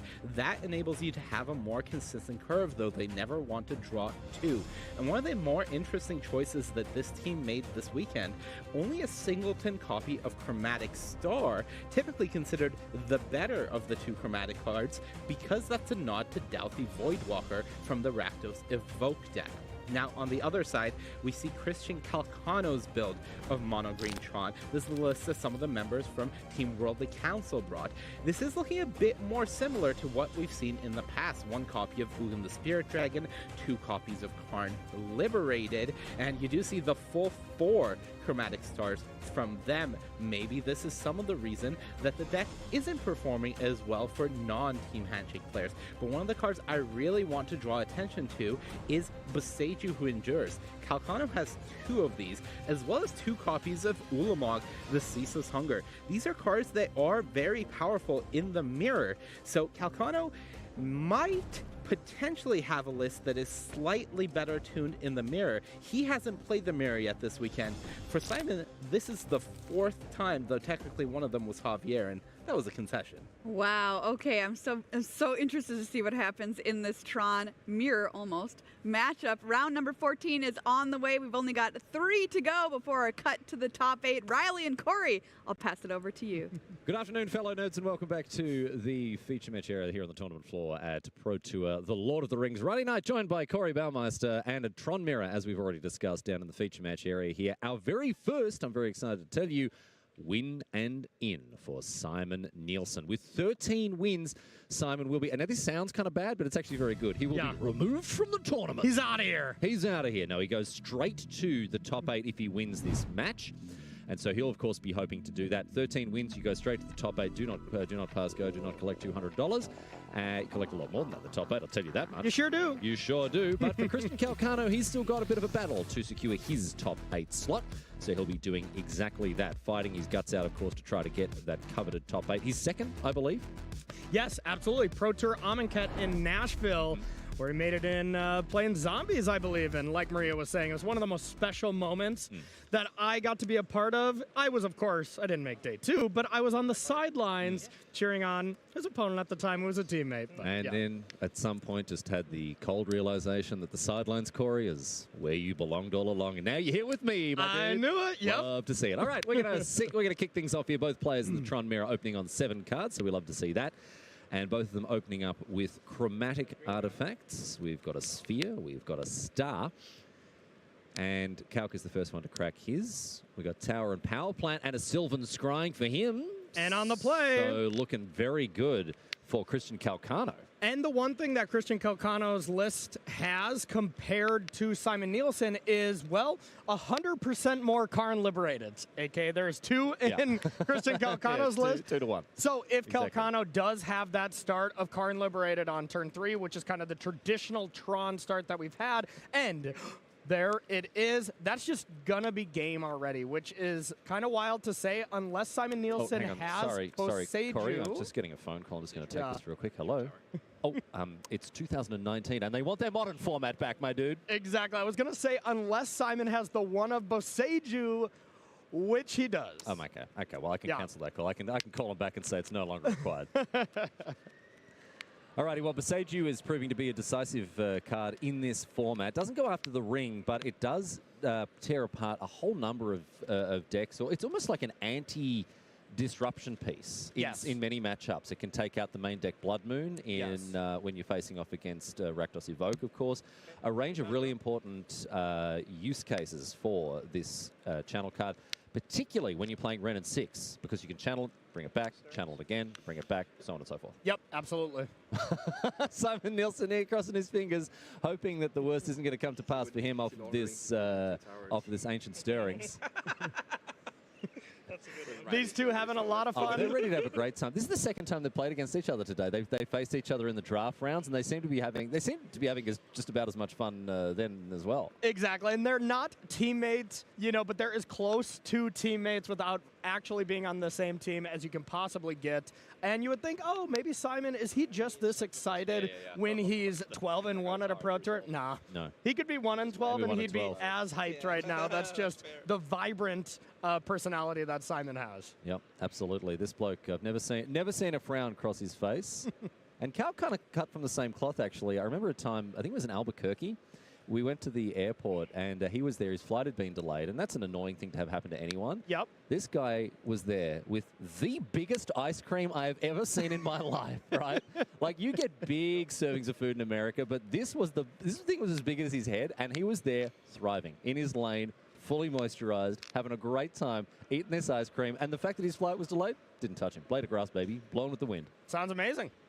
Relic of Progenitus, this is a card that we've seen in the main deck of some Tron lists. Talk to us, Corey, about why we're seeing Relic played main deck these days. Yeah, Relic is just a really strong piece of graveyard interaction. At the worst case, aka the floor of this card, you can just cycle it away for 2 mana, no problem, easy peasy. But being able to shut down decks like Living End, shut down Breach, all these kind of things, ends up being really valuable. Also, there's kind of a weird interaction where you can exile all your stuff and then use Card in the Great Creator to get those things back, those kind of artifacts back. Doesn't come up as often, but a decent amount of application. If you've got a key card in your graveyard, you can just target that with, you can select that with the targeted ability of Relic of Progenitus. Exactly. It still has to be an artifact, but that can come up sometime. Oh, dude, we've seen weirder things happen today with Khan the Great Creator. Earlier on, we saw someone cast an opposing Khan with a Ragavan, and then get sideboard cards unlicensed as the One Ring out of their sideboard. Rakdos Evoke putting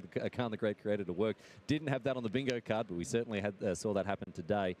Here and now, however, Khan the Great Creator could be a key aspect of this matchup, not only because of its sideboard searching capability, but that Null Rod-esque line of text at the top is really kind of the most important thing. Anybody who watched, our very last match of yesterday, round 8, first of all, this Tron Mirror has already went double in the amount of time that match went. We saw Zachary Kinney scooping it up in record time whenever Karn the Great Creator got in play because it shuts down most of the deck. But look at this. We find the tower of the Ancient Stirrings. Nielsen and Calcano share a chuckle as Khan, liberated, hits the battlefield. A huge play in this deck. And it looks like Nielsen ready to pack him up as a result of the mighty Planeswalker hitting the battlefield. And Calcano will be very happy he's playing this card for this exact situation. Sometimes you hit Tron, you get it. Didn't happen on turn 3 for him as he was hoping. That could have been the massive blowout situation there. But ultimately got over the line with the 7-drop. And it didn't happen on turn 3 because of the one of Boseiju. So Simon had to get extremely lucky that game to not have the great joy of scooping a turn earlier. As it is now, we're seeing a very similar situation in game number 1 to game number 2. 1-drop artifacts for both players. Expedition map for the Dane, whereas the Americans got a chromatic sphere here. Okay, and that is the draw on the draw that you're looking for is 2 Tron lands with the map. So now Christian Calcano has to be on defensive and looks at hand, check notes for Boseiju. It's there once again. So Christian Calcano is able to disrupt a bit. Now, the one thing you usually want to do when you do disrupt for any players playing this Tron deck at home, if you can ever aim at a land, pick the tower. It just adds a little bit extra. Unless you have any other information, like maybe they have a second tower type thing. So when is the time to fire off this Boseiju? Do you do it now? Yeah, I would do it now or after the draw step. I think both are reasonable. My point is you need to do it before you get to the main phase. No matter what, because then you don't get a chance to do it. You can't respond to a land being played. Correct. Yeah. Yep. It really doesn't matter draw step or not, but yeah. And we're going to see it here. Draw step, cycle away the chromatic sphere for green, and channel the Boseiju going after. Ooh. What are we going after here? Was it the tower? It looked like it pointed at looked like it was at the mine. Yeah, the mine. Yeah. And I guess the one reason that you would do it after the draw step, when these decks played a little bit less land, is there's a small chance you could draw the forest and already have 2 forests in hand, and then you fail to find. We sort of take this for granted. We've watched hundreds, thousands potentially of hours of the best players in the world play. Yeah. Sometimes from you, from a first-person perspective, Corey. So we kind of take that sort of thing for granted, right? Like we understand, of course, you do it in the draw step to prevent blah, blah, blah. But for a lot of new players, they'll be sitting there thinking, oh, yeah, right. Because if they draw the forest off that draw step, then they don't get to search for something with the Boseiju, bit of extra value. And these little 1%ers, they all add up. Exactly. Can happen. That's for sure. So Warping Whale was the card cast off of that that draw step blown up mine. And now we see Forest from the Boseiju and a power plant. And was that the Sylvan Scrying now? Sylvan Scrying, yep. And obviously Kelkano wanted to prove me wrong there immediately by destroying the other non-tower land. Of course, you always go for the mine if you can. Always go for the mine if you can, unless, of course, you don't, in which case go for the tower. In which case, however, if you don't go for that, go for the power plant. Yes. Absolutely. With a slight clause. But not necessarily in that order. Sometimes. Sometimes, yeah. You want to go for the mine, the tower, or the power plant. Yep. And that's in my favorite order. None particular. Absolutely, but it can change. You ask any Magic Pro any question about Magic, and you don't need to hear their answer. It is always, it depends. Exactly, there you go. It depends. There you go. All right, so it looks like we don't have Tron here in play for Calcano right away. Sylvan Scrying to pick up the land for next turn, but Simon's going to be the first one to accomplish big mana here. So we're going to have 8, 9 mana available. We'll see what what you can do. Karn the Great Creator is already excellent. So Karn and then can get a 5-drop to start right away. It's a weirdly good one. Well, okay. So one thing you can do for sure is go Karn the Great Creator. I mean, you can attack for 1 with this Eldrazi spawn. Go get the Stone Brain. And you can name Urza's Mine. Okay. We did see this yesterday where Stonebrain named like Karn the Great Creator. Now that was during Zachary Keeney's any % speed run of a feature match. Yes, it was. It was. And it was a big thing that they were considering. Zach was like, I'm not sure. Maybe I go for the other Urza land. Maybe I go for Karn the Great Creator. It seemed like a coin flip. And decided to go for Karn. We'll see what Simon does now. Liquid Metal Coating instead the choice here for the Dane. And this is devastating as we see Haywire Might and another Haywire Might as well. Looks like he brought in a couple of them. And Calcano at this stage, this is a disaster, right? So the Liquid Metal Coating, again, we'll go over this for those unfamiliar with this interaction. Liquid Metal Coating turns opposing permanents into artifacts. Now, why would you want to do this? When you've got a Karn the Great Creator with the static text, activated abilities of artifacts your opponents control can't be activated. This means you turn the Urza's Tower or any land into an artifact, and all of a sudden, it can't be tapped for mana. Yes. So it can't be tapped for mana, but it does still have the ability of Tron. It doesn't take away the ability. So we're going to see this, and I think I know the reason why we didn't get Stonebrain here. I think they may side it in. Because didn't we see Zachary Keeney just hardcast it? He drew it naturally, yeah. So it's probably in the 60 rather than 50. Which, I mean, I would love to hear the ins and outs of why you bring this in, because realistically, when you bring in a card like the Stonebrain into your main deck, you have now eliminated 3 copies of the Stonebrain from your deck. And Nielsen brought in 2 copies of Haywire Might as well. Brought them both in. He brought them both in. And I mean, to be fair, there are a lot of bad cards. Relic, Wormcoil, Engine, Dismember. So it's probably more of a scenario of I need to get these X cards out rather than I want to bring these cards in.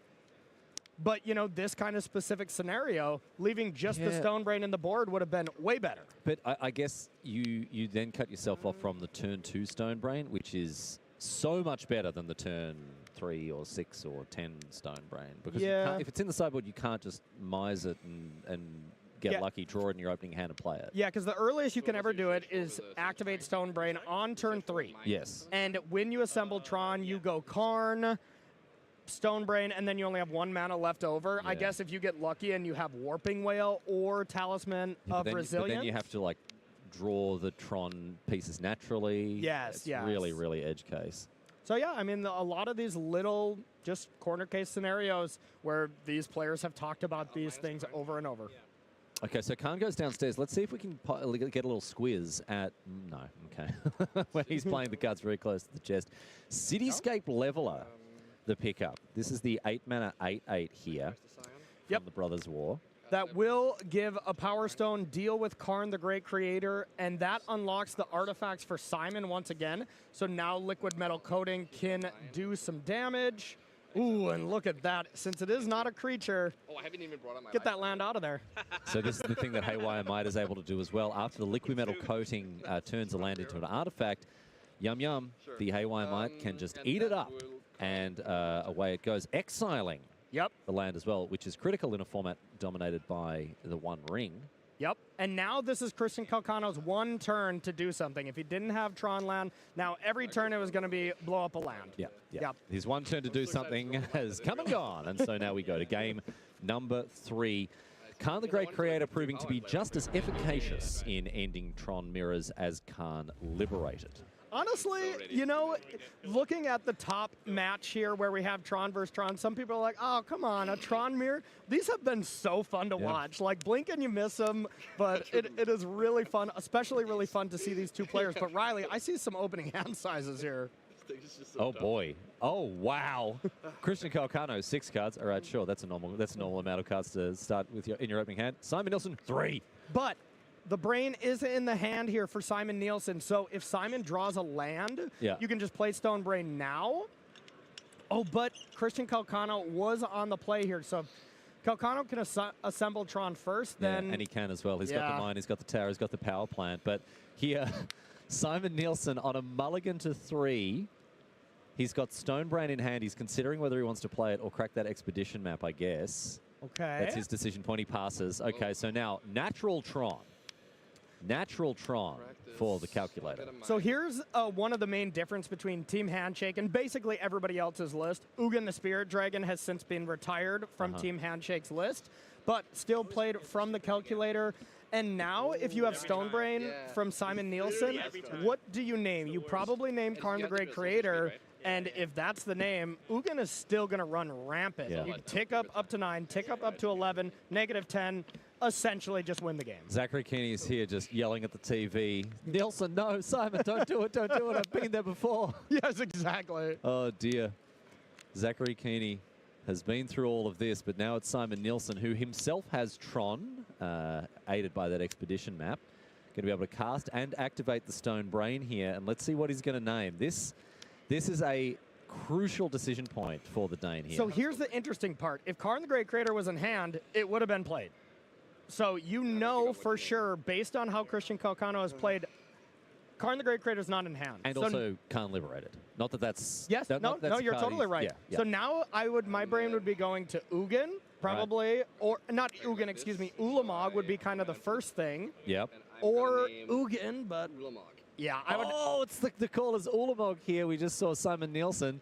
Definitely correct. Ulamog and fans out the hand. And you can see Simon's face. Look at his face, a little surprised. But even though he doesn't hit the Ulamog in the hand, he'll still be able to snag them out of the deck, of course.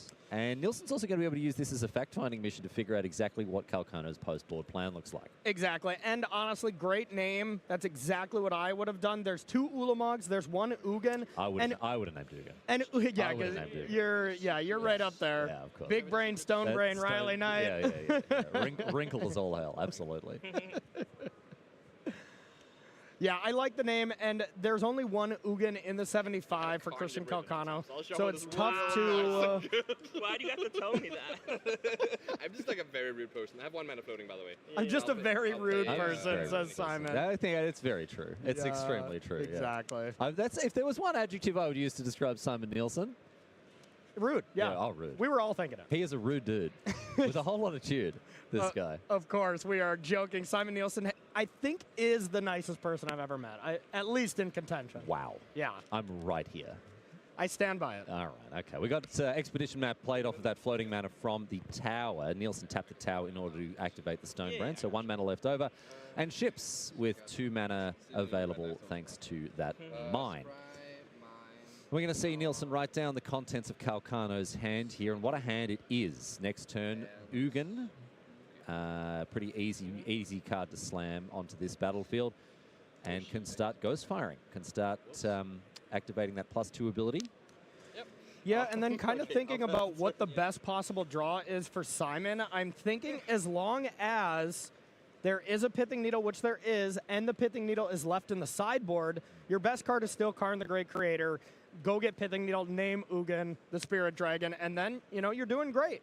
But we don't know if the Pithing Needle's in the main. We don't know if it was brought in because it's an Urza Saga target.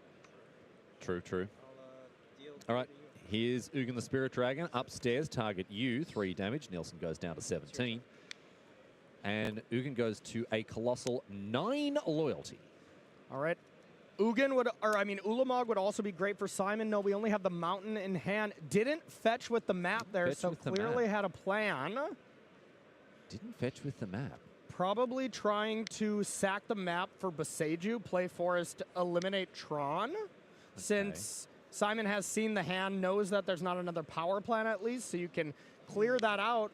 But now Simon is going to be put to the test next turn and forced to draw something because the Ugin ultimate doesn't exactly say I win the game, but it's about as close as it gets. What is it? Draw 7, gain 7, put 7 permanents into play? That's it, yeah. You can't win from that position, my goodness. Yeah, exactly. And also usually the Ugin sticks around because it's -10 and the Ugin will often be on 11. It will, yeah, exactly. I don't think any of my cards do anything. Oh, dear. Oh, Simon Nielsen just looking through the ham sandwich that is his hand at the moment and thinking, okay, all right. And let me remind y'all that 12-1, one more win from Simon Nielsen. Is that locked for top 8? There's still a chance that, who knows, tiebreakers, if you go loss, you might be able to sneak in. But Simon really wants to lock it up right now. Yeah, this is a win and in for the top 8 for Simon Nielsen. At 13 wins, players are removed from the tournament and secure their slot in the top 8. And Nielsen, that window is closing for him very rapidly in this game. I mean, mulligan to 3. We're not going to take anything away from the bloke. It was an uphill battle from the get-go here. Yeah. But he's in a really tough spot.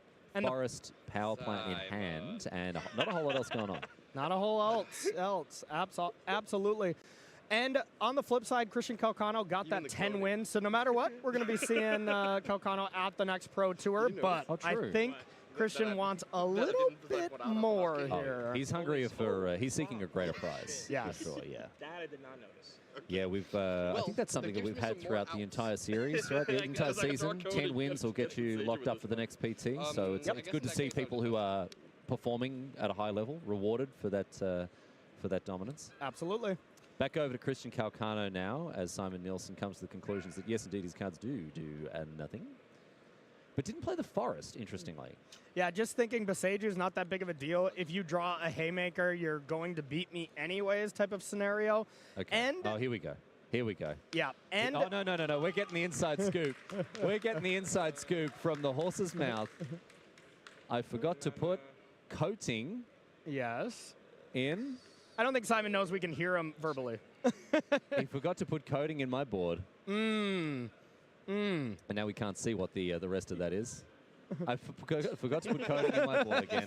And you know what? All the people who are watching this, they can't hear us right now, but all the people who are watching this on mute, all the people who are watching the VOD later on, months down the track, hello to all of you. You're not listening, it's on mute, but you're getting this explanation here from Simon Nielsen. Gotta love it. Simon giving us a real show here. Sorry. Yeah, no worries, no worries. One reason that Simon didn't go for the Boseiju line is Simon does know about Christian Calcano's Boseiju. So if Simon Boseiju's the land, then Christian gets a Forest, and then Boseiju's back. And Simon needs Tron to claw back into this game. And we're entering into a Boseiju arms race at this point. The doctrine of mutually assured Boseiju. That's that's also why the map is not being cracked at all. So it gets the Tron piece that gets blown up by Boseiju. Here's the little intricate levels of this Tron mirror. Also, he forgot to put coding back in his sideboard. That's another factor that comes into it. Just these little edges. Just these little edges. Forgetting to put cards in your sideboard. Yeah, makes all the difference. All right, back to Simon Nielsen now. I think he's got an enormous uphill battle ahead of him here to try to get back into this. Ugin ready to go ultimate next turn.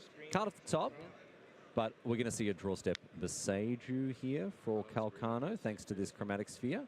Yep, looks like it. On the tower, okay. So that means that Nielsen can use it to go and get the expedition, or go and use the expedition map to go and get another tower. Yep. And we're going to see that. And that's what's going to happen. And it looks like we are going to be in the spot, kind of like we were last turn. We're going to get that tower, put it in hand for Simon. If Simon draws, Karn the Great Creator is going to have a plethora of mana, 7, 9, 10 mana, and will be able to get something to deal with Ugin. You can go Karn the Great Creator, have 6 mana left over. Pithing Needle seems like the one that stands out to me. Yeah, that's a pretty clear one. Could also get Liquid Metal Coating if it was there and target Ugin. Haywire Might, I think that was the draw. Yes, Haywire Might was the draw for the turn. That's not going to do it against Ugin the Spirit Dragon, and it looks like here Christian Calcano is going to be able to ultimate the Spirit Dragon after a Warping Whale deals with that Haywire Might. A really huge play coming your way from Christian Calcano. Ugin the Spirit Dragon, -10, gain 7, draw 7, put 7 permanent cards onto the battlefield. Buckle up. Buckle up, cowboy. 7 off the top, a very stately 7 here for Calcano. He's taking his time. It's not often you get to Ultimate Ugin, and he's enjoying every second of it. You know when we see like Greg Orange go with Omnath, add a bunch of mana, counters. What have we found? Calcano's about to have a good time. I'm guessing this is bad. All right, 3 permanent cards, 4 permanent cards. That's why I didn't cast it, yeah. No reason to. Are we getting slow rolled? Because if the last one is a Khan. Okay, all right. Wow. All right, if Simon were to win this game where Ugin ultimated, this would be unbelievable. That is not a particularly strong... there it is. That's game. That's much better. That's much better here for Calcano. He's got an enormous amount of mana after putting those 3 spheres and stars into play. Very likely for him to hit some business after that. Drawing an effective 10 rather than just 7 here. And with Karn the Great Creator, if Christian Calcano can't figure out a way to win here, my goodness me, he's going to need to take a long, hard look in that mirror. We'll see what the option is in the sideboard now, because both players do have to bring in a lot of strange cards. So, you know, we'll see what the target is. Liquid Metal Coating ends up being very strong. Can you imagine having a card in your sideboard? And it's really good. This is something I come back to whenever I see this sort of stuff happening at the Pro Tour. It's just good to see people having fun playing Magic. Exactly. At the end of the day, it is a game. It's a game that we all love. And look, I'm not taking anything away from the hard, spiky, competitive players who are here to win at all costs, right? And that's been me at certain times, for sure, you know? But these two players are in the feature match area of the Pro Tour, with Simon Nielsen so close to locking up a top 8 slot in this match, and they are laughing their heads off, hooting and hollering, having a great big carry-on, and enjoying themselves. Honestly, sometimes you look at it, and Simon said, I'm just here to relax, have some fun, and sometimes when you put that pressure, the weight of the world on your shoulder, you don't think as clear. Maybe you're playing not to lose instead of playing to win. There is really something to be said about kind of having this nonchalant, more relaxed mentality, but have no, no fear about it. These players both want to win, especially Christian Calcano, who definitely does not have this top 8 locked up. There's a big separator when you get your first Pro Tour top 8 and your second. Your second is when you really distance from the field. The amount of people have top 8 at 1 Pro Tour, great, that is awesome, great accomplishment, not taking that away from anyone. But 2, you separate. The amount of, you go with sheer numbers of players. You can spike, you can spike a Pro Tour. Exactly. You can spike a Pro Tour and get into the top 8 if you've got the right deck at the right time, if you run hot, if you're in that zone for that 1 week. Yes. But the good players are separated from the great players by one thing in this game, and that is consistency. Exactly. And then the elite is separated by, the guys, the Nassifs that are, poised to do well here again. The next level from that, away from consistency, is then longevity. Exactly. Yeah. And one up from that, Riley Knight. And then me on top of it all. But hey, I just sit in the sidelines because it's only fair to give other people a chance. All right. So, Calc here having a good long think about what he wants to get out of the board, and Simon just really staring death in the face. I already have the 2 floating. And still has these stars to sacrifice. Just start, draw some more cards if you need. You spent that on the... No, but you're doing another one. So green colors in the pool, and we're going to see another Khan here. So it looks like green floating. Just up the tower. Yeah. So 1 green in pool. Going to go downstairs and fetch another sideboard card after the liquid metal coating off the first Khan. You know you're ahead in the game if And you now- are legend ruling Karns, because the Karn static is good enough, you know? The one ring to rule them all. We see it come down. This has been a huge card in this tournament this weekend. The most played card in the field. And Calcano is going to use it to pull even further ahead in this game. Protection for everything for this turn. And Beseju on the tower once again here. Just a plethora of things to do here. Calcano just trying to maximize every little inch here. Just make sure Simon has no way to come back into this game. And Nielsen's got another forest to fetch up here, but I think the liquid metal coating was also activated as well here. Yep, it was activated on the Urza's Mine, so if the tower is top decked, you only have access to 5, 7, 8, 9 mana. Only. But Simon doesn't have He an doesn't have action anything- spell he in doesn't have hand anything or in tower. Yeah, so if he draws the tower, it's nothing. Wormcoil Engine is not enough.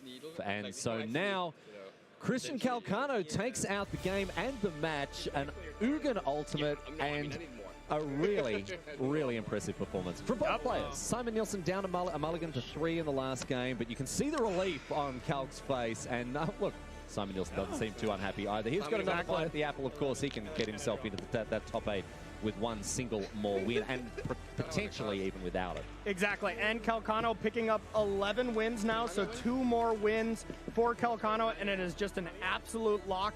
Two rounds left to go, so we'll have to win both of those to completely lock it up. But even with one win, with that draw that he already picked up, normally we think of how bad draws are early on in the tournament. Now that we're in day 2 and deep into day 2, these draws start to come into play. We're like, actually, maybe is this counting as a win for me? Unlike day 1, where it is straight a loss. And you can see the relief and the happiness on the face of, well, you can't see it because Calcano's in the way, but I'm sure Dominguez is very, very happy to see his mate doing well. And it is, I mean, exceptional to see Calcano, who I think we mentioned has taken a bit of a break from the game, right? And then has come back to it, still got it, baby. And that's the funny thing that we just saw there. That was Calcano hugging Javier. Simon and Javier are teammates, not Calcano and Javier. That just shows what great friends they are, even if they are not on teams. You know, these Pro Tours are really about the relationships that you build, and you know, you really love to see it. It is a tired old cliche, but it's never been truer. It is all about the gathering. My friends, we are going to check in now with Maria and Marnie, who are going to preview our next match for us, because there is plenty more Modern coming your way. Hey everybody, don't go anywhere. Coming up next, we have Javier Dominguez on Mono Green Tron versus Kazuni Kasaka on Rakdos Evoke. Javier is playing this handshake build of Mono Green Tron, taking a look as you do see Karn the Great Creator, the One Ring, and something that's going to be very important in this matchup up against Rakdos Evoke, 3 copies of Dismember in the main deck. On the other side, you do see Kazune is playing Rakdos Evoke, the most popular deck in the room, trying to land a turn 1 Grief or Fury on the battlefield and keep it around using one of those Undying effects. This has historically been a bit of a rough matchup for Tron, but Javier has already bested it once today, hoping to do it again. Mono Green Tron versus Rakdos Evoke coming up after the break.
Coverage of Pro Tour, the Lord of the Rings continues here from Barcelona, Spain, and what a pleasure it is to welcome you back to our Magic Con. Friday night, joined by Corey Baumeister here on the tournament floor. And we've got our next match lined up and ready to go. We're going to check in with another Tron deck, but this time it's facing off against Rakdos Evoke. Corey, we've talked already this weekend about the shape and texture of this matchup. Traditionally, you would think that a deck filled with hand disruption is going to do pretty well against Tron. Yeah, usually the thing is with a lot of hand disruption, if you are ripping apart the hand of Tron and they just mulligan to a hand where they just keep all the Urza lands, you can't really Thoughtseize the top of the deck, so you'll draw a Haymaker off the top. But the thing that these Rakdos Evoke decks have going for them is not only do they have all this hand disruption, they have fast clocks thanks to Fury and Undying Malice or Fang Death, and also a lot of Blood Moons. This list in particular doesn't have any Blood Moons in the main, so game one should favor Tron, or at least even things out a little bit more. But post-board, it gets pretty rough for the Tron side. So Dominguez will really be hoping to pick up our first game here. But we could see look at this. Turn one, Grief. And with that fetch land on the battlefield, it's almost certain that Kasuna Kasaka has something like an Undying Evil, an Undying Malice, or a Feigned Death in order to start his game with a 4-3 Menace after having ripped 2 cards out of Dominguez's hand. And that's not a bad way to start a game of Magic Gathering. Not bad, but the way that it was also started for Kasaka is a mull to 5, it looks like. It looks like there is the Fang Death, but there is only one other card, so... You're right, yep. Yeah. 5 cards for Kasaka, 6 cards for Dominguez. That is the I'm so sorry to interrupt you. No, that's Riley. fine. That's all right. I'm sure Javier Dominguez won't mind skipping over my description of him as the 2018 World Champion. Yeah, you're right. So sorry to Javier more than you. It's okay to interrupt you. But what I was going to say is this is one of the most Thoughtseize-proof hands. Yeah. You know, just kind of 2 redundant copies of these ways to search. Has the forest for these ancient stories. Javier is going to be completely fine with this, to be honest. Thank you. Picks up a sphere, chromatic sphere off the top. And we're just going to see an Ancient Stirrings fight off here with that forest? I would think so. Yep. No. Okay, it's going to be a sphere instead. You draw a sphere. That's the reason to do that for sure. Okay. And in comes the Grief now for 4. Looks like Mount Doom, I believe. Yep. Yeah, it's been interesting to see which, I guess, utility land the Rakdos decks have chosen from. They generally either Takenuma or sometimes it's Shizo. Yeah. In this case, Mount Doom. Yeah, and as far as legendary artifacts to sacrifice, it looks like there is just one One Ring? It's not so much about that. It's being able to tap 4 mana effectively to just ping your opponent down. The fact that you can just deal 1 at the end of each turn if you've got nothing else going on. It's marginal, but all of these utility lands are. Takenuma, Shizo, they're all really sort of corner case type situations. But it is also possible to do the other thing. It, you know, especially with Ragavan, you could take your opponent's legendary artifact. Okay. Yeah? Yeah. Or, I believe, you know, we saw earlier, Karn the Great Creator, go get the One Ring. I mean... Yeah. It is possible. It's very tough, though, for sure. Orcish Bowmaster is another card from the new set, the Lord of the Rings Tales of Middle-earth, and one of the most powerful cards in that set for sure. The Bowmasters has been picked up enthusiastically by modern mages around the world. Yep. It's unsurprising given its overall power level.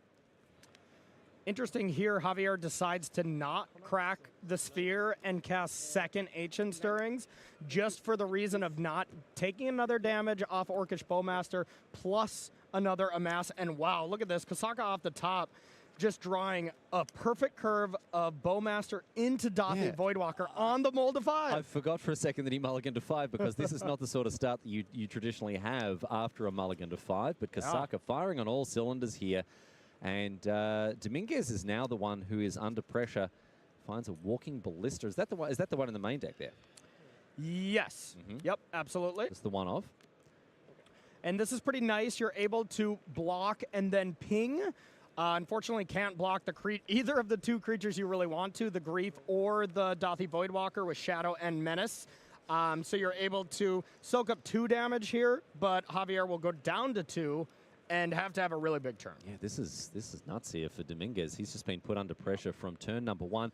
And this is the other thing about the Rakdos Evoke deck. When they go through and kind of grief you on turn number 1, sometimes, I mean, the 2 cards obviously is great. It's obviously good to get them out of the hand, but sometimes just the damage from facing off against a 0/1 mana 4/3 menace from turn 1 that's really tough. And this is why we sometimes see an evoked Fury on an empty board, even if it's not killing anything. Yeah. A 4/4 double striker, that ends games very quickly. Exactly. Not a lot of removal spells that deal with that kind of thing right straight away as well. You know, we don't see our classic spell Path to Exile in play. RIP, taken from us too soon. Fatal Push with a fetch land can deal with Grief, doesn't deal with Fury. Lightning Bolt doesn't deal with a 4/4 Fury, so plenty of way.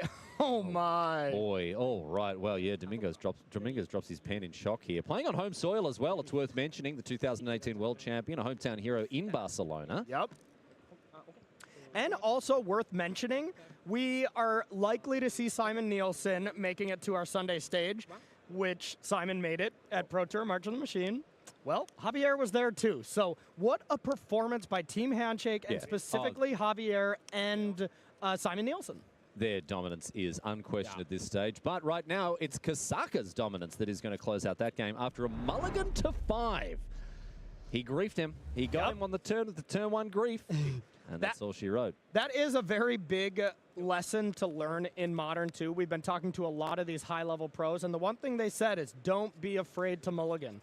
You, unlike Standard, where you can just keep cards and be like, you know, maybe I'll deal with a Shieldred on turn 4, but I'll draw something. Now it's like, okay, you have to deal with Ragavan, you have to deal with Blood Moon, you have to deal with these things immediately, so you got to keep a little bit more powerful, proactive hands. Yeah, you're expected to deal with things from the jump, right? Which means your opening hand has to look a lot better than it would in other formats that are a little more forgiving. So what are we looking at here? We got the same thing going on. We're getting griefed. This looks even better because we see a lot more cards in hand for Kasaka, and we see grief. I'm assuming we have another way to undie it back, and I see every Tron player's favorite card in the far right there, Blood Moon. Blood Moon. So with the opener of the grief into Feign Death or what have you, Blood Moon will follow things up here. Dominguez right now looks to be in a terrible position. Yeah, and I want to say Kasaka has been not doing a lot of losing when it comes to Modern. You know, a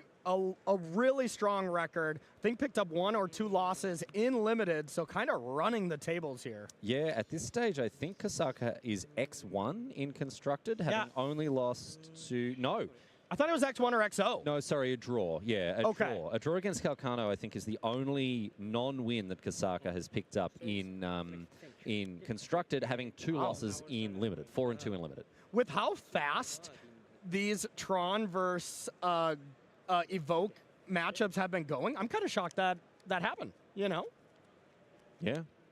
Yeah, that must have been a little bit of a strange corner case way of the matchup playing out. Yeah, sure. Yeah. Yeah, the 1-1 draw between the two of them, a little puzzling for sure.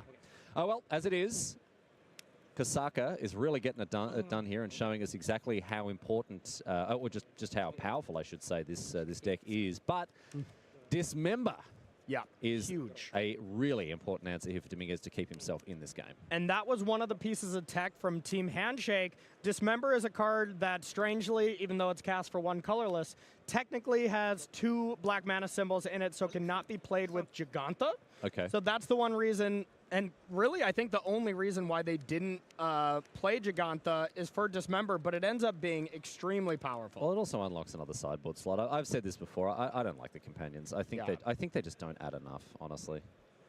Yeah, absolutely. Take away a sideboard slot in a deck that really wants its sideboard slots with Khan. Also in a format where every sideboard slot...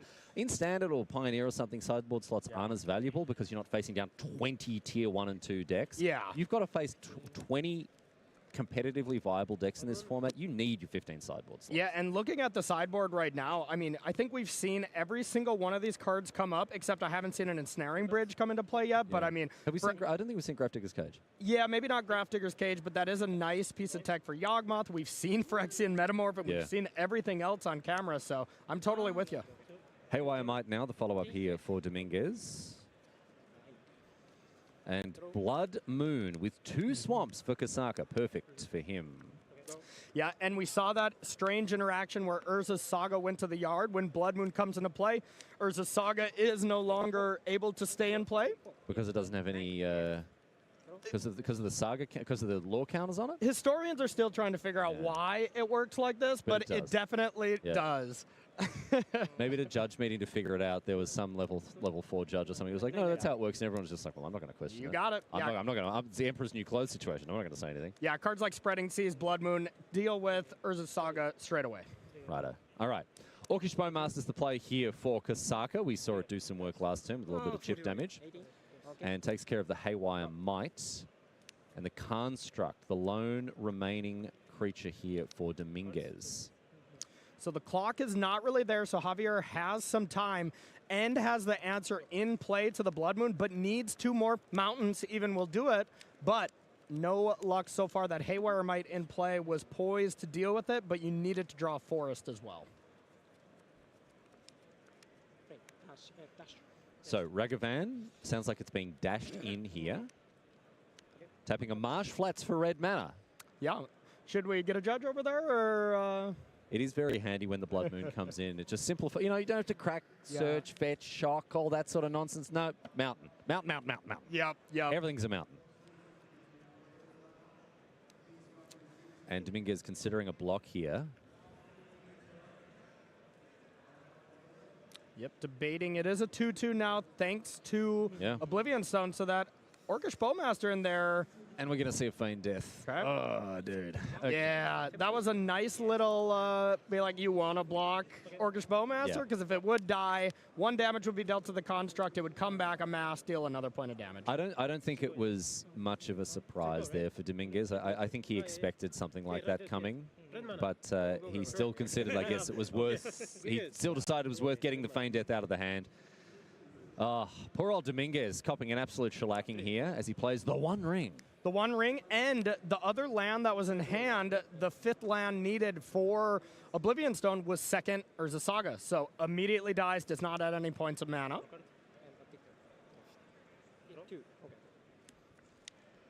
And finds a Khan, I think. Yeah. Khan, and I believe that's another. He's flicking those cards at light speed. Is another One Ring, I think, in hand? I believe there was a Karn. Yeah, there's a Khan, and there's a... Okay, well, we're just never going to... We need to watch this on 0.25 speed to figure out what the card is. So it's a Ballista. Okay.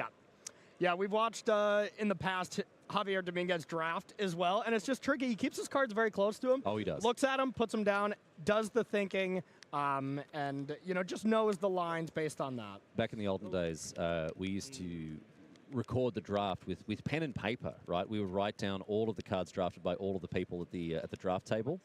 And, you know, it was me and Frank and Matei and a bunch of other people. We'd all have to get little clipboards and stand behind Tim, whoever else.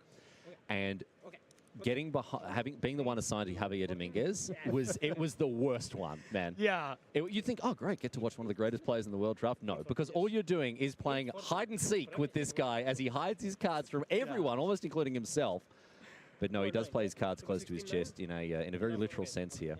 Yeah, and you tell him before the match, like, hey, maybe try to show us a little bit. And he's like, you got it. But then he's such a focused he gets a bad competitor. He gets a bad case of gamer brain. Exactly. But you don't get to be a world champion, multiple Pro Tour top 8 champion without these kind of skills. But here is the ring just absolutely going off. And is there a land? Oh, my goodness. I don't know if there's land 5. He's run 6 cards with the One Ring, and he still hasn't found a 5th land. And now it's getting close to the spot where this clock is starting to be large. Like, this is 5 damage. The ring is dealing 3 more. That's 8. Javier's at an effective 4. But he doesn't have another land. I can see, I think, no, I don't. Well, I don't think so. He's pulled him back to his chest. But no, the One Ring again. Okay, so that's something at least, right? Sure. That not only gets rid of the other ring that has the High Number of Burden counters, but it also protects him from another onslaught from these creatures.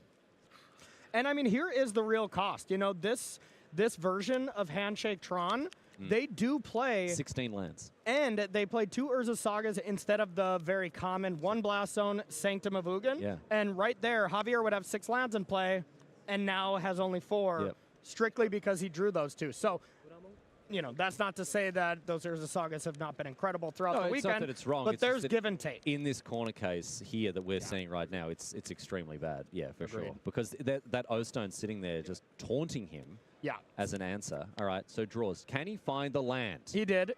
He did find the land, and honestly, even with just the ring activation and stuff, this is very much still hugely favored in Javier's hand. Oh, you're joking? No, it's very favored. Because once the Blood Moon and everything else is out of the way... And I mean, he's still at 11, because now what Javier is going to be able to do, say go, and then in combat... for Kasaka is, say go to combat just so another Ragavan can't be dashed, blow up Oblivion Stone, doesn't blow up your own ring, and then you have Tron available and you can do whatever you want. Now that's just a surface play. He could have some other stuff he wants to do as well. It doesn't blow up his own ring? It's indestructible. Yeah. Oh, of course. Right. Yeah, of course. So nice little interaction there. And we're going to see, a talisman as well, and now a Khan. Okay. Takes a different line here. Looks like he's going to animate something as a blocker. How about a 4/4 indestructible block? Indestructible, the one ring. Yeah, sure. Okay, that's a different line. A different line, but it's one that sets him up with a fair bit more material on the board here.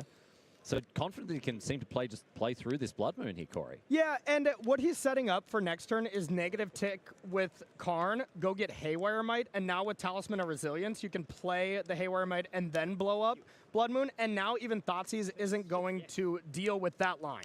So being a little more surgical here, and we can finally see Dominguez's hand. Urza's Saga, a blank piece of cardboard. Sylvan Scrying, another O-Stone, Chromatic Sphere, and Dismember. Yep, and this was a really nice line by Javier. Maybe you would want to take the line that I was saying with blow up the Oblivion Stone if you have a lot of gas in your hand. But if you just want to untap and just unload, but like Ulamog or something. Yeah. But look at this hand. It's not great. Yeah, it's not great. So I love Javier's play instead. Yeah, and this is why we watch these. This is why we watch these players play, because we're learning. Right? Oh yeah, always learning. Absolutely. Because I'd hazard a guess. 85, 90% of the people watching, myself included, almost yourself included at that point. You're just like, well, O-Stone, obviously. Like, it's simple. It's very, very simple. It's a straight up 3-for-1. It gets rid of these cards that are causing me issues. I can do it at instant speed. I can make sure to mitigate any advantage that Kasaka's trying to get. But Dominguez is like, no. Yeah. No. But what Dominguez is doing right now by not just making that Oblivion Stone play is, what if Kasaka just goes, okay, second main Blood Moon? Yeah. Now Javier wants to blow this up on his turn and then immediately use the mana for value. And right now, can negative Karn, go get Haywire Might, tap Talisman, use Forest to blow up Blood Moon, and now all of a sudden he has 9 to 11, 13 mana available? Whereas Kasaka's second Blood Moon would mean that he'd be back to square one. Exactly. And would have to play Oblivion Stone, wait a turn to untap, and then blow it up again. Yeah. So by sort of taking the path less traveled here, Dominguez is actually... and he's not even getting the Haywire Might. He's getting a Worm Coil Engine. So this is the Dominguez diff, dude. Dominguez diff here, takes it out and wins the game and forces a game 3 between these two players. You would have thought turn 1 Grief, turn 3 Blood Moon. Well, we can pack it up here. We got to line up another match here. But no, Dominguez gets over the line. Both players mulliganing to 6 in game number 3 as we kick things off. And I see more Blood Moons. This time it looks like 2 of them, but no Grief style start. It's Fable the Mirrorbreaker, Blood Moon, Dathi Voidwalker, only 2 lands. So Kasaka not only needs a little bit of help, but also just doesn't have that powerful of a hand. But the flip side kind of being the same. Javier Dominguez starting with a Forest here, also not ideal. Worm Coil Engine off of the Ancient Stirrings. Shielded off the top is probably the worst possible draw for Kasaka. Doesn't really do anything. Just sits in his hand. And Dismember on the Dathi Voidwalker to get rid of that. Now, why is he so keen to get rid of the Voidwalker in that situation? Just dealing with it now so that Kasaka can't untap and have Fang Death and just keep it alive that way. But just recognizing no matter what, I want to kill it. But yeah, now a missed land drop for Kasaka. The one thing that it's doing is if Kasaka does have Dash Ragavan, I guess you're a little vulnerable to that. But Dash Ragavan is very good against Tron in the sense that it's a ramp spell very often. But it's like, okay, are you hitting Ulamog? Yeah, look at that. Whaled out of here. Dash Ragavan, not an issue. Warping Whale. Exile target creature with power toughness 1 or less. And that's what we saw just there. I think we're done here. All right. So, Worm Coil Engine off of Natural Tron. Oh, sorry. Unnatural Tron. I guess the Ancient Stirring's up a little bit. Oh, no, the Ancient Stirring's got the Worm Coil Engine. So, was that just... Natural, unnatural, whatever is happening. It taps to 7 mana. Javier Dominguez winning a feature match here does look to be pretty natural at this point. All right. That's for sure. All right, Corey's called it. Corey's called it, everyone. Worm Coil Engine being met with a Fable of the Mirror Breaker from our Japanese player here, Kasuna Kasaka, trying to stay in it. But Dominguez has really come out of the gates in game number 3. Sphere cycled away. And here's a really nice thing that we got. Here, there's a 1 ring available, which is almost assuredly going to just run rampant on this game. And the burden counters here, not really that big of a problem when you have Worm Coil gaining 6 every turn. Yeah, we see the 1 ring, its downside being mitigated in decks like 4-color Omnath with their ability to gain, 8 life a turn or 7 life a turn. But yeah, here the old 6/6 life linker probably going to help a little bit out. Probably going to help out a little bit here, mate. Absolutely. And that's another reason to deal with Dathi Voidwalker straight away, just in case Kasaka left in terminates. When you blow it up, you no longer get the 2/3/3s because it goes straight to exile. Sure. And Dathi Voidwalker can then play a Worm Coil. So it's all kind of bad, Yeah. So heads up from Javier Dominguez getting rid of that potential problem, and with the 1 ring being followed up by a tower and now a walking ballista.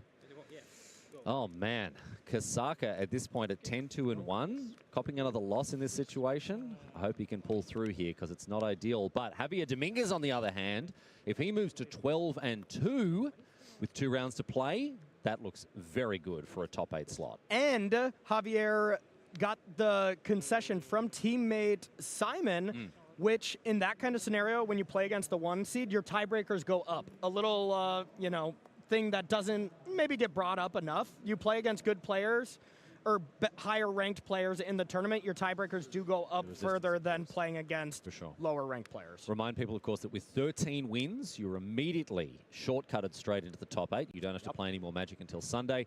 But even at 12 wins, Dominguez would be in a good spot to at least contest one of those top 8 slots. Depends how the tiebreaker maths works out. There's obviously usually a big scrum for those last top 8 slots. We're not going to be able to figure it out here and now. Yeah. But at the end of the day, you just want to win games of Magic. Exactly. And the reason for that, this tournament's slightly bigger than maybe the one in Minneapolis. So it's not quite a hard lock at 12, but it's still looking good. Blood Moon, the card here for Kasaka. Dominguez draws 2 cards off the 1 ring. I saw a star and a cityscape leveler, I believe. But of course, that's tough with Javier. He definitely keeps us on our toes. 1 mana. 0 mana.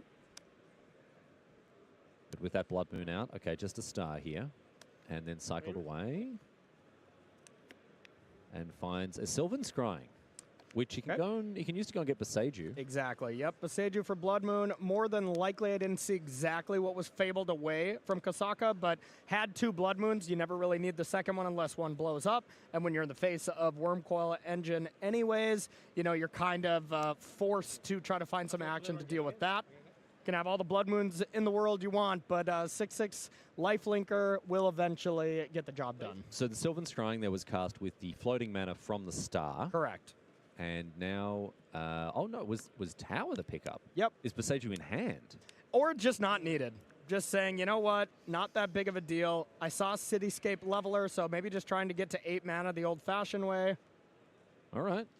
Well, in comes Worm Coil Engine in any case. We're going to see a chump block with that Goblin. Dominguez gains 6 and goes up to 23. And now Expedition Map. And now the map... 29 after that one. Yep, and now the map at end step can go fetch Boseiju, and you can kind of do it during your turn if Javier wants. Javier can just take a lot of different lines to victory here. I guess, again, it comes to that the line we talked about before. You want to blow up the Blood Moon and then use the mana it unlocks. Yeah. Not blow up the Blood Moon, have them have an opportunity to cast another one. And that looks like what's going to happen. Boseiju with Power Plant, Forest, then you have 9, 10, 11 mana available. and Leveler can hit Shieldred, then you can draw with the One Ring and see what you find there, and that's just step one. Maybe you can just put counters on Ballista and end the game straight away right now, which it looks to be the case. All right, so with Dominguez going down to 25 after that burden counter trigger from the One Ring, he does have the Boseiju in hand, which can be channeled to get rid of the Blood Moon, and from there, all bets are off. The Spaniard can go absolutely ham. He's got 4 billion mana available with him with those Tron lands. So let's see which avenue he wants to take to victory. Yep, and you just kind of pick which one you want here. Yeah, Dismember, sure. You can even just add a counter here with Ballista. No, that's a little short. Draws 3 more cards with the One Ring. I believe I saw Karn there. So now you can Boseiju, Blood Moon, play Karn with 9 mana, search up something that costs 5. Oh, my goodness, this game is over. This game is over, mate. Yeah. 2 mana, channeling Boseiju now to destroy Blood Moon. Dropped one for turn. No. And I'm just having a flash. No, he says. Don't destroy that. Don't tell me he's going to go after the Kiki Jiki. Yeah, he's going after the Kiki Jiki. Then you just add a counter to Walking Ballista, attack for 9, ping for 3. That's 12. So just then and there, doesn't it? So winning through the Blood Moon. Winning through the Blood Moon for extra points here. Javier Dominguez is able to attack with the Worm Coil Engine and the Walking Ballista, pop an extra counter onto that Ballista, and that's going to be all she wrote here. An attack for 9, and then 3 counters left on the Ballista. Yep, decided to not put a counter on now, playing around a removal spell. So now, if at any point Kasaka taps out, then he puts the counter on. Kabam! And that's enough for Javier Dominguez. The crowd goes wild. We see him take it out. Look at him go at 12 wins. Oh, he's looking very good for our top 8. So congratulations on home soil. Javier Dominguez, the Barcelona local, will be very, very happy to have gotten across the line there against, look, someone who was, I think, a very worthy opponent in Kazuna Kasaka, who gave us our money's worth with some of the entertaining shenanigans he got off with there. Yeah, absolutely. And that moment right there, it's so special. It really leads me back to the last Pro Tour where Javier got interviewed right before the top 8 and was just saying, you know, I had a lot of success earlier in the career, but he's like, I don't know if I'll be able to do it again. I haven't top 8'd in like 2-3 years. Top 8's there, and yeah, maybe he's back to his ways. Maybe he's just going to streak it up a few Pro Tours in a row, and maybe take a break if he wants. Well, we'll see, but it's great to see Javier Dominguez firing on all cylinders. It's good to see the Spaniard thriving in his home environment, and hopefully we'll be seeing more of him before very much longer. Right now, however, we're going to take a break. We're going to continue coverage of Pro Tour The Lord of the Rings before very much longer, so stay with us. We'll be back from Barcelona before very much longer.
Hey, what's up, everybody? Welcome back to coverage of Pro Tour, the Lord of the Rings from Barcelona, Spain. A look over there at MC Barcelona that's happening, MagicCon Barcelona. Thousands of our closest friends playing the best game in the world. And over here, we've got our eyes on the prize. There's a look at the trophy that awaits the champion of Pro Tour, Lord of the Rings. Let's take a look at our headlines from the previous round of competition. Round 14's just behind us, 2 rounds left to go. That means our top 8 is officially open for business, but nobody has gotten there just yet. That is extremely late in the game. That means these next 2 rounds are going to be great rounds of Magic, and you are not going to want to leave your chair for the next couple of hours. Dominguez and Nielsen co-lead the tournament for the first time. Simon Nielsen has a co-leader in Javier Dominguez, both currently sitting at 12-2 are the teammates. But Christian Calcano is hot on their heels right behind them, sitting at 11-2-1. That's right, he's got a draw that will end up either making his day or perhaps breaking his heart. And there's our card from the last round, Ugin, the Spirit Dragon, Monty. Yeah, the big bad Spirit Dragon Planeswalker may have fallen out of favor in Handshake Tron, but Christian Calcano was still able to get the job done against Simon Nielsen in that last round, partly due to ultimating the big bad dragon. Ugin, the Spirit Dragon, our card from round number 14. Welcome back to the News Desk. Maria Bartholdi and Mani Devuti hanging out with you. We've got 2 rounds to go. Mani, are you excited for this top 8 or what? I am excited, Maria. It has been a while since we haven't had a single player locked for the top 8 by round 15. So being this late in the tournament, yes, some numbers are looking favorable for the players sitting at 12 wins right now. But without getting to 13, nothing is locked. Nothing certain just yet. You are not going to want to go anywhere. Well, Will Hall was down in the feature match area last round talking to some of the big winners who are hoping to make it into the top 8. Christian, the Calculator Calcano, straight off a win, giving Simon his first real loss in this tournament. How does that feel? What emotions are going through your mind right now?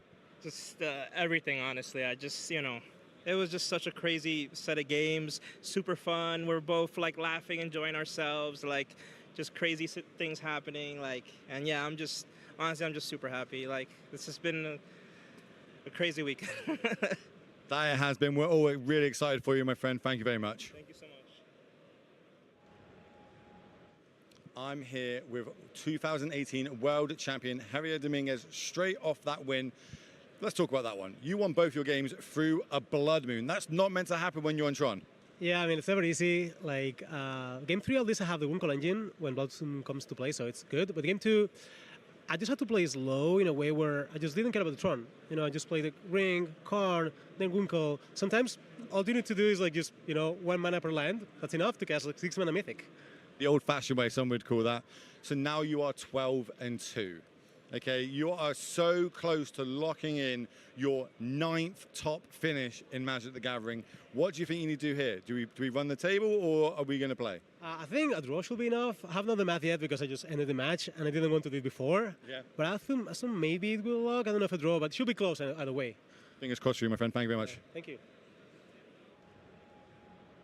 I'm here with Sean Goddard, better known on the internet as Beekeeper on Magic Online. You've just come off an absolutely phenomenal win there, locking yourself to an 11-3 record. What feelings are going through your mind right now?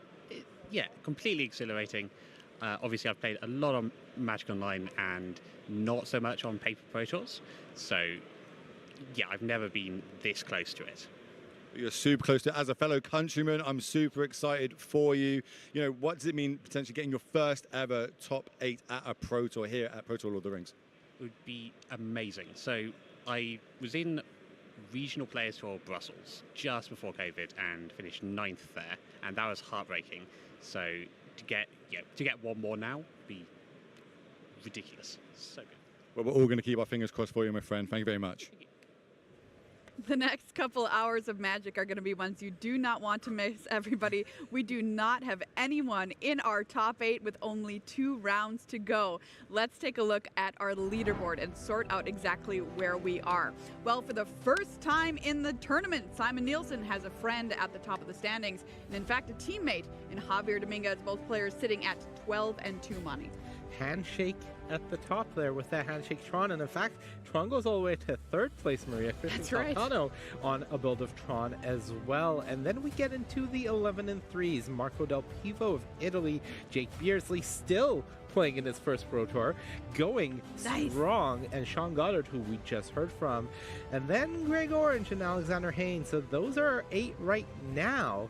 But Maria, a lot can change in the next 2 rounds, and that means Gab Nassif, Kai Buddha, Jacob Wilson, not out of it yet. That's right. Let's take a look at some more of our standings, because we do have more players who are still live potentially for top 8. That goes down to 21st place right there. Those 10-4 records, Monty, still have a shot. Yeah, absolutely. For Marco Camiluzzi and Dominic Harvey, who we saw play earlier, these next 2 rounds are going to be all important. They're going to need to get the job done, but unlike previous events, 12 is not a lock, and we need to repeat that. So right now, it may be get to 12 and then hope. All right, everybody, like we keep saying, do not go anywhere these next 2 hours. We need to lock up our top 8. Well, if you're watching at home and wondering what perhaps you could play in Modern, Will Hall has got your back here with some quick deck bites from the pros.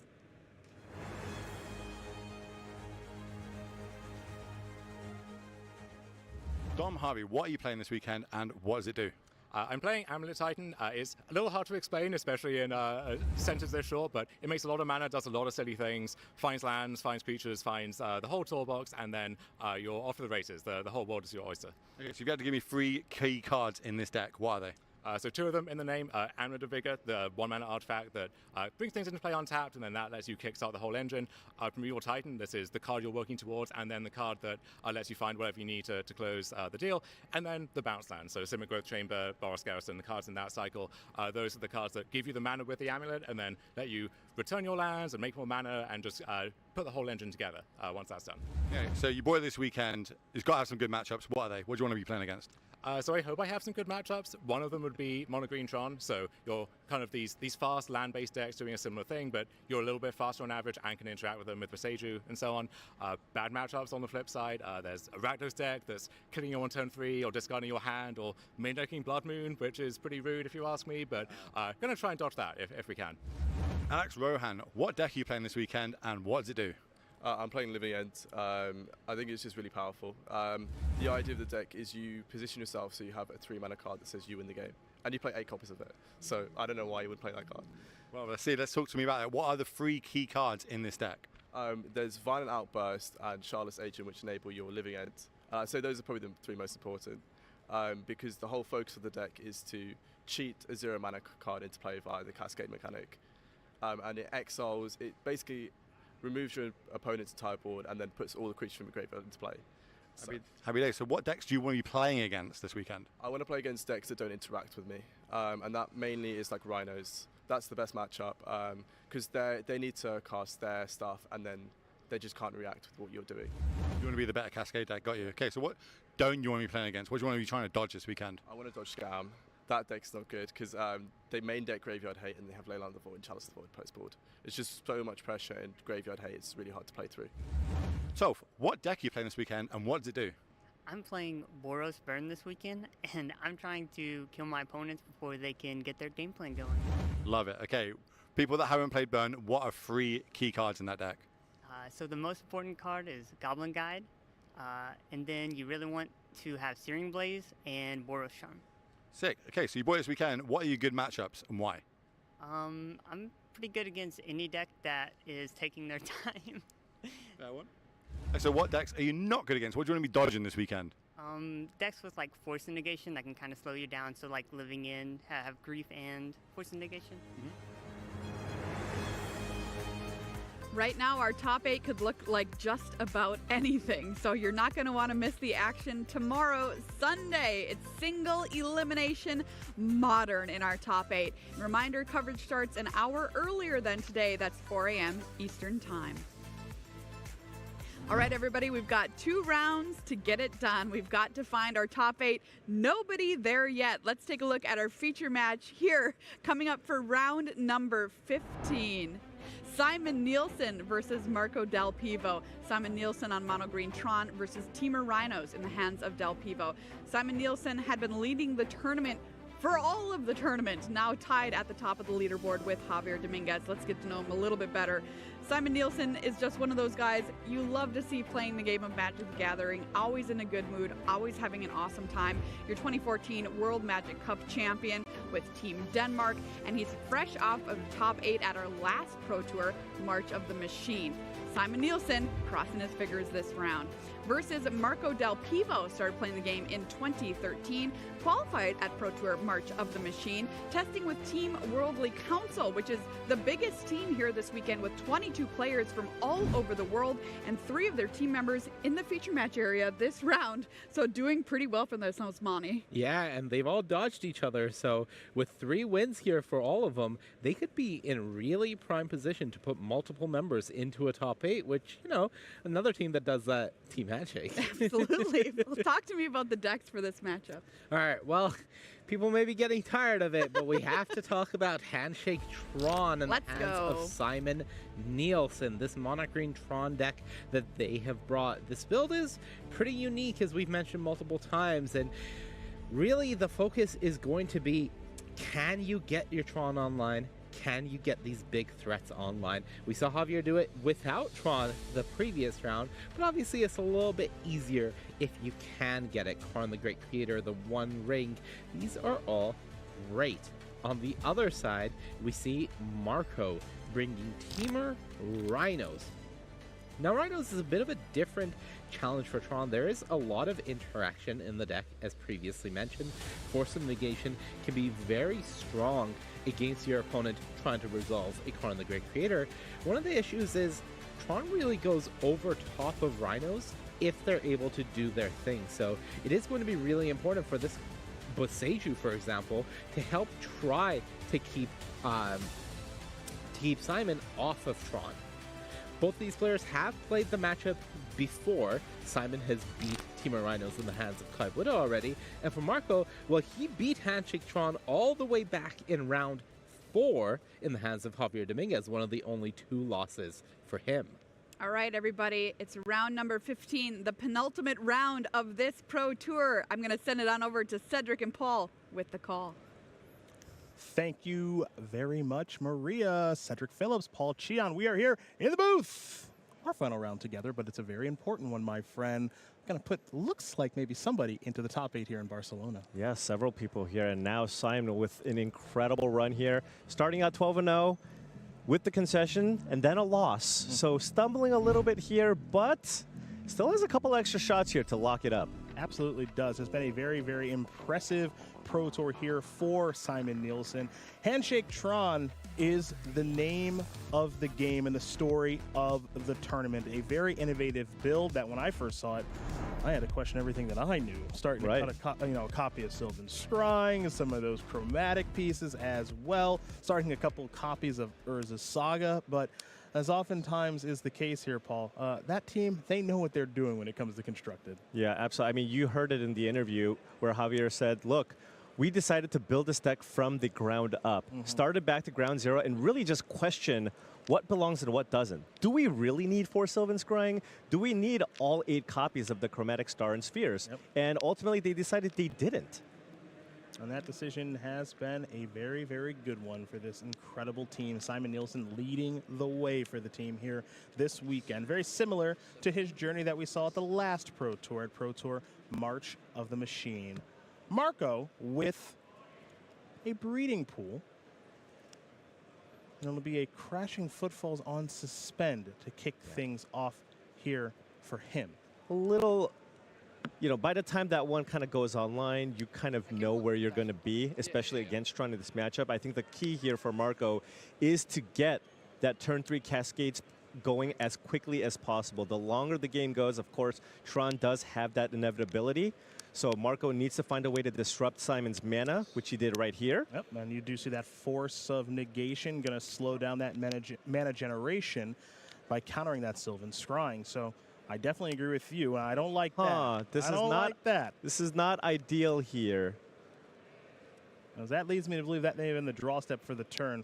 And more importantly, what that means is there's not a lot of Crashing Footfalls in the deck to cascade into. Yeah, there's 2 left. I wonder what else Marco is working with here. It looks like Got a land there in hand and a Triumph? Yeah, it looks like just a couple of lands and a Triumph at this stage of things, perhaps.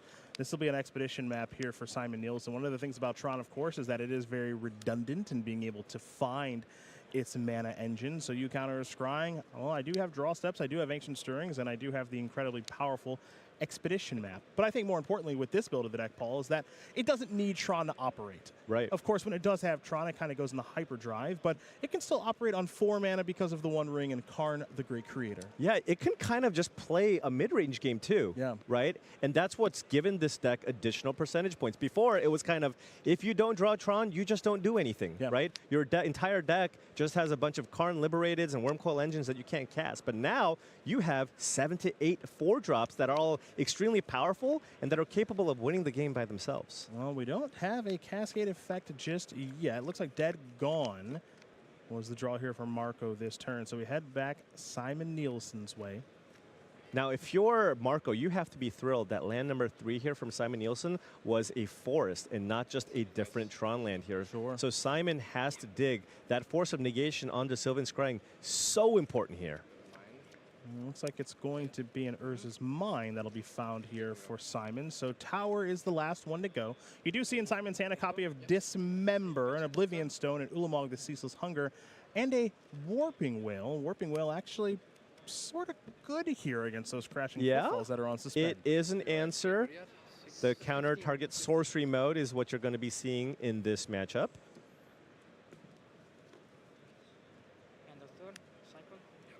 Okay, Marco digging here, wanting to find a Cascade spell.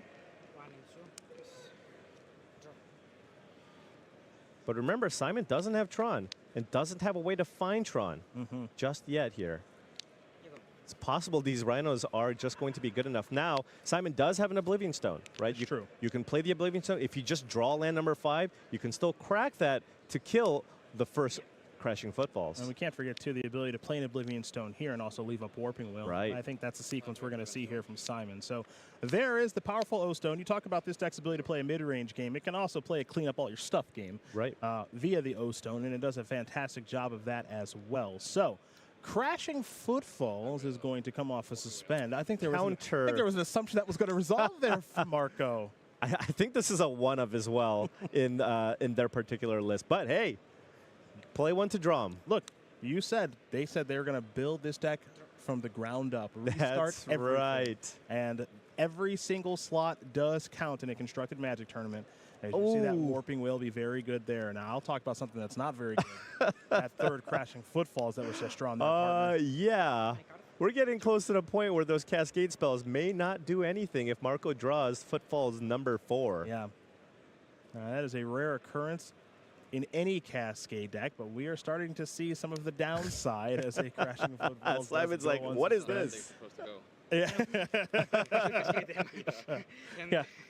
This is just fair magic we're seeing here, right?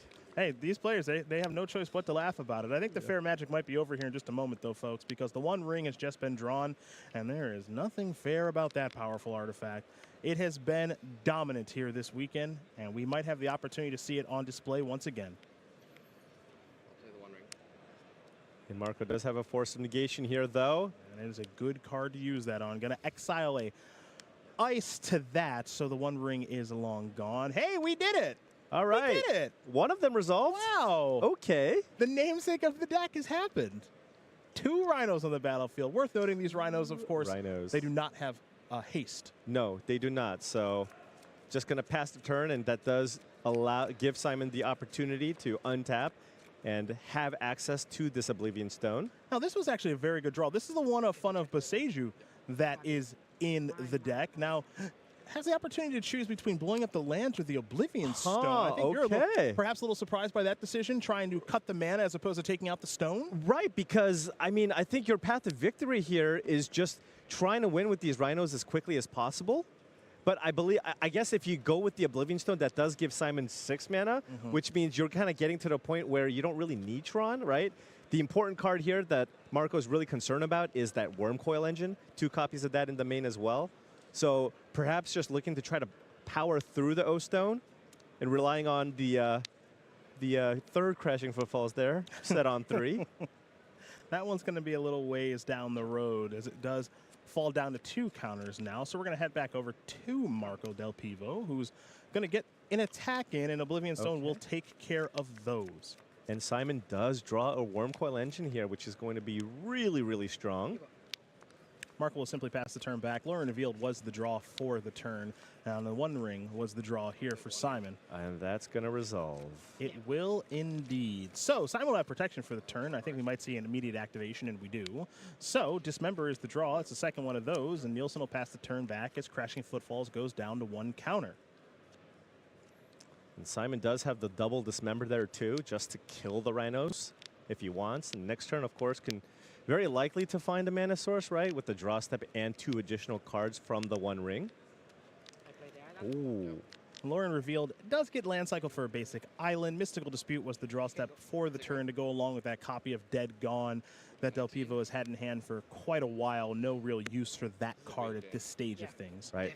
The Dispute does give Marco the answer to a Worm Coil Engine if Simon Nielsen finds land number 6 here.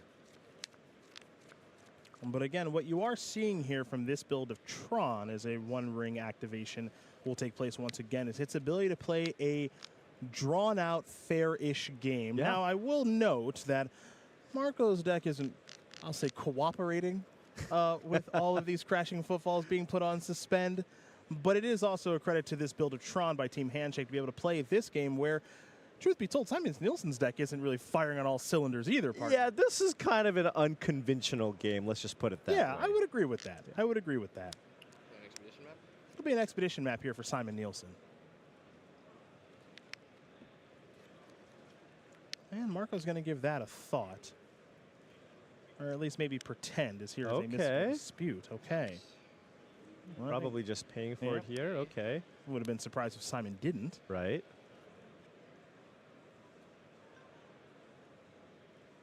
Then I see a sphere here. Could also just play that out or go for an end of turn Dismember to get one of the Rhinos off the battlefield.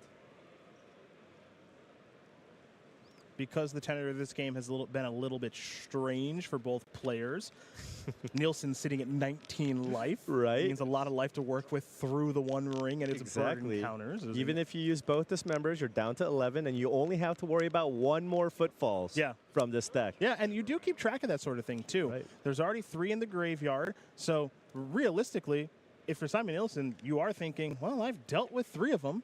If you deal with the 4th, I don't think Marco can win, or it's very difficult. It's very, very hard. You do have Murktide Regent. Yeah. But other than that, there's really nothing to be that scared of, so.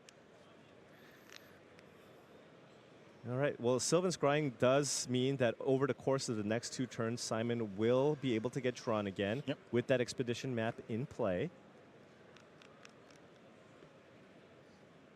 And how Nielsen does want to take his turn is a little bit interesting here. Yeah, and I believe Nielsen should be at 15 here. Yeah, from the Dismember and the Phyrexian mana to cast it. We'll confirm our life totals in just a moment. Make sure we do have those correct for our viewers at home. But Simon trying to figure out exactly how to sequence this particular turn. You mentioned the Sylvan Scrying, the ability to complete Tron over the next 2 turns. Right. And then also taking 2 here from the One Ring, so actually should be at 13. There we are. We are current, and we do appreciate the help.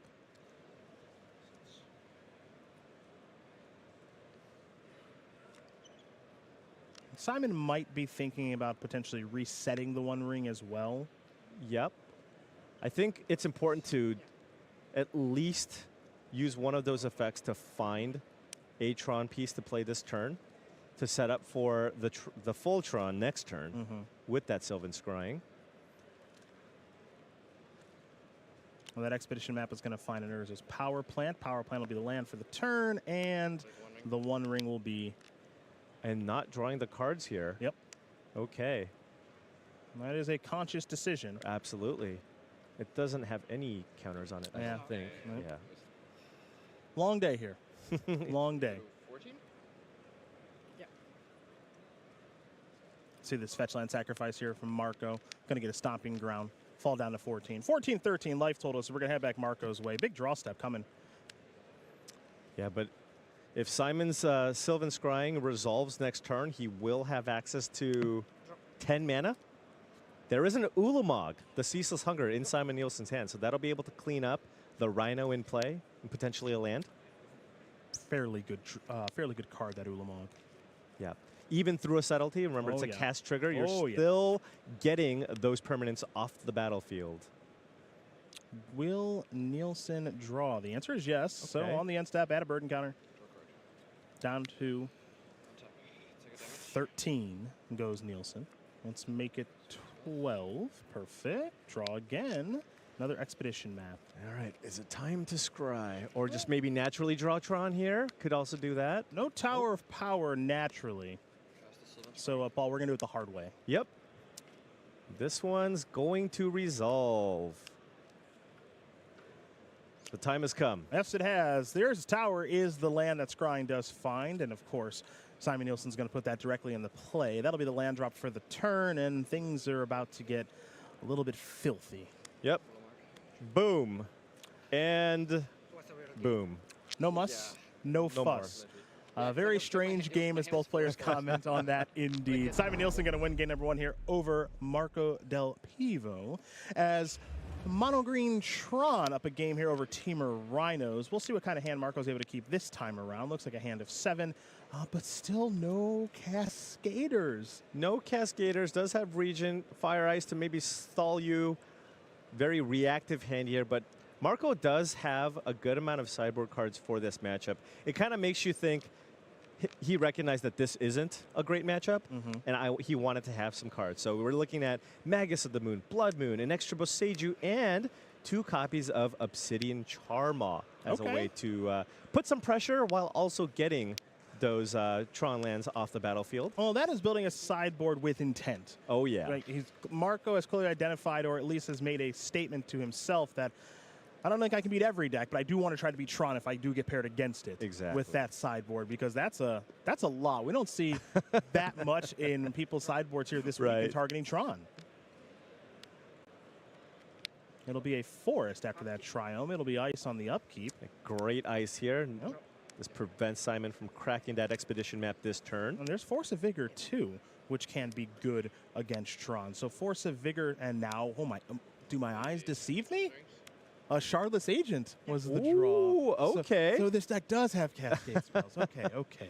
Yeah, and this is the type of start that you need. On the play, so big here with that ice, slowing Simon Nielsen down, and then putting pressure on the board with a Force of Negation backup. Ancient Stirrings here from Nielsen will yield in Urza's Mine. Just simply missing the power plant right now is Nielsen. Yeah. And I think Marco's just going to go for it here. You just kind of have to be pretty aggressive here. Put that pressure before Simon can get Tron going. Now, my assumption is a Shardless Agent this turn. I don't think it would be wild to see a Prismari command cast. Destroy target artifact, maybe make a treasure.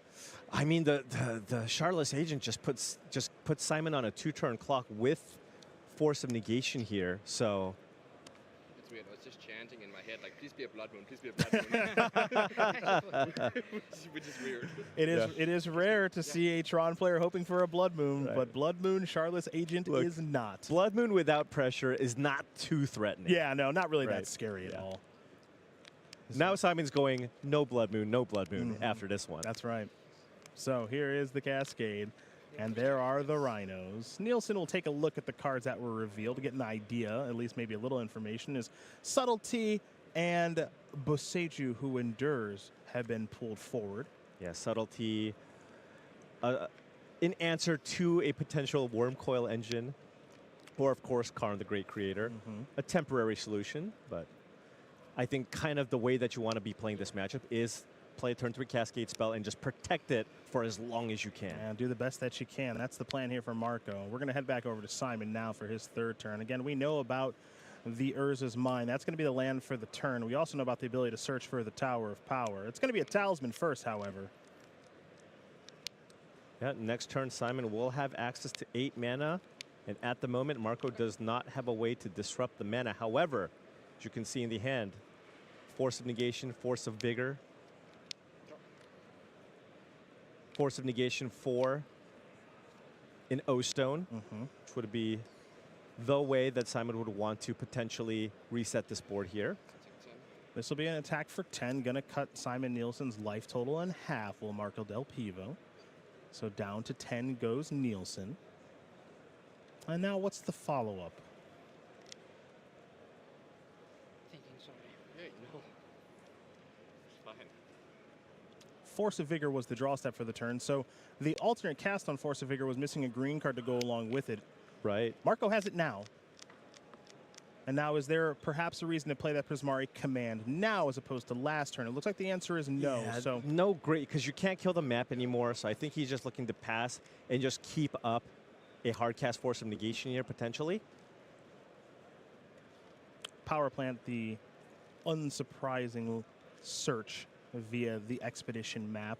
Was curious if maybe we would see Prismari command on the Talisman, and you do see Marco is reaching for mana here a little bit. You could do that. That would put Simon on 8 mana instead of 9, which is not a big difference, right, in the matchup. Yeah. So now you're going to see. So what you're actually going to end up seeing here is a Prismari command on the upkeep targeting the Talisman. The modes here: destroy target, destroy target artifact, and then draw 2, discard 2. So 2 new cards coming. Of course, have to discard 2 cards as well as part of the resolution of this spell. And it looks like a Crashing Footfalls and maybe one of those copies of Force Negation maybe headed to the graveyard. Force of Vigor, perhaps. Or excuse me, Force of Vigor, not Negation. Because he had a redundant copy. Yeah. One of the free spells. Yes. Force is something. Yeah. All right. So Simon's probably going to have to rely on this One Ring, but Marco does have a Force of Negation here to counter the One Ring. And then I don't think Simon has anything else here. He has. That's his only play? Yep. That's his only play. And there are actually 2 Force Negations in hand now, it looks like, for Marco. Wow, so just has answers to double One Ring, even. Simon may start the turn off with an Ancient Stirrings. Yeah, perhaps realizing that Force of Negation is a card that's very likely in Marco's hand and looking to find maybe a Wormcoil Engine. So here is the Stirrings to start the turn, and that's going to resolve. So top 5. Well, take one with him, will Simon Nielsen. Is that a Wormcoil? I think that is. So how does that change things? Marco does have a Force of Vigor. That is a destroy effect, however, not an exile. It is. Does he have enough ways to deal with this Wormcoil Engine? So the Stirrings does resolve. Doesn't have green cards to remove with the Force of Vigor here.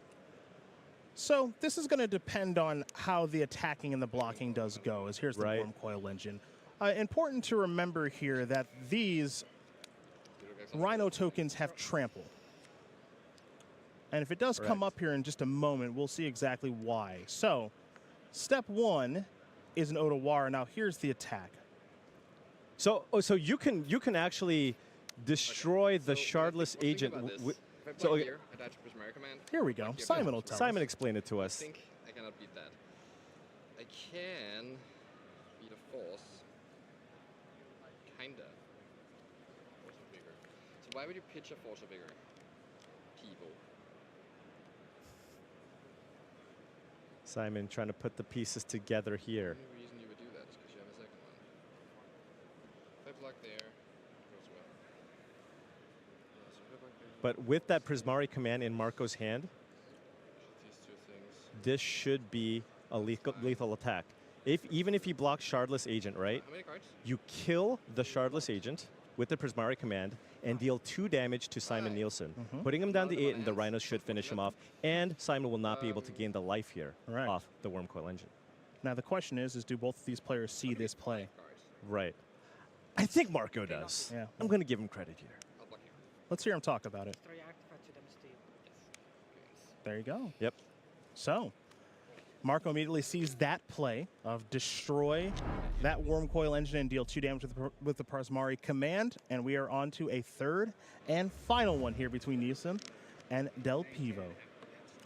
Well, now we see some opening hands, but we see a number that is unkind here for Simon Nielsen, down to 5 cards. Now, the Tron deck does mulligan well. Right. I will say that, but 5 cards is still 5 cards, Paul. Oh, but does draw natural Tron here. Wow. Has Tron in hand on the play. Now, Marco does have Magus of the Moon here to stop it, but won't.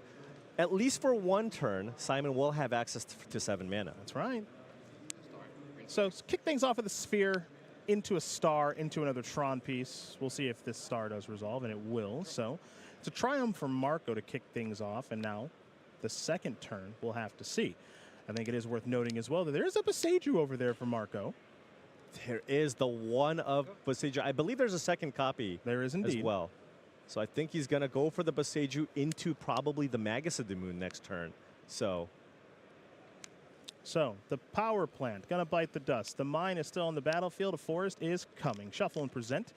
And while they work on that, let's take a look at Marco's hand here, Paul. You've got that Obsidian Charmaw, Shardless Agent to generate, of course, those rhinos, subtlety, and some blue cards to go alongside with it in the aforementioned Shardless Agent. Fantastic hand. And a Force Negation. And we already know how good Magus of the Moon can be against this deck. Right. And the third land is already rolled up. So this is a doozy of a hand here from Marco. Absolutely.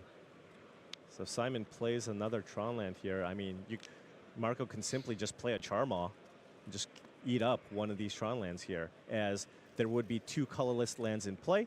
And with the Charma, that would reduce the cost to 3 mana next turn. Simon's going to start things off with a star. Well, Ulamog, well, that's a really good card, but we're a little ways away from that. There's a Saga's going to the battlefield. There's your trigger. A little bit of mana. And now it's an Oblivion Stone. And the question for Marco here is, do you force a negation? And the answer is going to be no. So, O-Stone's in. And let's see what Marco wants to do on his third turn of the game. Crashing Footfalls being the draw step. That one's irrelevant. That won't change much in the decision making.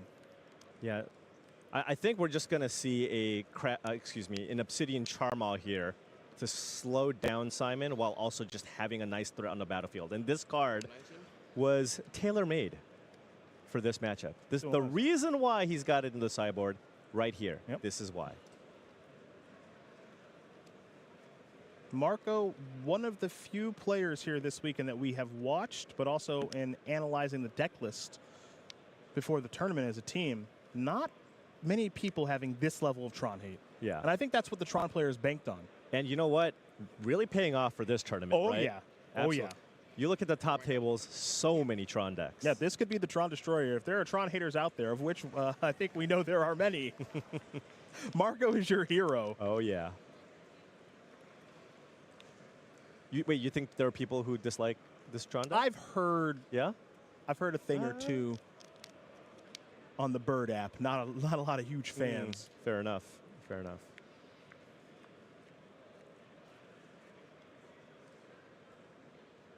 Saga's going to go up to 2 counters on it now. So the ability to create a construct here for Simon. But given the mulligan to 5, the options in hand are somewhat limited. Talisman of Resilience was the draw for the turn. Karn the Great Creator. We're not there just yet. And without Ulamog, we're a long way away from that. Yeah, I mean, you can run out the Talisman this turn, but probably it looks like Simon's going to be looking to just make constructs here instead. Try to race. Nielsen going to fall down to 16 from that attack from the 4/4 flying Charmaw. Yeah, and I wonder, is it time to just go ahead and make some rhinos this turn? Well, there is maybe some interest in the Magus this turn as well. I mean, the options are plentiful as you see another basic being found here in the basic forest via the wooded foothills. But given that Simon is 2 turns away from Tron, perhaps you want to add a little more pressure to the battlefield instead. Sure. Right, because you go for the... Oh, no. Like Shoreline here.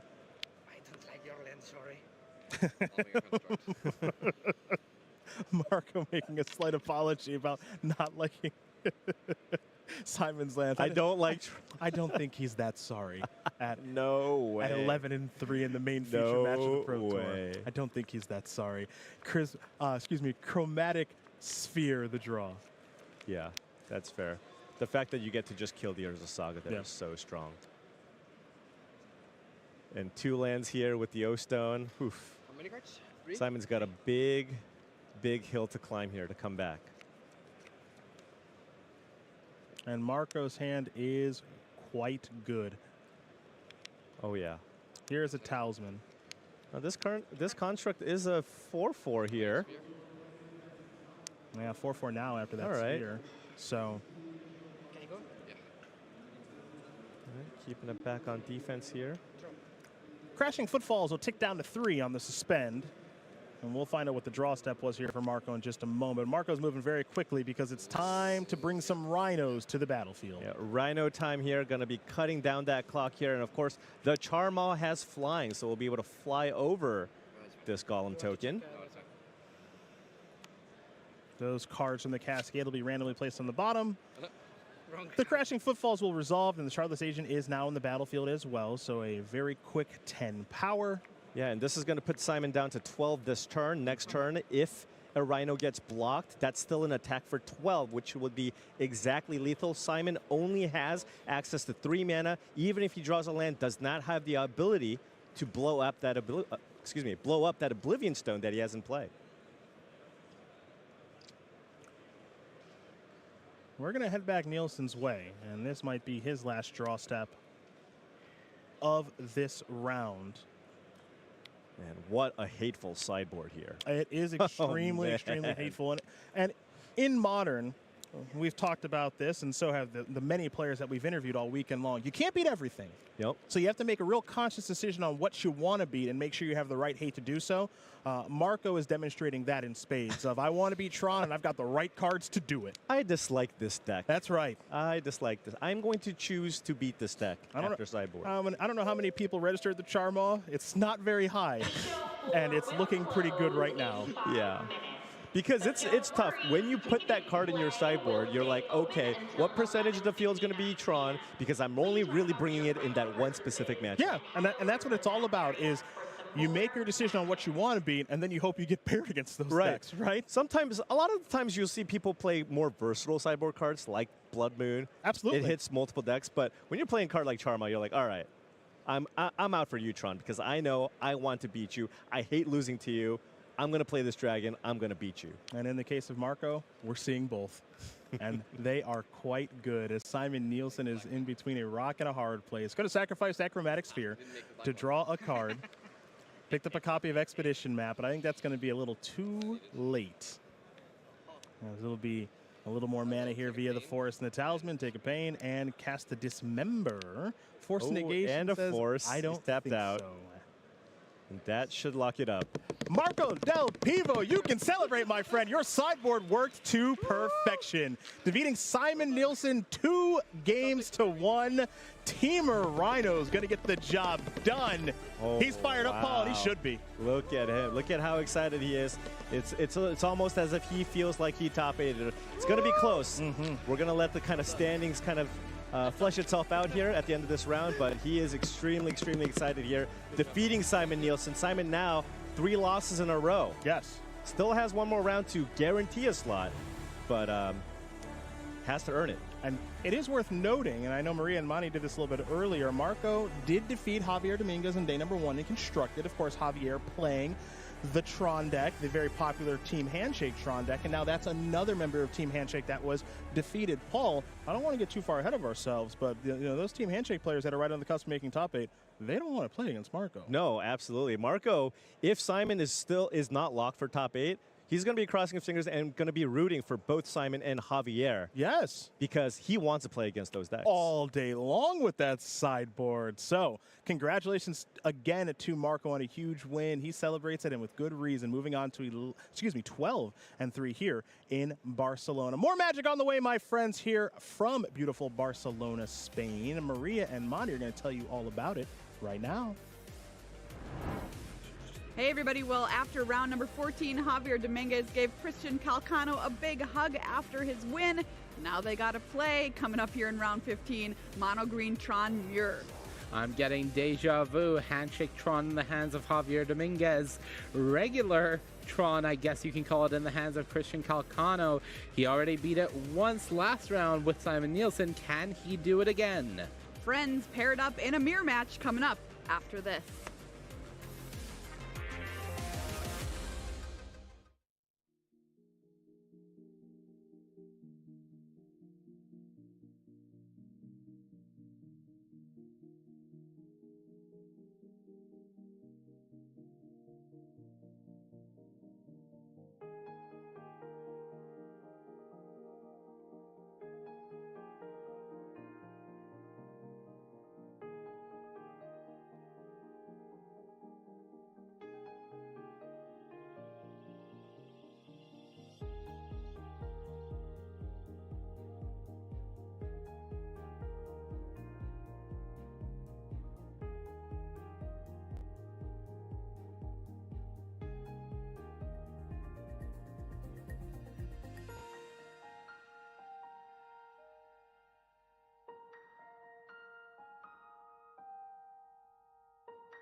Welcome back to round number 15 of Pro Tour The Lord of the Rings here in Barcelona, Spain. Players are playing in my favorite part of the tournament. It's where we're getting one step closer to punching our top 8 tickets, Paul. It's the pressure time, my friend. Oh, absolutely. And I mean, this is another great matchup here. You even saw in that last round, because Christian Calcano went up against Simon Nielsen. And Simon Nielsen is Javier's teammate. But after Christian won, you saw Javier go to his good friend Christian and still congratulate him on That's right. And now they're paired up against one another in a cruel twist of fate. You do see the records here. 12-2 for Dominguez, 11-2-1 here for Calcano. Mono Green Tron mirror, but there are some differences between the two decks. On one side for Dominguez, it is the Handshake Tron deck that is taking this tournament by storm. For Calcano, it's a little bit more of a traditional take, but that traditional take, well, it's defeating it at least a little bit, right? That new take on things. So as you see these two good friends hug it out, now they got to go to battle on the battlefield. But I think they're going to have a lot of fun doing so, which should make for a lot of fun for us here in the booth and for you at home. Game number 1 between Calcano and Dominguez is underway as it's an Urza's Tower and Expedition map to get things started. Yeah, so a few small differences. I think oh, well, look at it's almost like they just mulliganed to 0. Calcano on a mull the 4. Oh no, excuse me, 3, and Javier in a mull the 4 here. So we'll see who's the first one to get Tron. But Calcano missing land drop number 2 here. Now Calcano does have Tron rolled up insofar as there are 2 maps and a Tron piece already there. Right. It's just a little bit of a delay of when is that second land going to show up here for Christian. Yeah, and what's Javier working with? Does he have a Sylvan Scrying here? Well, we know that Javier does have one Tron piece, and it looks like a Sylvan Scrying will take care of the other problem. So Javi will play that Sylvan Scrying to find an Urza's power plant. Needs a mine or a tower here, Christian Calcano, to keep pace with Javier's start. And it looks like Calcano missed. Yep, he missed. Now Javier needs a threat here. What do you got? That's the missing piece to the puzzle. It'll just be a chromatic sphere right now. Could be anything. There's that Tron piece. Here's that sphere. So sacrifice that. Mana floating, another sphere. So now, yep, so crack that. And there's a ring. Okay. This is legal, right? So I played this, and then I played this too. Yep. They're going to make sure that Javier did this all correct. 2 friends playing a little quick here, but still plenty of mana to do all of these things. So Javier just wants to make sure alongside Christian that they do everything correct. Yep. Every time you play a sphere and you cycle it, it does cost you 1 mana. Correct. So Javier should... And now there's a sphere. Yep. So there you go. Yeah, this is rough. I mean, Javier's bound to find something here. So many draws with that 1 ring, and that should lock it. That'll take care of it. There's a Karn the Great Creator. Those expedition maps, among other things, are useless now at this point. So Javier Dominguez is going to win in game number 1 over against his good pal, Christian Calcano. Calcano will be on the play here for game number 2, and we'll see how many cards these players start with this time. Okay, so it's Javi's turn to start with 4 this cards. is very common when you're playing the Tron deck. Absolutely. You just have to you have to mulligan aggressively because it's so important that you find Tron or have a way to disrupt your opponent's Tron in this matchup. Absolutely. Guess I should have been on the draw. So it'll be expedition map here for Calcano. There's another Tron piece. Okay, so Tron is about to be online for both of these players. My goodness. What an engaging matchup here. Yeah, it just depends on what you like. Right? That's fair.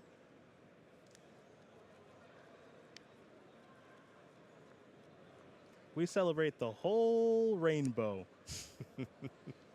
during this modern Pro Tour. We've seen a little bit of everything. These players taking a lot of mulligans to get 7 mana as quickly as possible. Yeah, there's just one I'm worried about. Some friendly banter between the two. So curious to see exactly what Calcano wants to do on this turn. The straightforward play, of course, sacrifice the map, go get a tower, play that, and move forward. Something. Yeah. Now, will that be what actually takes place? Yep. We'll end up seeing. Okay.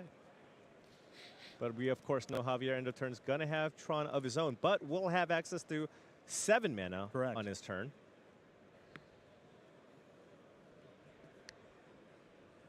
That's not a good sign. Christian will play that tower and pass the turn back. So Javi's very quickly is going to sacrifice an expedition map, go get that tower of power. I'm sure Christian would love an extra Urza's Tower on his side of the battlefield. Or for Javier just to not have one. Yeah. So, let's see what Javi does draw. Looks like maybe an Oblivion Stone. Do you Stone. have... All right. Okay. Now, in the Tron Not the worst. that one's beatable. Yeah. That one's beatable. Remember, Christian's version has 2 copies of Karn Liberated in the deck. That one is beatable. Warping Whale's going to make a Scion. So if you go with Urza land, you could play Ulamog. Oh, yeah. Right? Oh, yeah. Warping Whale didn't have anything to counter, but it does make a Scion. Okay, is it Ulamog? This is Ulamog. Moving that quick. That's Get both Tron lands. Something. Yeah. Yep. Well, these are some fast games. They are some fast games indeed. The calculator, Christian Calcano, going to tie it up here, and we're going to head on to game number 3. Starting hand size check. Right. How many mulligans? 7 and 5. Okay, 7 and 5, and Javier does have Tron here on turn 3. We'll see if Calcano can keep up with this. Calcano has an expedition map and a Tron piece. There is the map. Okay. Boseiju? Nope. All right. What do you have, Javier? Well, it's as easy as 1, 2, 7, folks. We're going to see what the 7 mana does yield here for Javier on turn number 3.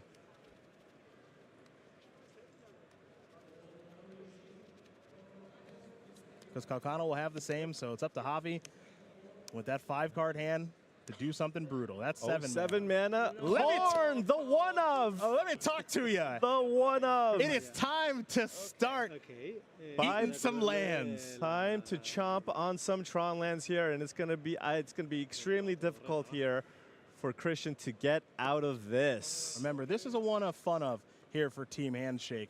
This used to be a mainstay, a reason to play Tron. Over the past decade, this card was a 4 of, but slowly, over the past year or so, players have gotten away from this because Magic has brought some very powerful alternatives to the table. Right. But, Paul, Still got to play. There's nothing better than the OG. I mean, turn 3 card. Come on. That's the story. So, here we go. Javi did target that Urza's Tower with the minus, so that'll be exiled here shortly. Calcano, of course, sacrificing the expedition map in response to go get Urza's Mine. Calcano going to have some real difficulty, of course, assembling Tron while Karn is on the battlefield. Right, because sometimes, I mean, you just play the Karn and just don't even bother picking up. You just get both of the Tron lands, and just that puts you so far ahead.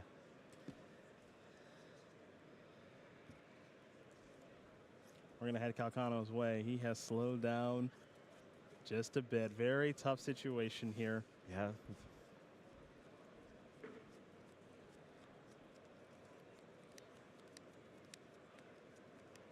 What can he even find here? At this stage of things, because I've been here a time or two, you just have to be redundant. You just gotta have to keep assembling. power through. That's all you can do. Yeah. Just keep playing Tron lands. Yep. So here's the Stirrings. Boseiju among those cards, but it's not a Boseiju game anymore. No.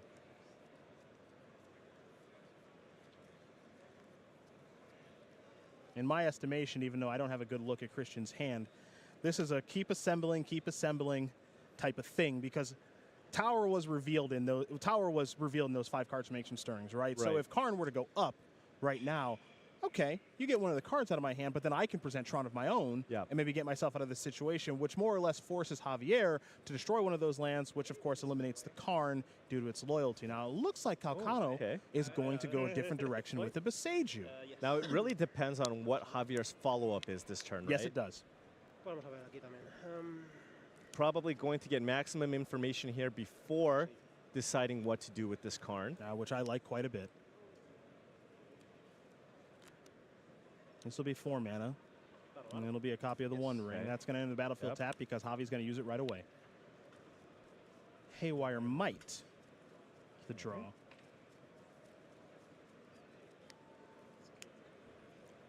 Three mana from the tower.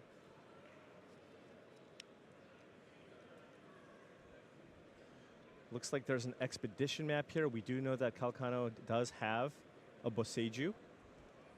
Big question to me is, does Calcano already have the tower in his hand? Had the option to select it there, of course, with the Ancient Stirrings and elected not to.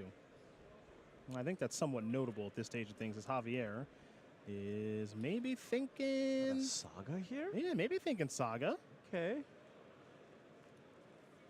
I feel like the risk is pretty high here to perhaps just tick up the Karn. What if Calcano untaps and plays his own Karn? That's a concern. Now, the exchange there is, okay, you play a Karn, you tower Karn, kill my Karn. Okay. Right. Javier has a 1 ring, has Tron mana, and has a lot of draw steps. It's a lot of Karn targets. Right? So, right, yeah. Which one do you target? Well, yeah, so to me, it's just Javier has the opportunity, if that exchange takes place, which is Karn, kill your Karn, Javier says, okay, I'll untap, I'll draw a card for my turn, I'll draw a couple cards from the 1 ring. I have access to at least 8 mana on my turn. I could probably do something pretty powerful. Right. Now, end of the day, that Karn's just going to take care of a land. Yeah, Javier's like, you know what? I'm just not even going to bother about that. Bother thinking about this back and forth. Yep. I'm just going to continue destroying your resources. That's right. So what can Calcano do to rebuild now? Karn basically playing the role of double Stone Rain, which is oftentimes what it does in this matchup. Good enough. Yes, indeed. Yes, indeed. Especially with the follow-ups here. Now there's that tower. Not too surprised that he had it, given the Ancient Stirrings, but there it is nonetheless. And now Javi's going to go a little bit deeper. Saga's going to go on 2 counters, as will the 1 ring. 2 cards coming here for Javi.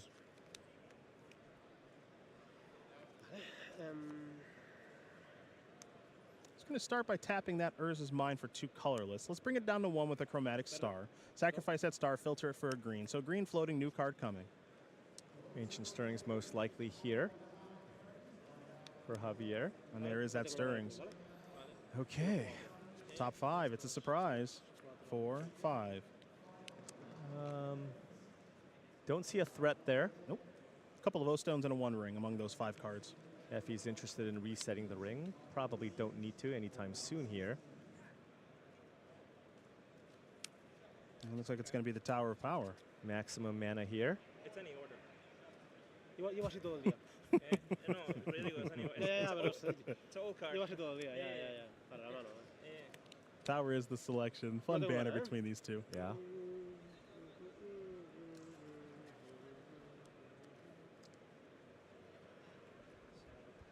Don't think he's played a land for the turn here, right?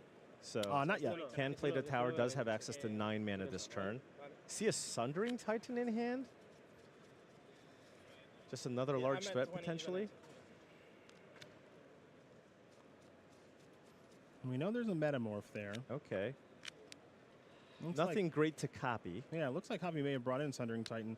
It's really not the scariest thing in the world if you're Calcano, if Sundering Titan hits the battlefield. Right? It's a 7-10. I mean, that's not nothing, but you can... It's Calcano, some pressure. Yeah, I mean, if Calcano has a mine, you know, he can take a hit or two. Yeah. And then maybe do something more powerful. Right.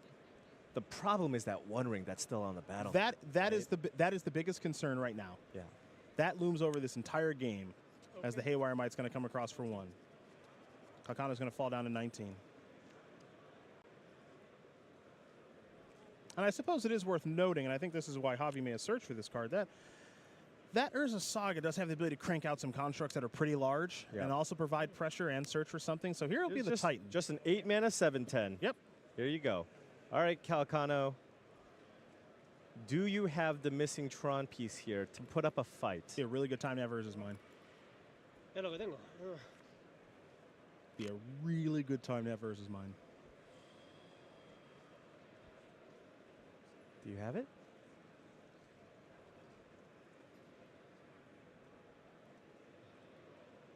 We know he's got a Boseiju. Mm-hmm. You could use that to get Titan off the battlefield, right? You can just kill the Titan. Would need to find a green source, though. Well, look, I like a good sweat as much as the next gamer. Calcano's going to make us wait. Big turn here. Indeed.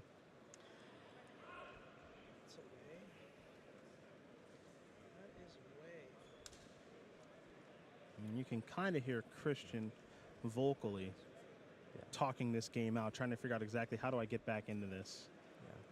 12 wins is an extremely important number. Indeed, it is indeed. It was the magic number in previous Pro Tours, right? 12 wins and you're into the top 8, so It's Gemstone Caverns. That's not Nurz's mine. This is an expedition map which can lead to an Nurz's mine. And Right. head back over to Javi. Yeah, but Javi is just so far ahead on resources here.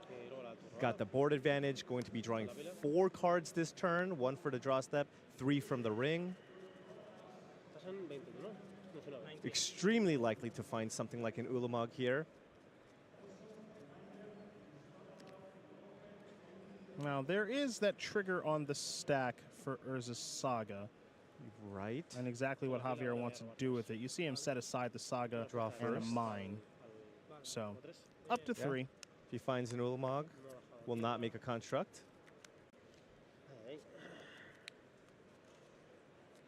Doesn't look like much of anything there with that 1 ring activation. If there was a Walking Ballista, that's pretty good. Yeah. Otherwise, you can use this to find a star, a map. I do see a hangerback, excuse me, not a hangerback, the other XX. Yeah, it's a walking artifact. ballista. It's a walking ballista. So let's just see here if that's an attack for 8. Not quite enough to kill Calcano immediately. Can make a 5/5 ballista here. I forget what that thing does. With a Tron land, it would be a 6/6. And it looks like Javi just floated a mana with the Urza Saga. So remember, this all takes place in main phase 1. So Javier does have a mana floating at this stage of things, as he's going to search up an expedition map. Okay. Could use this to make sure that if Javier doesn't win this turn, you can still just go get a Boseiju and prevent Calcano from having Tron next turn. Then play out a giant walking ballista. Javi just needs to make sure exactly what he wants to do with all of this mana right now. And Calcano's going to take a read there of the Saga, refamiliarize himself with that card. So going to sacrifice the map. Yeah, I don't see how Christian can win here if Javier simply finds a Boseiju to break apart the Tron and then just attack with the Titan and the Haywire Might and then play a giant walking ballista, And right? just get it over with over the course of 2 turns. So there's a basic forest, there's a Boseiju. And remember, Javier had a mana floating, so that plus the green from the forest allows the Boseiju activation. And that's going to blow up the Urza's tower. Calcano may respond here by sacrificing the map, but Javi's doing a very nice job of finally, after a couple of activations of the 1 ring, putting pressure on while also disrupting Calcano's mana. So this is going to be an attack for 8. Calcano's going to fall down to 11. And Javier extremely close here to being the first person to lock up a slot here in the top 8 of the Pro Tour. 13 was our magic number here this weekend, and Javier is 1 turn away from that 13th victory here for his hometown Pro Tour in Spain. Representing Spain here, home turf, gets to sleep on his own bed, and best feeling relax. No jet lag here for Javier.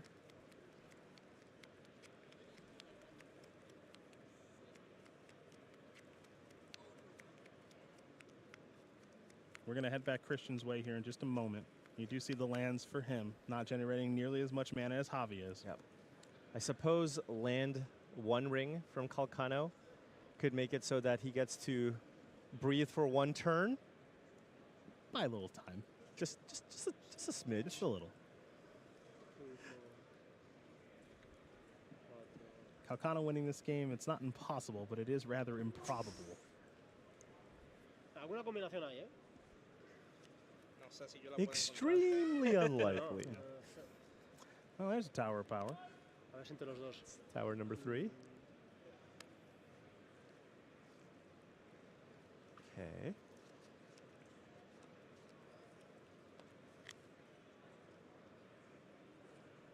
That's not going to do it. That's a Karn. 12 damage on the battlefield. Yeah, even Karn shutting down Walking Bliss's ability to shoot doesn't really matter in this instance. So you see Calcano is doing the counting here, and these players will shake on it, and Calcano will show it. Javier Dominguez is going to win this game and match over his good friend Christian Calcano. The mono green Tron mirror goes to the member of Team Handshake. And Paul, we have our first player confirmed in our top 8, and he's pretty darn happy about it. Yeah, I mean, it must be a little bit bittersweet if you're Javier. It's, of course, fantastic to lock up that slot, but you know that these two are extremely close friends, and, you know, potentially knocking your friend out of a potential top 8 slot, still not the best, right? Look, beating your friends is never a good feeling at the beginning of the tournament or the end of the tournament, but sometimes it's a thing that does have to happen, and Calcano took it in good spirits. Javier Dominguez, another top 8 on the resume. Congratulations to him. More Magic coming right now. Let's get ready to rock and roll. It'll be Jake Beardsley, who is playing in his first Pro Tour and doing a very impressive job in it. 11-3, still very much in top 8 contention, piloting Rakdos Evoke against Sean Goddard, a.k.a. the Beekeeper on Magic Online. 5-color creativity is Sean's weapon of choice. Both these players still very much in the thick of things with 2 things left here in Barcelona. And we're going to turn our attention to game number 3. Should I ask you who won the first one? And then I can ask you who won the second one.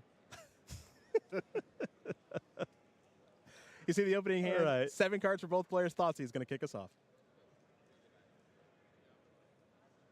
All right. Probably going to be taking the Ren and 7 here. Excuse me, Ren and 6.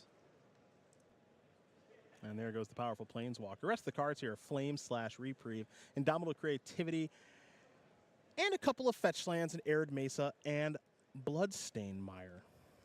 Yeah, and the fetch lands, of course, can be used to fix your mana, but of course also in this deck, you can use it to fetch copies of Dwarven Mine, right? Yes, indeed. Get the Dwarven Mine, generate some 1/1 tokens, cast Indomitable Creativity, and put some Archon of Cruelties onto the battlefield. That is the name of the game with this 5-color creativity deck. Now, this was a deck coming into the event that I think people may have expected to see more of, but it was having some difficulty for a lot of teams in the testing process, we found. So they expected this deck to be one that was very powerful and consistent, and most players elected to move away from it. Sean Goddard, not one of them, and is doing just fine with the powerful 5-color deck. Yeah, the big thing here is the One Ring. The rise of the One Ring has made it so that this deck was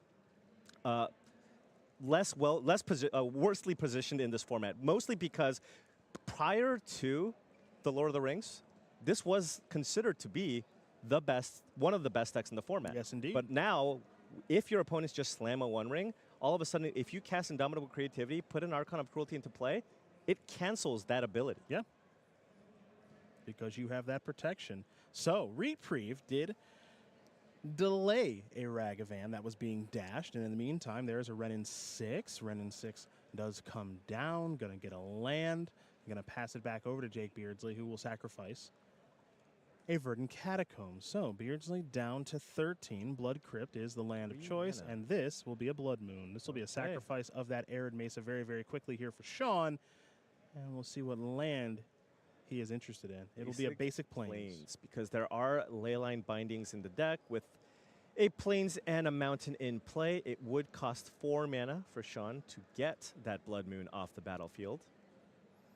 I imagine for Sean there's also a little interest in having that land in the graveyard as well for that Ren in 6. So Sean is going to draw a card here. And we'll activate the Planeswalker, get an Arid Mesa. Of course, it is a Mountain at the moment, and simply going to pass the turn back. Will Sean back over to Jake. But Sean's got to be feeling pretty good here. Jake, without one of those extremely scary starts that this deck is capable of, with the turn 1 Grief, potentially. This will be a Fable of the Mirror Breaker. Chapter 1 yields a 2/2 Goblin Shaman for Jake. As Bloodstained Mire will be returned here from Sean. Sean will Flame Slash away that Goblin, and we are going to head back Jake's way. Chapter 2 on the Fable, the option to draw and discard a couple of cards now here for Jake. Going to be digging for some action here. Put some pressure on Sean's life total.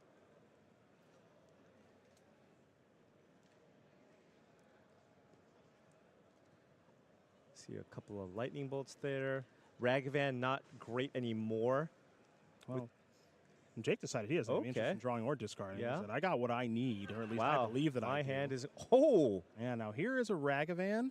And That's you hit a Ren. Yeah, now this is interesting if there's any interest in casting that or not. I mean, it's so tempting here, right? I mean, you can play it, get a land from the graveyard. And it looks like the answer to that is going to be no. So we're going to head back Sean's way, who, of course, is having some difficulties with the mana. Is threatening, or getting close to, I should say, a Ren and 6 emblem with the Planeswalker at 6 loyalty. And now let's make it 7. No land to get back, but right, can't crack those fetch lands just yet with the Blood Moon that is in play. And now there is an Orcish Bowmaster. All right. Bowmaster's going to do a little bit of controlling of the Planeswalker. Right. Gets to whittle it down. And now Fable the Mirrorbreaker will transform into Reflection of Kiki Jiki. Not active yet, of course, as it does leave the battlefield and come back. But next turn, some copying could begin. Yeah, copying Bowmasters is not the worst thing in the world. Yeah, a little bit of value there. Yeah. And now here comes Bowmaster and its friend, going to go directly at Sean's life total. The face. Remember, there are 2 lightning bolts in Jake's hand here.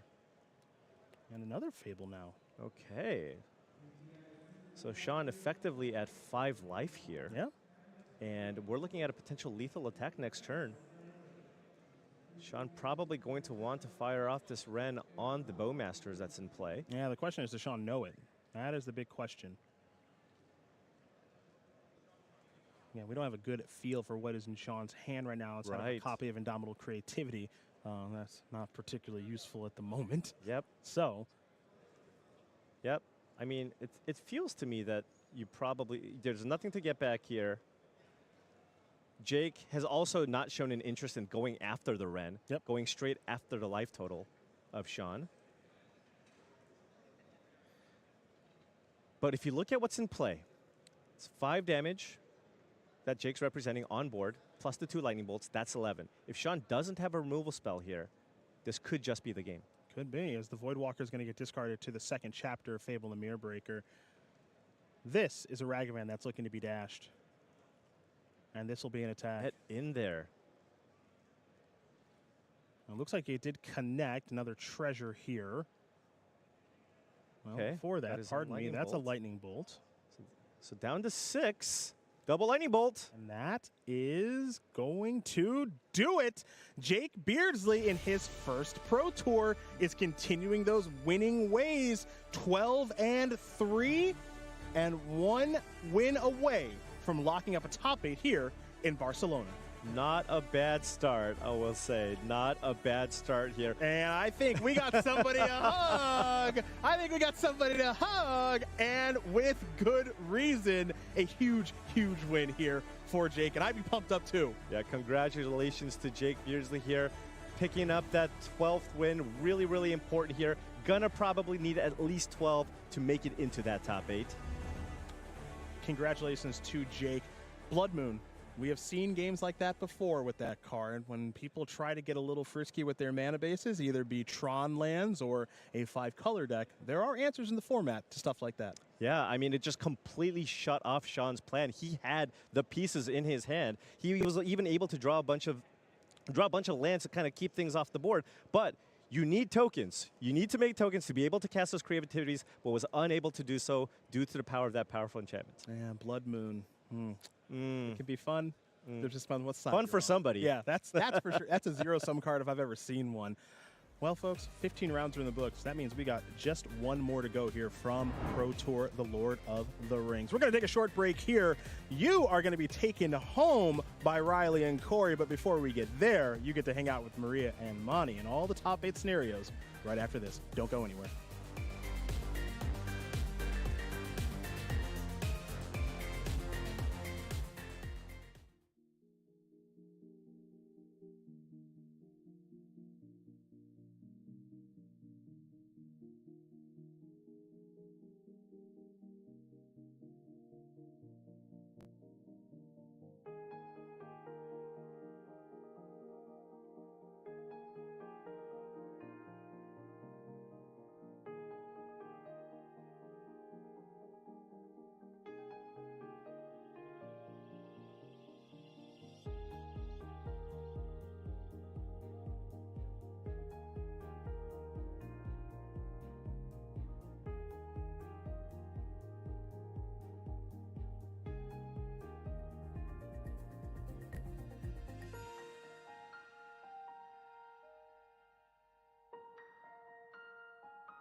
Hey everybody, welcome back to coverage of Pro Tour, the Lord of the Rings from Barcelona, Spain. We are deep into the action here on day 2 of competition with a $500,000 prize pool on the line. Let's take a look at our headlines here from the next to last round. We are coming up on the last round here of Swiss. Dominguez is in the top 8, going back to back after Pro Tour, the March of the Machine in Minneapolis just a few months ago, getting another top 8 here. By the way, it's not his first top 8 here in Spain. He top 8 in Bilbao back in 2018. That was also in the modern format. Marco Del Pivo is on the brink as well, sitting at 12-3. Hoping to make it into our top 8 here in this final round. The wait also continues for Simon Nielsen, who is leading the tournament most of the way, currently sitting at 12-3, with another 2 players sweating it out here in the last round of play. Magus of the Moon, the card from the last round that stood out, Monty. Yeah, the latest roadblock in what is stopping Simon Nielsen from locking up that top 8 slot was Magus of the Moon out of the sideboard for Marco Del Pivo. And as we know, the moon effects are still quite potent against Tron. Magus of the Moon, no exception. Woo! We are gearing up for the last round of Swiss here in the building. Maria Bartholdi and Mani Davuti with you here on the news desk from Barcelona. Really exciting stuff. We've got Javier Dominguez in the top 8, but we need to find Javier 7 friends. Well, Will Hall talked to Javier after clinching his top moment. I'm here with 2 world champions, Javier Dominguez and Nathan Sawyer. Javier Dominguez just locking up a back-to-back top 8. Look at the excitement. Tell me what it means to be able to watch your friend get into the top 8. Oh, it's awesome. I mean, watching Javier, I think Javier is going to take it down this time. It was my time last Pro Tour, but Javier back-to-back, he's going to win this one. And watching him as, not only my teammate, but someone who I've become really close friends with in the past year since we had our own Pro Tour together and practice with Handshake for the last 2 has been awesome. I'm really thrilled to see my team put up so much success. And on top of that, I think that our deck was awesome for this weekend, and no better person to carry the torch than Javier. Yeah, it really comes across just the love that you guys have got to this game and for each other going into this. Javier, what feelings are going through your head right now?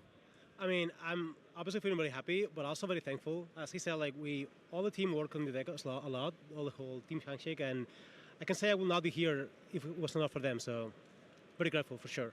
Well, thank you both of you. Congratulations, Javier. Jake Beardsley, you still have that hat on here in Barcelona. On Thursday at the Players' Party, I interviewed you because this is your first Pro Tour. Yesterday, it was your birthday and you went 7-1. And now you've got yourself in a great position to get into the top 8 of your first ever Pro Tour. How does that feel? What emotions are going through your mind right now? I'm still almost in shock. I like I said earlier, I just was excited to be here and to have rattled off that many wins, and I'm feeling really good. And like I said, I'm kind of in disbelief. Almost lost for words, right? So we'll talk about that last game there. The game that secured your top 8. Blood Moon. Huge part of that game plan in game number 3. It went all the way down to the wire. How did you feel when you knew your opponent was kind of about to get Blood Moon out of this game and you're going to lock yourself really close to that top 8 slot? So I wasn't entirely sure that I was going to be able to Blood Moon them out of the game because it's open deckless. I knew that my opponent had a basic Plains in their sideboard, and they had played played extremely well and sandbagged Arid Mesa so that they could try and play around Blood Moon. I played it mostly because it does lock off creativity, as dwarf creativity, as a way to put the game away pretty quickly. And so my thought process was, well, I have a bunch of red cards in my hand anyway. I'm just going to play it, hope that it slows them down, and or they don't find an answer. And they just never found an answer, and I managed to just kind of play my cards and get there. Well, congratulations from me. Congratulations from everybody watching. It looks really good for you, my friend. Thank you very much. Marco, you just beat Simon Nielsen, who's been on an absolute tear all weekend long, securing your 12th win at Pro Tour Lord of the Rings. Tell me what emotions are going through your head right now. Wow, it's just a roller coaster of emotion because I beat a friend in a bad matchup for me, and I'm so happy to reach the 12th victory today. I don't have any word for what now in my mind past. I'm so happy. Absolutely speechless is the word you're trying to say. Thank you very much. Will Hall with some very excited players in our feature match area with one round to go here in the tournament. Let's check out our leaderboard, everybody, and take a lay of the land. All right, Monty, what are we looking at here?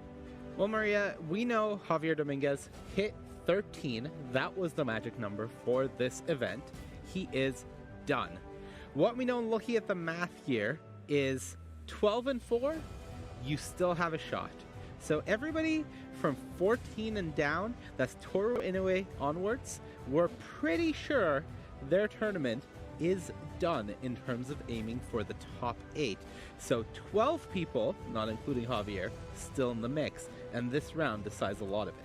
Wow, everybody, you are not going to want to go anywhere here as we put 7 more people into our top 8. Before we do that, it's time for some deck bites with Will Hall, who talked to the players about what they're playing in Modern to give you some ideas back at home.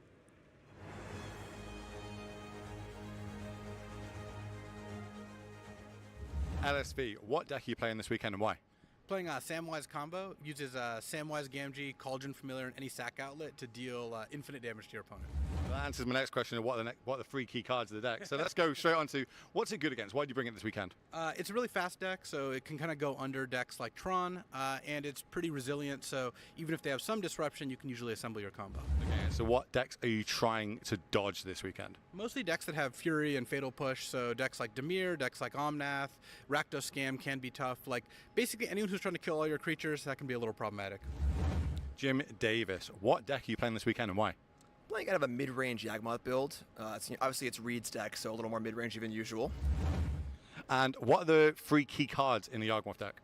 Obviously Yawgmoth, that's a big one, but the deck is built to be a little more mid-rangey, so the One Ring's very, very important. Orcish Bowmaster is very, very important. Kind of can play the game where you can kill stuff, but also combo too. Some of the new cards in that one, I like that. Okay, what are the good matchups? Why did you bring it this weekend? Any deck with small creatures in it. You know, you kind of Yawgmoth can pick them off, Bowmaster picks them off as well.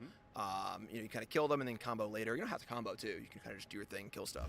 And what decks are you trying to dodge this weekend? Decks that have a combo slant, but also a lot of interaction. So like I have like Scape Shift, where they can kill your creatures and stuff, but then also build to this combo, so you're under pressure to kind of get in the board, but they kill your stuff too, which sucks. Julian, what deck are you playing this weekend and why? Creativity, because I feel like it was the most powerful deck before the Lord of the Rings set, and the new cards haven't made it worse, really. Yeah, fair one. Okay, so what are the 3 key cards for anybody that, you know, aren't used to creativity? Yeah, Dwarven Mine that you can get off your fetch lands, Indomitable Creativity, and I'd say Teferi to make your combo always work. Okay, so you bought it this weekend, so it's got to have some good matchups. What are they and why?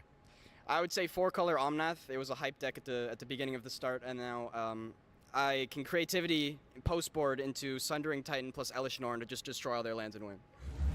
Okay, so what are the bad matchups? What don't you want to be playing against this weekend? So I was originally saying Tron, but I thought it would be an uptick, so I have 2 Terastodon on my sideboard to hopefully make that better, and we'll see how it works. Well, good luck with that one. Well, we've been hyping up our top 8, everybody, so make sure you do not miss it happening tomorrow. It is single elimination Modern, starting an hour earlier. Set your alarms, everybody, 4 a.m. Eastern Time. All right, everyone, we are approaching the final round of Swiss here in the tournament. Big stuff, Monty. What do we know about the top tables happening so far this round? Well, Maria, we knew that Javier Dominguez, he reached 13. He was in. That's 1 slot in the top 8. Now we know some decisions have been made. We know that there is a draw between Simon Nielsen and Jake Beardsley. 12-3-1 for them. They are locked in. That's 3 slots in our top 8. Now, this is when things get interesting. Marco Del Pivo has conceded to teammate Christian Calcano. Calcano at 12-3-1. He's into the top 8. 4 guaranteed spots gone. Del Pivo is at 12-4. Looking good, but not a lock. That's what we know so far from the decisions that have been made. Okay, super interesting stuff here heading into the final round. We're going to take a look at some of the matches that we're going to be watching here in round number 16. The first one I want to take a look at is Hain versus Kasaka. This is Mono Green Tron versus Rakdos Evoke. Talk to me about this one, Monty. What we know is 12-3-1 is a lock. So the winner here, guaranteed in our top 8, taking that 5th guaranteed spot. And so far, Evoke is supposed to be favored against Tron. So Kazune has the edge here. All right, so that is a win and in. All right, let's take a look at our next matchup that we're going to be watching in our feature match area this round. We're keeping our eyes on it. Harvey versus Burl. Harvey versus Burl. Monty, what about this matchup? All right, Harvey versus Burl. This is when we're into the 11 and 4. So the winner here moves up to 12 and 4 and is in that tiebreaker scrum because we know that we have 5 guaranteed spots. There's 3 to fill. Harvey versus Burl, they're the tough one.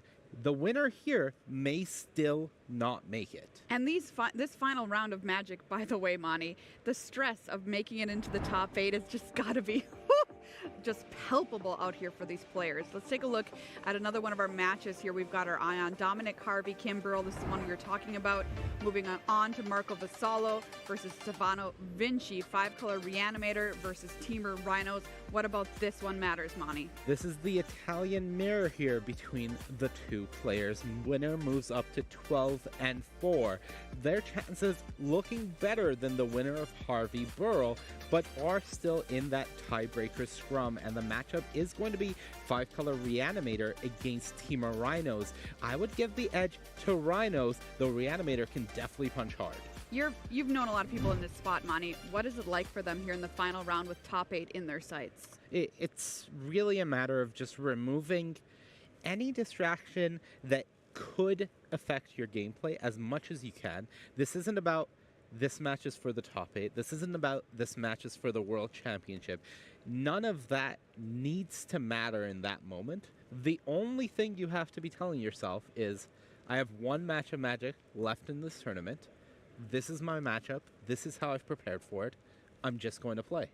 All right, easier said than done, but an important thing to keep in mind. All right, everybody, it's time for our main feature match here for the final round of Swiss play at Pro Tour, the Lord of the Rings. We've got a good one for you. Kai Buddha, the German juggernaut, versus Sean Goddard, Beekeeper on Magic Online. Teamer Rhinos versus 5-color Creativity. Kai Buddha started playing the game basically when it was invented, has 7 major titles under his belt, a 4-time Player of the Year. On my note card, I just wrote GOAT, and I circled it. That's Kai Buddha, one of the best to ever play the game of Magic, versus Sean Goddard, an online player who is feared. Started playing in 2013, qualified via a sealed Mox Open, thinks he's the only person to ever win 2 Mox Open events, knows how to play online, but what about paper? Seems to be doing pretty well this weekend. Those are the players. What about the decks, Monty? Well, Maria, Kai Buddha is bringing this Teamer Rhinos list that we saw him and some of the members of Team Channel Fireball bring.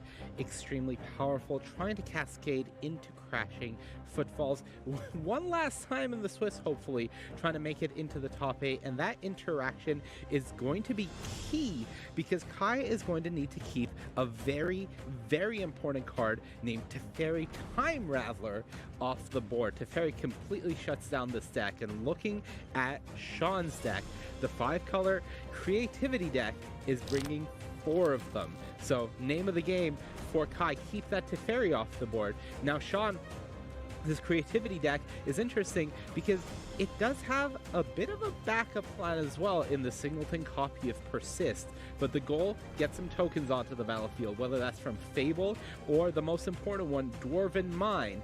Target those with Indomitable Creativity, get some Archons on the battlefield, and try to close out the game quickly. There's a look at the players and the decks. Monty, who do you think has the upper hand here? Well, Maria, we have already seen Sean Goddard lose to Rhinos once this weekend. I think the matchup is very close, but I would give a slight edge to Kai Buddha.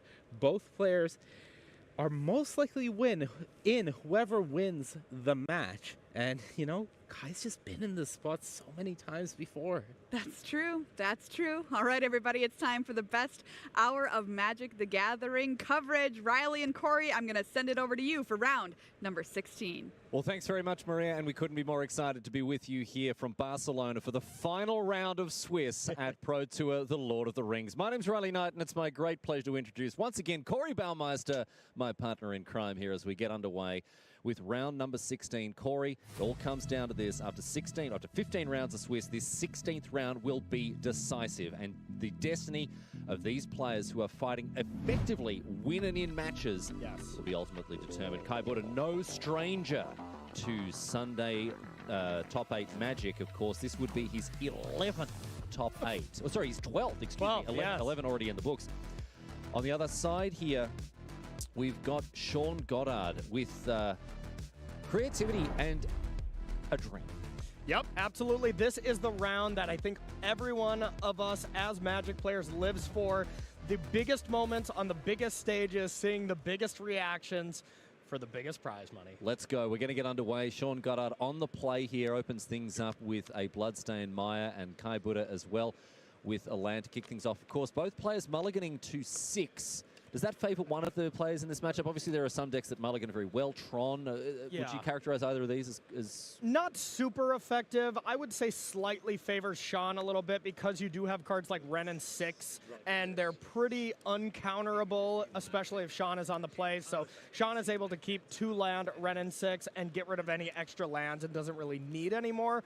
But for the most part, relatively even in those regards. I did enjoy Sean Goddard showing the Jetmir's Garden there. You seen this card before? Grandpa, he says to Kai Buddha. Ever seen a land that taps for 3 colors, he says? Exactly. Kai Buddha's been around for basically as long as the game has, of course. For those of you who don't know, Kai Buddha is a superstar of Magic. But Sean Goddard is here to make his name known as well. He's already got a top finish. He's won over $30,000 in prize money. Now, compare that against the cool $500,000 that Kai has assembled, and kind of pales in comparison. But let's not count Sean Goddard out. Obviously someone who knows how to play high-pressure, high-stakes Magic. Yeah, absolutely. A dominant presence in the Magic Online community, winning 2 Showcase Opens. I mean, that is so tough to do. I've played in a lot of those events, and they are very tricky. So to be able to take down 2 of those, as well as make a mark on paper Pro Tour Magic, because Sean has been doing quite well at these Pro Tours as well. It's going to be excellent to watch. So we can take a look at both players' hands now, and both of them look pretty good, to be honest. There's some key aspects missing from Sean Goddard's hand. We don't see anything like an indomitable creativity, but I really like Kai's hand here. Subtlety, Force of Negation, Shardless Agent as well.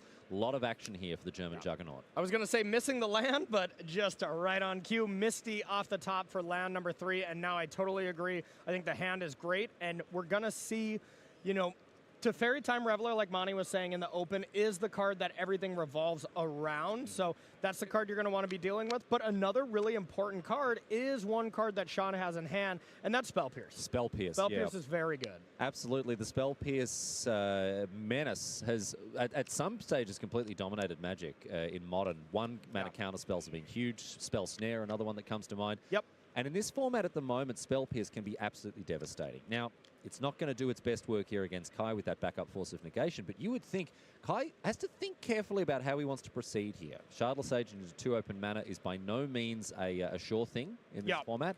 So we'll see if he goes for it. He's going to crack the Misty and go and search something up. So maybe we'll see a Shardless Agent here. And I think, knowing what we know, having the bird's eye view of both hands, how's this going to shake out, Corey? Well, it's just probably going to just be a Spell Pierce on the Crashing Footfall, move on to the next turn. If Kai does go for it, Violent Outburst is something that you can cast on your opponent's turn, and then you can protect it with Force, because Force of Negation, of course, only protects on your opponent's turn. That's true. Force of Negation, you think, oh, great, a free counterspell. I can use this to defend my spells. Only on your opponent's turn. Exactly. But in this scenario here, Kai just having his hand kind of forced here, pun intended, the fact that you just have 2 Shardless Agent and no Violent Outburst, you just got to kind of go for it and see if Sean has it.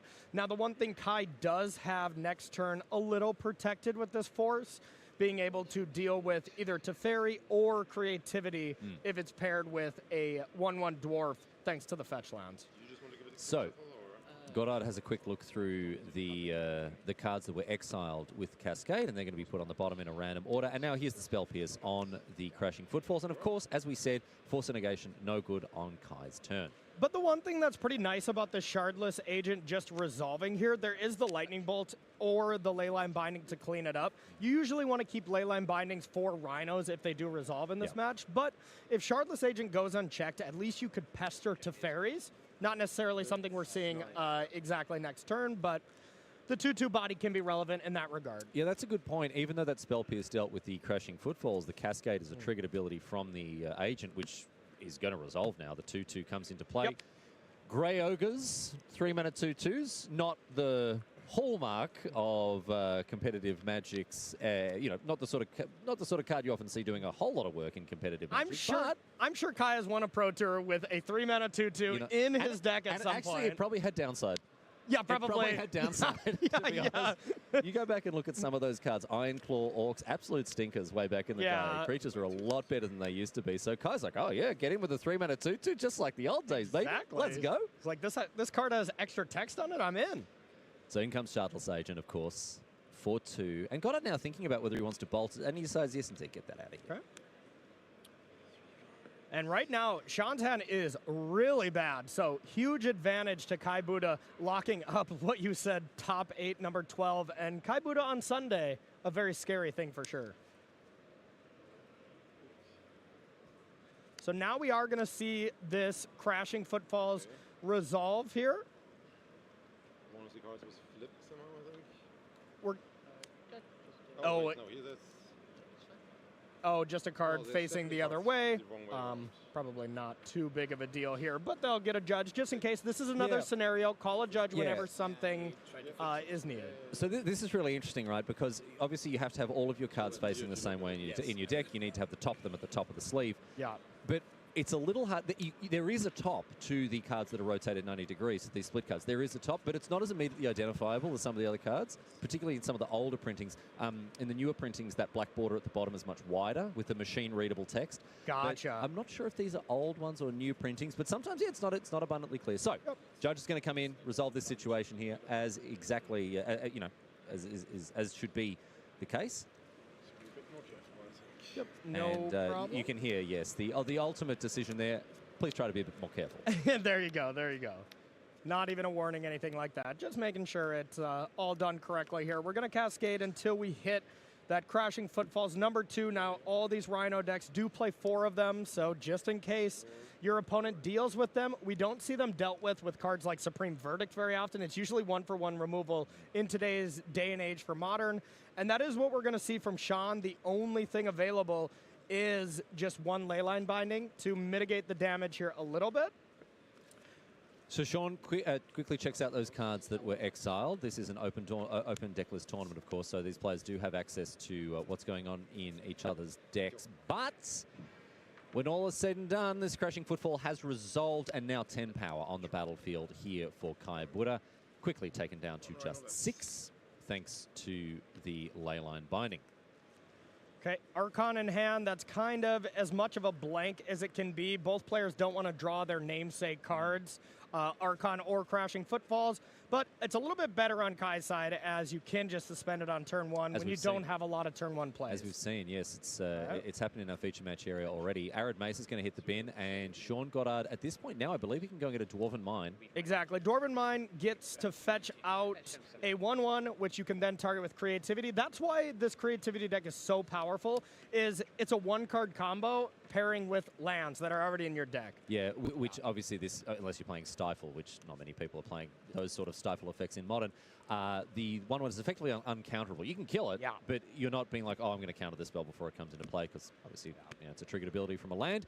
Can't respond to that. Here's Indomitable Creativity, targeting the Dwarf, but Kai Buddha has an answer in the form of Force of Negation. He's been sitting on that one for a while, and exiles a Subtlety in order to cast the Force for free. This is happening on Sean's turn, so of course the free mode of Force is active. So now it's back to Kai Buddha. And now that's very devastating. You know, you still have the dwarf, so Sean is just going to need to top deck, once again, another creativity. But now Kai is going to have the advantage of just being able to hold up a removal spell. Creativity does need to connect, you know, in the sense that you have to have your creature live. If you destroy the target in response, so for example, if Kai casts this Fire Ice in response and kills the dwarf, then it won't resolve. But look, he's taking completely different tack. He wants this game over and done with. Crashing Footfalls, number 3, I believe now, as we see another Shardless Agent come down. And that's just really saying to me that Kai is like, you know what, if you do get one Archon of Cruelty in play, it doesn't matter. You just sacrifice Shardless Agent. Sean will go up to 14. Then Ice can tap down Archon, attack for 14. 14. Wow, Exactsies. Kai already did the math. 3 turns in advance. He's figured it out. He's got it all happening. And of course, in hand for Kai as well, Questing Beast if he draws a land. So to ferry the Time Raveler, a little late to the party here. Yes. A little late to the party. This is a devastating card against Suspend decks because obviously you're not able to Cascade decks, I should say. You're not able to cascade into the card. You can't cast it because of Teferi's timing restriction rules. And Goddard would be happy to see it, but it's far too late now. Yep, and right now this is 1 short of lethal, but thanks to that fire, it is putting Sean at -1.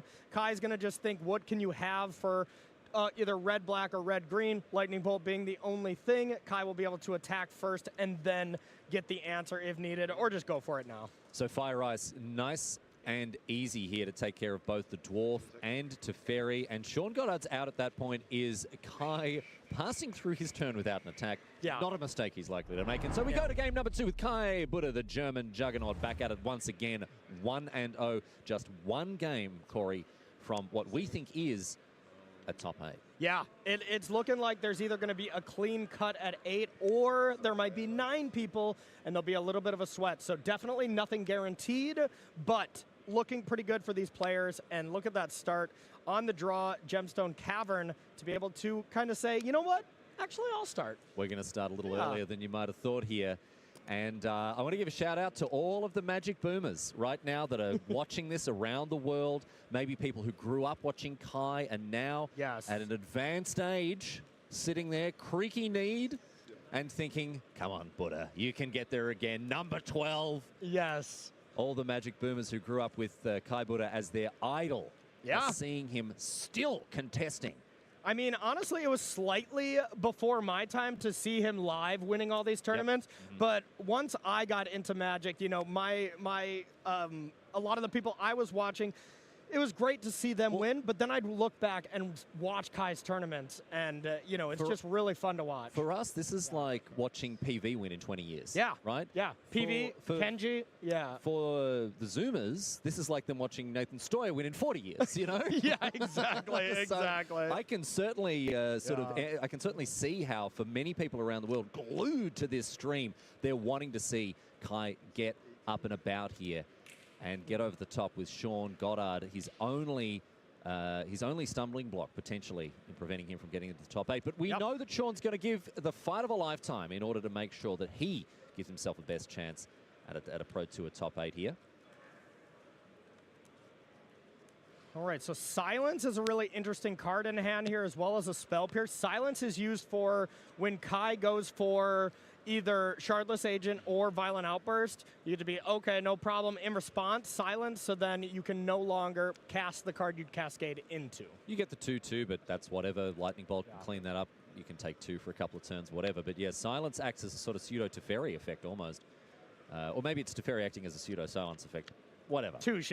One of the ways. Touche. It's 6 of one, half a dozen of the other. There are disruptive elements that you can bring to bear against Cascade decks, like Silence, that can buy you the turns. So this is awesome right now. Kai is all ready to deal with Spell Pierce. Exactly. He's like, I hope you have Spell Pierce because I can Mystical Dispute that back. You only have 2 mana available. But Silence is going to work perfectly here.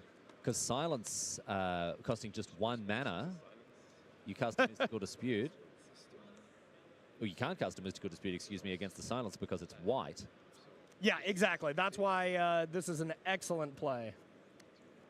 So this is going to we're going to see Kai here resolve the Cascade trigger, but not resolve the Rhinos. Yeah, but can't cast it. Yeah. Sean has a quick look at these cards here.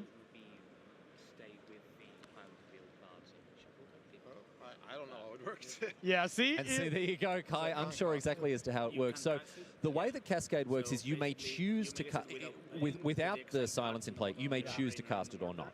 But if you can't cast it, you can't choose to cast it. Yep. So basically the question is, does it stay in exile or does it go within the cards, shuffled, put on the bottom? Yeah. My understanding is it will be shuffled back in. Okay. And we're going to see if the judge agrees with that assessment. Nope. Okay. Yep. So I was wrong, and the judge is making a different assessment of the situation. And you know what, Corey? That's why they're a judge and I'm a commentator. Exactly. That would be my thing to ask. Even if you have an idea of what it is, you don't want to make a mistake, get a warning or something. You know. Yeah. Oh, looks like we're changing our mind. Riley Knight once again, 1-0 against the judge community. Here we go, baby. Let's do it. So this is why you should be in the play area. All right, now, I'm going to get down the feature match area, dude. You got the rest around by yourself. No, we do see the Crashing Footfalls head back into the library, shuffled. It's not shuffled into the library. It's shuffled amongst those cards that were revealed and then put back towards the bottom of them. Yep, so, absolutely. And Kai will be happy about that. He wants as many copies of Crashing Footfalls in his deck as possible. Yep, 100%, just in case you ever run out of all of them. And that really can happen in Archon games. When Archon comes into play, but Kai is still trying to threaten enough damage, possibly going wide, then sometimes you really need all the Crashing Footfalls you can get. It comes up a lot more against like 4-color Omnath, for instance, where they are dealing with, you know, all the creatures individually. And obviously I just want to clarify that obviously I have nothing but the greatest respect for judges and the work that they do, and I appreciate the thoroughness with which they approach that questions like these, double checking to make sure whether they're going to get it right or not. So I certainly hope I didn't put any noses out of joint because, again, nothing but the greatest respect for the judges who work so tirelessly to facilitate and officiate the tournaments that we love to watch so very much. I think that was a Blood Moon off the top here for Kai. It was a Blood Moon. Really interesting. Now, this is a point where Kai has to think, does this Blood Moon hurt me more than it hurts you? A little bit, eh? And before, I mean, I guess I would say before Fable, but through Blood Moon, you can cast Fable. And this might look a little strange. A deck that is essentially a weird, quote-unquote, mono-red because, well, creativity is red, Dwarven Mind checks mountains, all those things. But the creativity deck cannot, by design, play any deck that does not have mountain in its characteristic because you need all 4 lands to then trigger Dwarven Mine. But Blood Moon does shut off being able to get Dwarven Mine, so if you don't have creatures in play already, Blood Moon can be excellent against creativity. Well, they don't even get the Dwarf if there's a Blood Moon out, right? That's what I'm saying, yeah. You don't get that. It's just a mountain. And it gets to be a lot tougher because you can't really take it off the battlefield. But if there's already a Shaman in play, plus Reflection of Kiki Jiki is going to flip into another creativity target, it's just not very good anymore.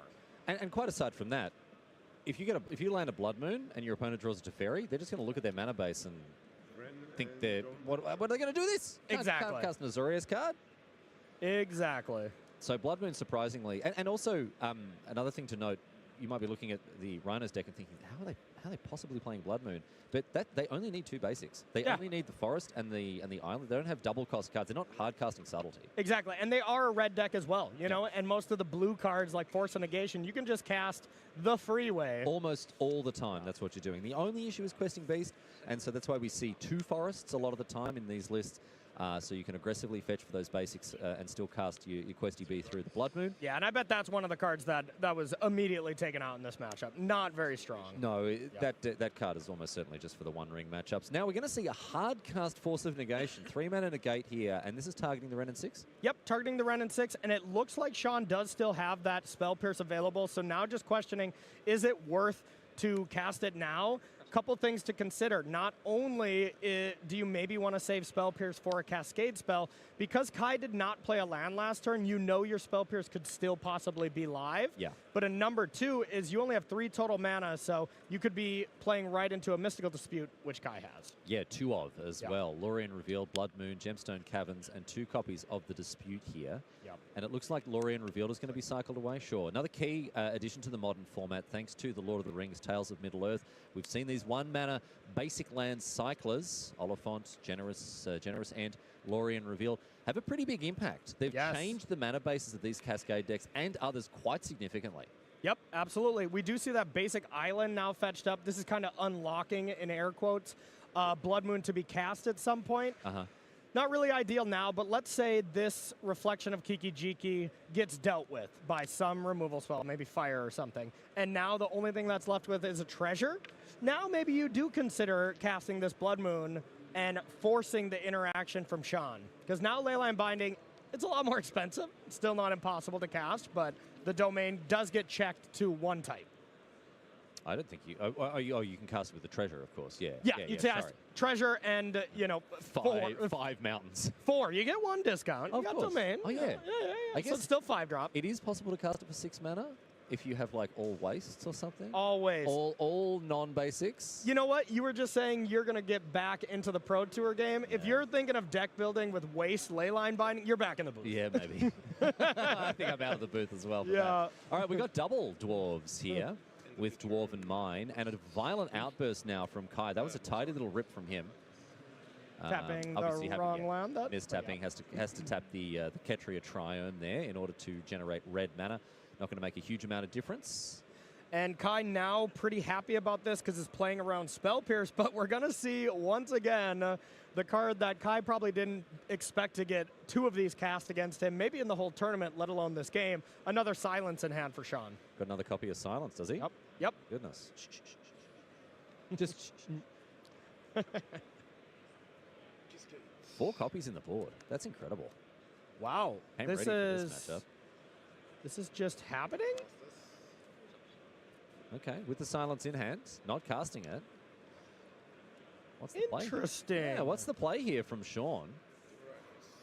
Looking to just Leyline Binding 1. Maybe our hand viewer is not updated and that Silence is not there? Yeah, we're not getting a great look at... so there's the Leyline Binding to get rid of one of those Rhinos. Sure, but you still got to deal with the other one. You could have spent that 1 mana on the Silence that we think is in there. Look, the game continues. Fire Ice off the top here for Kai Buddha.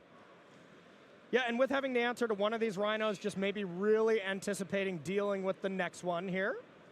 Maybe it's hoping to draw a Leyline, an Indomitable Creativity and use the Silence as a preemptive counterspell. That could very well be. Yep, absolutely. Use it as protection, just saying, you know what, I have plenty of draws here, let alone Teferi, Leyline Binding would both deal with the Rhinos. Yeah. Teferi does something really excellent when you target a token. You can Teferi, bounce your own Leyline Binding, then recast it if you want.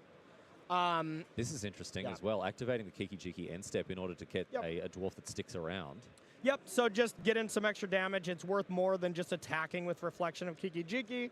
And if you do top... Ooh, Sean really punished for not silencing by drawing 3rd Silence. Ouch. Ouch. Wow, and looking at the sideboard here, Sean plays all 4 copies of Silence. 4 copies of Silence in the board, and the ultimate punishment here for poor old Sean, drawing the 2nd copy, or the 3rd copy in this game, after he could have prevented those Rhinos from coming down. He wasn't to know it. It's not. We can't be unfair to the bloke and say it was a mistake. He took a line, ultimately punished for it, but in come the Dwarves. And we're going to see fire on the Reflection of Kiki-Jiki, so 2 damage. Be dealing with that and copying this. And this is probably at end step. Maybe Kai decided to go end of 2nd main. No, it was in response to the XL trigger for the token. So we get a 1/1 that sticks around for a little bit longer, but it's largely academic. It's going to prevent 1 damage. Exactly, yep. It'll prevent 1 damage. 2nd Blood Moon off the top. Not necessarily ideal by any means. Kai also just has Gemstone Cavern, so basically 3 cards that are dead. Yeah. And largely all 5 cards are dead because 1 Mystical Dispute in hand with this much mana already available. You can Creativity for 1 and still pay for the 1 Dispute. So why is he holding the Gemstone Caverns in hand? Legendary. Yep, the Legendary with the 1 already in play, and you would have to just get rid of it. And why would you ever sacrifice the one that has the luck counter on it, I guess, when you've got that one? Yeah. You can't even tap it in response, right? You can tap it, then play another one. No, but you can't play the you can't play the one without the luck counter. And it's not like Lotus Petal or something. Yeah. I mean, you can use it as a Lotus Petal effect to tap it once, play the 2nd one if you really need 1 extra piece of mana. Yeah. But then, you do lose the one with the luck counter on it, which is the good one. Yeah. Otherwise, you just have a waste, and you're getting closer to that waste Leyline Binding deck. Combo that we were talking about. One day we're going to make it happen. Here's a Spell Pierce now on this Blood Moon. So Kai can tap two lands in order to make sure that this Blood Moon resolves. Yeah, and just a little bit to tax mana. This would usually lead me to believe if I was Kai, I'd be like, okay, Sean's trying to force through creativity or Teferi next turn. So the weird mind games of it. He did it. Yeah, did it. There we go. Did it. We saw the that situation come to pass. Gemstone Caverns #2. We see the other one with the luck counter sent to the bin because of the legend rule. And this is respecting that play. That kind of play from Sean with that confidence to spell pierce it. Yep. Really, really awesome. You know, I mean, with what's in hand, it didn't kind of make a lot of sense, but that's the whole point. It didn't make sense, and Kai's very smart, so he's going to deduce that maybe it does make sense. You know, mind games at the highest level like this. Persist, the spicy one-of in Goddard's list here. Yep. Is the draw, but he doesn't have anything in the bin to bring back, I don't believe. No, nothing to bring back right now. Not great. He's not drawing well. No. He's not drawing well. And just infinitely punished by not going with the silence earlier, because this one of Rhino is going to do some work. Yep. Now we do have Shardless Agent where silence is going to be great, but you'll still have the one extra, you know? Definitely fire it off here. Oh my goodness. Fast. Yeah, it's going to be the world's fastest silence here. But now... Sean got to be like a bloody librarian. Yes, exactly. Yeah, Sean's going to be like all my elementary teachers. Yeah, I bet, Corey. Please silence. Oh, my goodness. Oh, you poor thing. I bet you're an absolute terror. Yeah, there it is, silence. I did nothing wrong. History will vindicate my actions. I was a rowdy 6-year-old, and I make no apology for it. Exactly. Oh, my goodness. All right, so we're going to see silence. We're going to see exactly the same play pattern as before. The Crashing Footfalls will not be able to be cast, and therefore will be shuffled back into the library at the bottom, along with all those cards that were exiled to Cascade. Sean has a quick look through them. Quick squiz at what we're working with here. And then away they go. Just taking a peek. Now at this point, when you start seeing these cards, one thing you can kind of do is start deducing a little bit what's in your opponent's hand, both with how they've been playing and with the cards you've been seeing go to the bottom. Yeah. It's still pretty tricky to full-on figure it out, but definitely not impossible. No, we saw Gabriel Nassif going through when someone cascaded off against him, and he went through and pulled all the counterspells up, all the subtleties, all the mystical disputes, all the forces of negation. It was like, right, okay, so you can only have this number. And he was making notes and stuff. But the one thing is, fetch lands, reshuffle it in, and then you lose all information already. I think he was just trying to figure out how many were in hand. Oh, sure. Yeah, but again, you take every scrap of information possible. Yeah, every absolutely. scrap of information you can in situations like this. Let's see. Okay, Teferi, Time Reveler off the top. Let's see. That's we have not a bad one. It was actually, great. It's probably just going to mean that, let's see, we got, it's going to mean both disputes are going to have to be fired off. But this is fine for Kai. He'd empty his whole hand to make sure that this card doesn't enter the battlefield. So this is going to be interesting.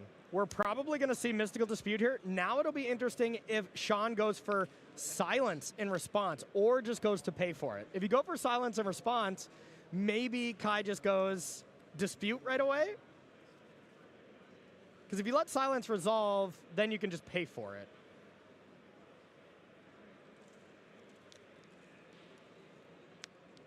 So, Dwarven Mine. Probably just going to be pay foring. That play isn't necessarily it's pretty high level. Yeah. Well, maybe it's on a different level. It's whether could be higher or lower. Yeah. We don't know. It's on a different level. We'll let the people that are on the higher level decide what they want to go for here. Looks like just a pay. Just a pay here, and that means that Kai is almost certainly going to reveal another Mystical Dispute to cast, and Teferi Time Raveler ravels no more. Okay, and now these tokens can triple block the Shardless Agent. Misty off the top here for Kai, so it's a bit of a whiskey for him there. Look at this one Rhino. Yeah. It looked so innocuous so long ago. I mean, it did when Sean was at 18. Oh, sure. You know, but it has just every turn. Sean's been drawing quite badly. I mean, the Teferi was a good draw, but Kai drew up enough disputes to be able to interact with one thing. So we're going to see a double block here on the Shardless Agent by the look of things. Okay, this is going to mean that's perfectly fine. Trade. Sean's going to need something right now. Right now. This Creativity. is his last chance.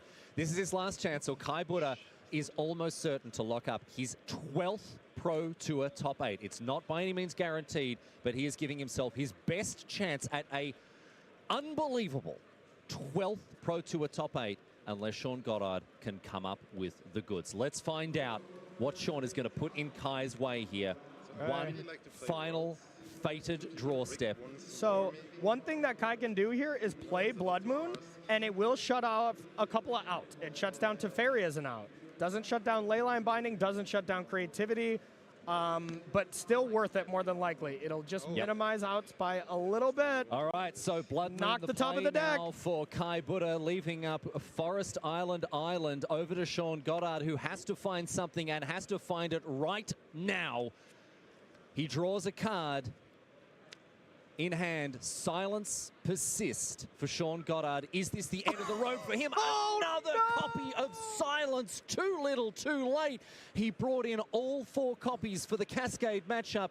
He drew all 4 copies, but they were not enough. Kai Buddha needs to just attack with this Rhino, and there is nothing that Sean Goddard can do. Kai Buddha almost certainly locking up another top 8 here at the Pro Tour. Oh my goodness, this guy, the German juggernaut, has been around for decades, Corey, and he is back on Magic's biggest stage more than likely. Unbelievable how you can have the level of dominance that Kai Buddha has had through his career, top 8 some of the digital era tournaments, you know, some of the arena events, and now top 8 a paper Pro Tour back at it. Top 8ing in every single generation of competitive Magic play is so amazing, and he's looking for his, now that he's already got the 12th top 8, looking for Pro Tour win number 8. Number 8. Now, of course, we will wait for the final official top 8 announcement before we start getting out the chisel and tapping it into the... I chiseled it in already. Oh, he's already done it. It's already part of the Corey Baumeister historical record. We're going to find out who will be joining our top 8 as well, in addition to the players who have already got there before very much longer. Alexander Hayne, Kazuna Kasaka, coming up after this.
Welcome back to Barcelona, everyone, for Pro Tour, the Lord of the Rings. We are live from Spain, Corey, and we're going to get underway with yet another piece of winning in Magic. This time, we know, we have got it mathematically locked up, that the winner of the game that we're about to show you will be in the Pro Tour top 8. We can't wait to get to the action. We're going to get underway now with game number 3 between Alexander Hayne and Kazuna Kasaka.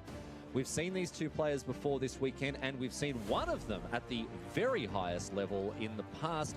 Alexander Hayne, he won Pro Tour Avison Restored about a decade ago. That was the first Pro Tour I ever watched, Corey. It was something that inspired me to take up competitive Magic properly. Excellent. So for a while there in my mind, and sort of still a little bit today, Alexander Hayne, best player in the world. Absolutely. I mean, it was no miracle that he won that Pro Tour, I'll tell you that. We're going to get stuck in, as I say, in game number 3. Both these players level pegging at 1-1. And at 11-3-1, we are told that whoever wins this game and indeed this match is a lock for the top 8. Now, of course, important to note, we are playing this at an increased pace to make sure we can get through it before the end of the broadcast. So, Corey, talk us through what we're seeing here as a Thoughtseize opens up the account. Yeah, Thoughtseize right there, taking the map, and what that does is, because there is no star or sphere yet, it means that you have to cast a forest, or you have to play a forest, excuse me, to cast Sylvan Scrying, which delays your Tron a little bit. But drawing that sphere was perfect. Now turn 3 Tron is inevitable. And one thing I want to touch on, the reason why these players are locked, you see the draw. Yeah. Yeah, so they will be above Kai Buddha's record of X and 4. Yes. Yes. So all these players are in the X3-1 bracket. They haven't picked up the 4th loss. So here, I mean, you never want the draw when you could get a win. Yeah. But certainly if the alternative is a loss, you'll take the draw Exactly. in the position like this where it puts you into that higher echelon here. So yeah, and one other thing, Alexander Hayne, one of those top finishes was in London, I believe, with Tron. You know, that was kind of the London mulligan rule that switched over, kind of put Tron on the map, and Alexander Hayne's like, you know what? It's even better now. I'm going to play it again. Yep. It was, so we did ask, we caught up with these players, asked them for one piece of advice for new players wanting to get into the modern format. Yeah. And Alexander Hayne's piece of advice was, play Tron, it's great. Hey, can't argue with that, because it's looking pretty great. You can. It's been a long-time villain of the modern format. But, you know, for people who have been following this format for a long time, it's a familiar face in a world full of elemental evoke creatures. Being great and a villain can be mutually exclusive. You know, like you can be great and the villain. At the same time. Yeah. Absolutely. All right, so a sphere and a relic here in the face of this Blood Moon from Kasaka. Kasaka has put Blood Moon to great effect this tournament. Against a lot of Tron players. Yes, very true. We saw him play against Javier Dominguez, is that correct, earlier on? I believe so, yep. Also on Tron.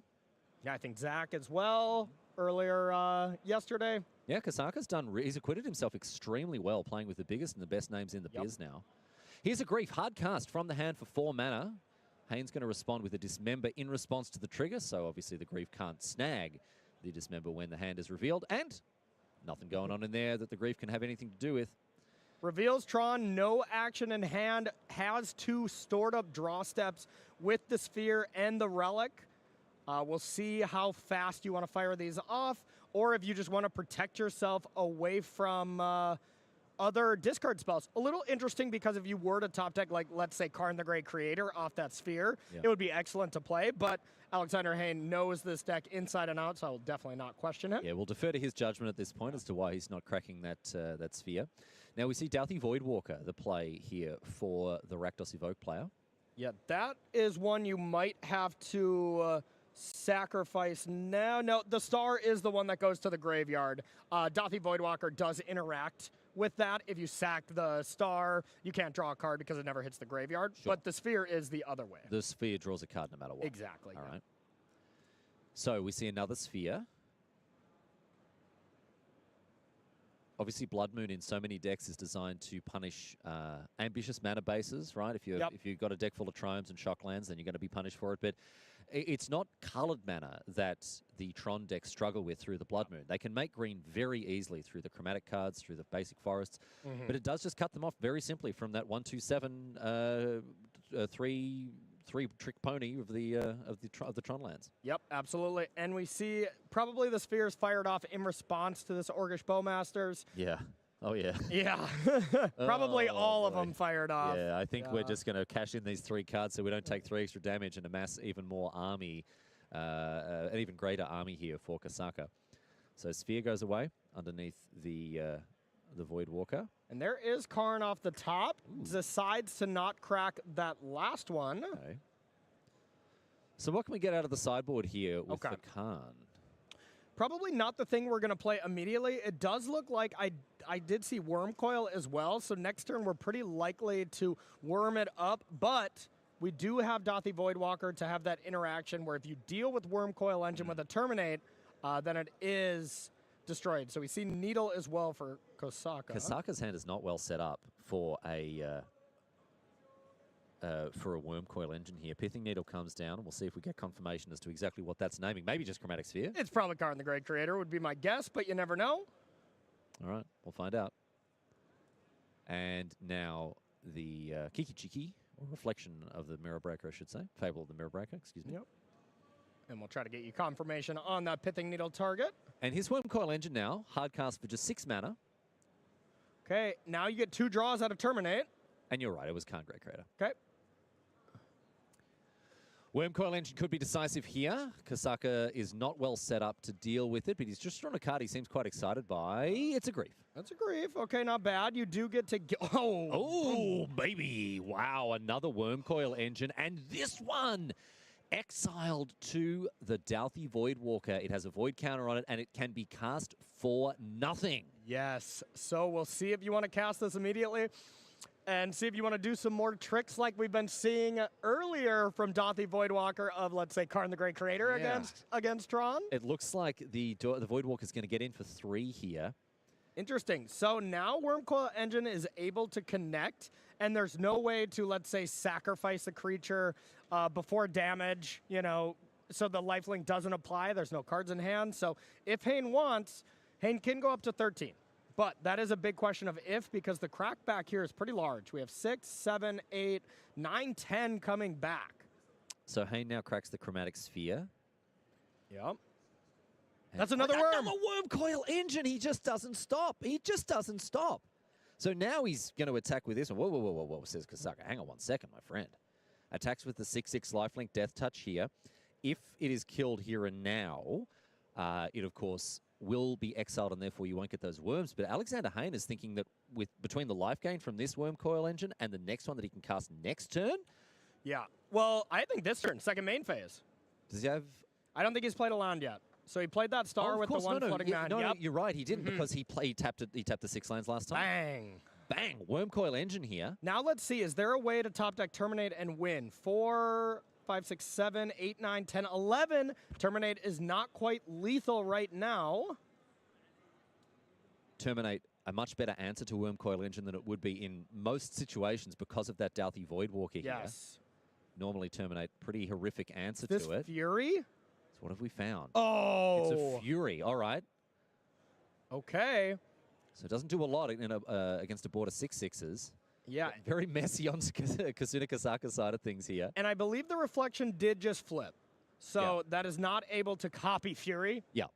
But next turn, being able to just create Furies here is going to be quite strong. So unblockable, of course, with Shadow, the Dauthi Voidwalker. But now Hayne is going to line up behind 2 Wormcoil Engines. Didn't see the card that he drew, Corey. It's a Karn the Great Creator, which is shut off. Yeah. And this Chromatic Star is unable to do anything. So now, as it stands, it looks like Kosaka is lining up Fury, eliminate that, and another block here to just deal with both worms. And this is going to work. It's going to leave Alexander Hayne with nothing. It's going to leave him with a healthy 21 life. Yeah. And Kosaka choosing to keep the Voidwalker around here has proven to be an exceptionally good decision, given the fact that Alexander Hayne drew so many Wormcoil Engines. If Kosaka had cashed in the Voidwalker for his own Wormcoil, Hayne would have twice as many worms. Well, yeah, we can get Frank to double-check the numbers. I believe 2 worms is more than 1 worm. Yeah, I believe so. So I believe totally agree with you. So a very wise decision in the way that things have played out here for Kosaka. Very fortunate that things have played out the way that they have for him. He's really thinking about this block. Basically, there's no way to triple block here and keep one of the creatures alive by any means. It is just Death Touch. So you just want to put in the least amount of your own power. You're losing all the creatures that you block a Wormcoil with. Doesn't matter what their toughness is because of the Death Touch. And so now both of these are 3 Wormcoil Engines exiled to this single Dauthi Voidwalker. Did you ever have a worm collection as a kid, you know? Right. This is Kazuna Kosaka digging in the garden. Getting a little jar of worms to hang out with. Yep, I can see it. All right, this Dauthi Voidwalker. And we're going to see another copy of... Oh, my goodness. Oh, that is such an incredible play. Let us explain what has happened here. The reflection of Kiki-Jiki has made a copy of the Douthie Voidwalker, which can be sacrificed to cast a card with a Void counter. It does not have to be a card exiled by the same Voidwalker. Yes, you see the cards underneath that Voidwalker, but that's really not necessarily how it should accurately work. It's not, they should be in the exile with a counter. This is not an Oblivion Ring situation. Yes. There is not a link between that Voidwalker and the cards that it has exiled. You can see on the screen here, choose an exiled card an opponent owns with a Void counter on it. Doesn't matter how it got the Void counter.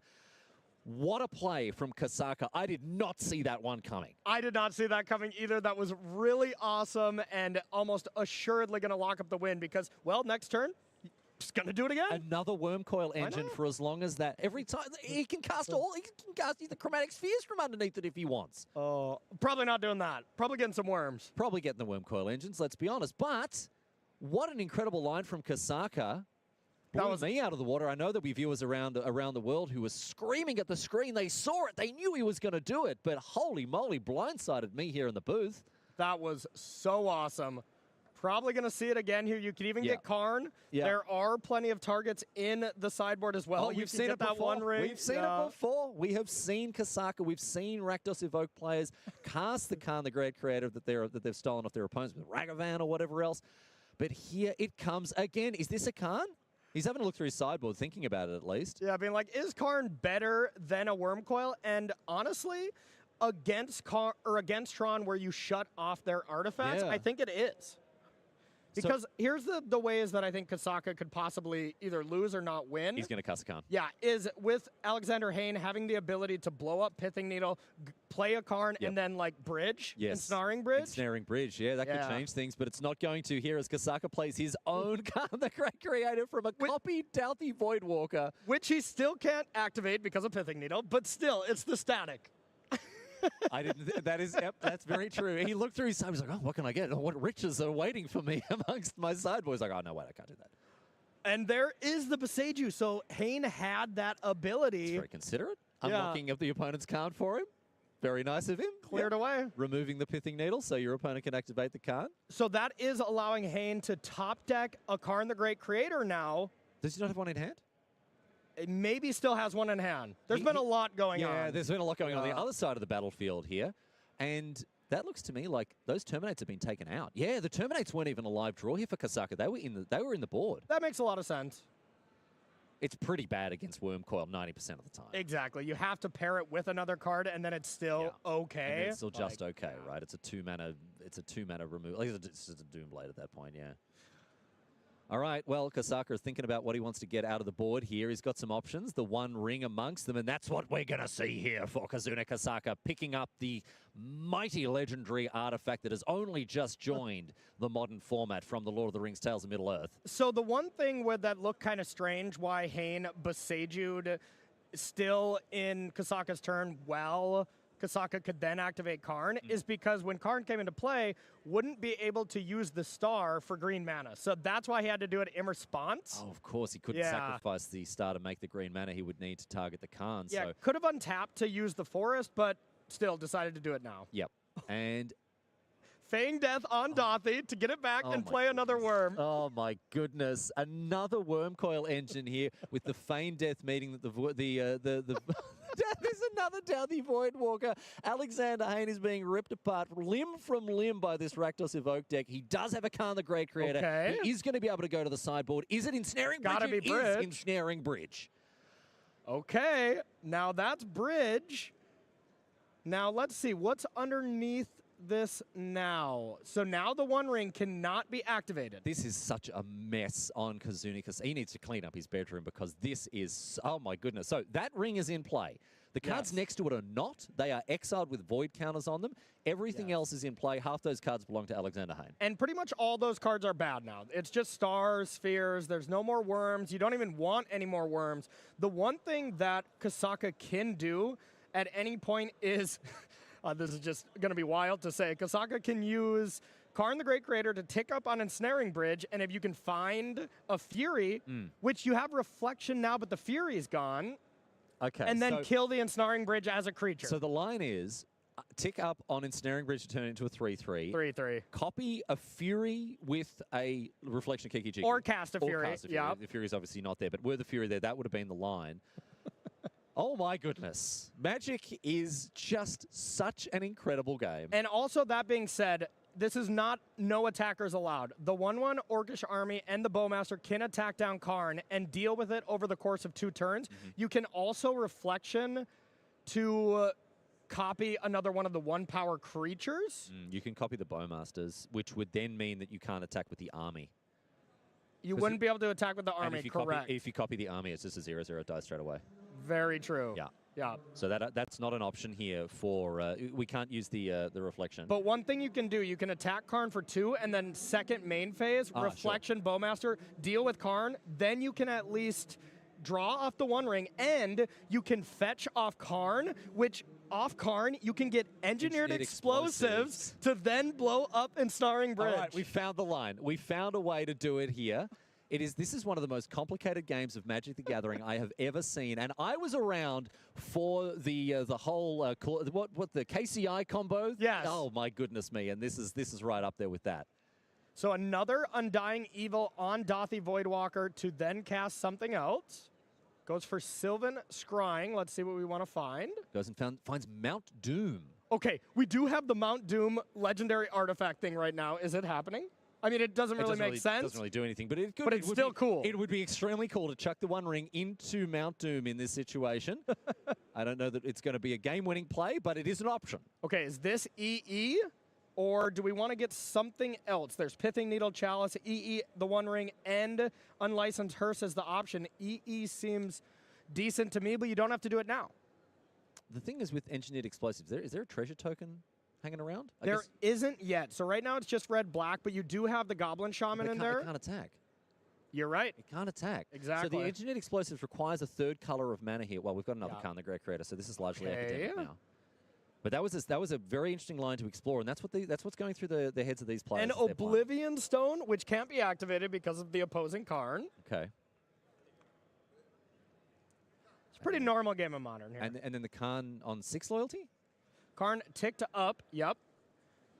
Looks like it didn't target anything, probably just tick up. So the O-Stone was just cast from the hand? Correct. Yeah, not fetched from the sideboard there, important to note. Nope, yep. Usually just a main card that stays in. Now we see fetch lands, and they are still mountains. Remember, at least 110 years ago, Blood Moon was cast as well. Oh, yeah, you can't even chuck the one ring into Mount Doom under the light of the Blood Moon. Ah, that's true, that's true. So much to keep track of in this game. What a finale to a monumental struggle for these two players to try to get their position in the top 8. Yeah, so, okay, so debating now, plenty of thinking to be doing here. Reflection on one of these Dothys. You are kind of just out of stuff to cast. You know, you can put another Worm Coil into play. Doesn't really matter. And the one piece of kind of inevitability, I would say here, for Kosaka is just Reflection on Bowmaster every turn, right? And that's just a 10-turn clock, you know? Deal 1, deal 1, deal 1, just deal 1. Generate a massive army that sits around doing nothing. Yeah, it's just the 1 damage, yeah. Through its rations. But no, instead decides to go for the Dalthy Voidwalker and makes the 3rd Worm Coil engine here. Just the 3rd copy of Alexander Haynes. You know what? If going into... What was that? Extra turns. Oh. Time has been called on the round, my friends. Time has been called. 5 extra turns. Okay. What an extra turn does here, what an extra turn does right now is the fact that maybe if it was going to be 9 players that were going to be in contention for top 8, this would essentially eliminate both players. And it would make it so those 8 players would be a clean cut, meaning Kai Buddha being one of them would be automatically in, but a draw here is pretty much a loss. Really important thing to note here, Corey. Yeah. Because of a judge call earlier in this game for slow play, right? Okay. We have 7 extra turns, not the normal 5. 7 extra turns in this game. I didn't even know that was possible. Okay. All right. Oh, that's what I'm being told. 7 extra turns, not 5. Really important to keep that in mind as we approach the thrilling conclusion of this game here. This is just unbelievable. One of the most complicated board states I have ever seen. One of the most complicated games of Magic, and you can see Kasaka scratching his head at light speed, trying to figure out what he's going to do here. Let's remind ourselves of all the restrictions that are in play at the moment. Blood Moon, all lands and mountains, all non-basics and mountains. Neither player is able to activate the ability of artifacts, right, because of the 2 copies of Khan the Great Creator. On each side, yes. Half of the battlefield on Kasaka's side belongs to Alexander Hayne. 2 bird encounters from Kasaka is draining Kasaka each turn. And he can't attack because of the ensnaring bridge. Correct.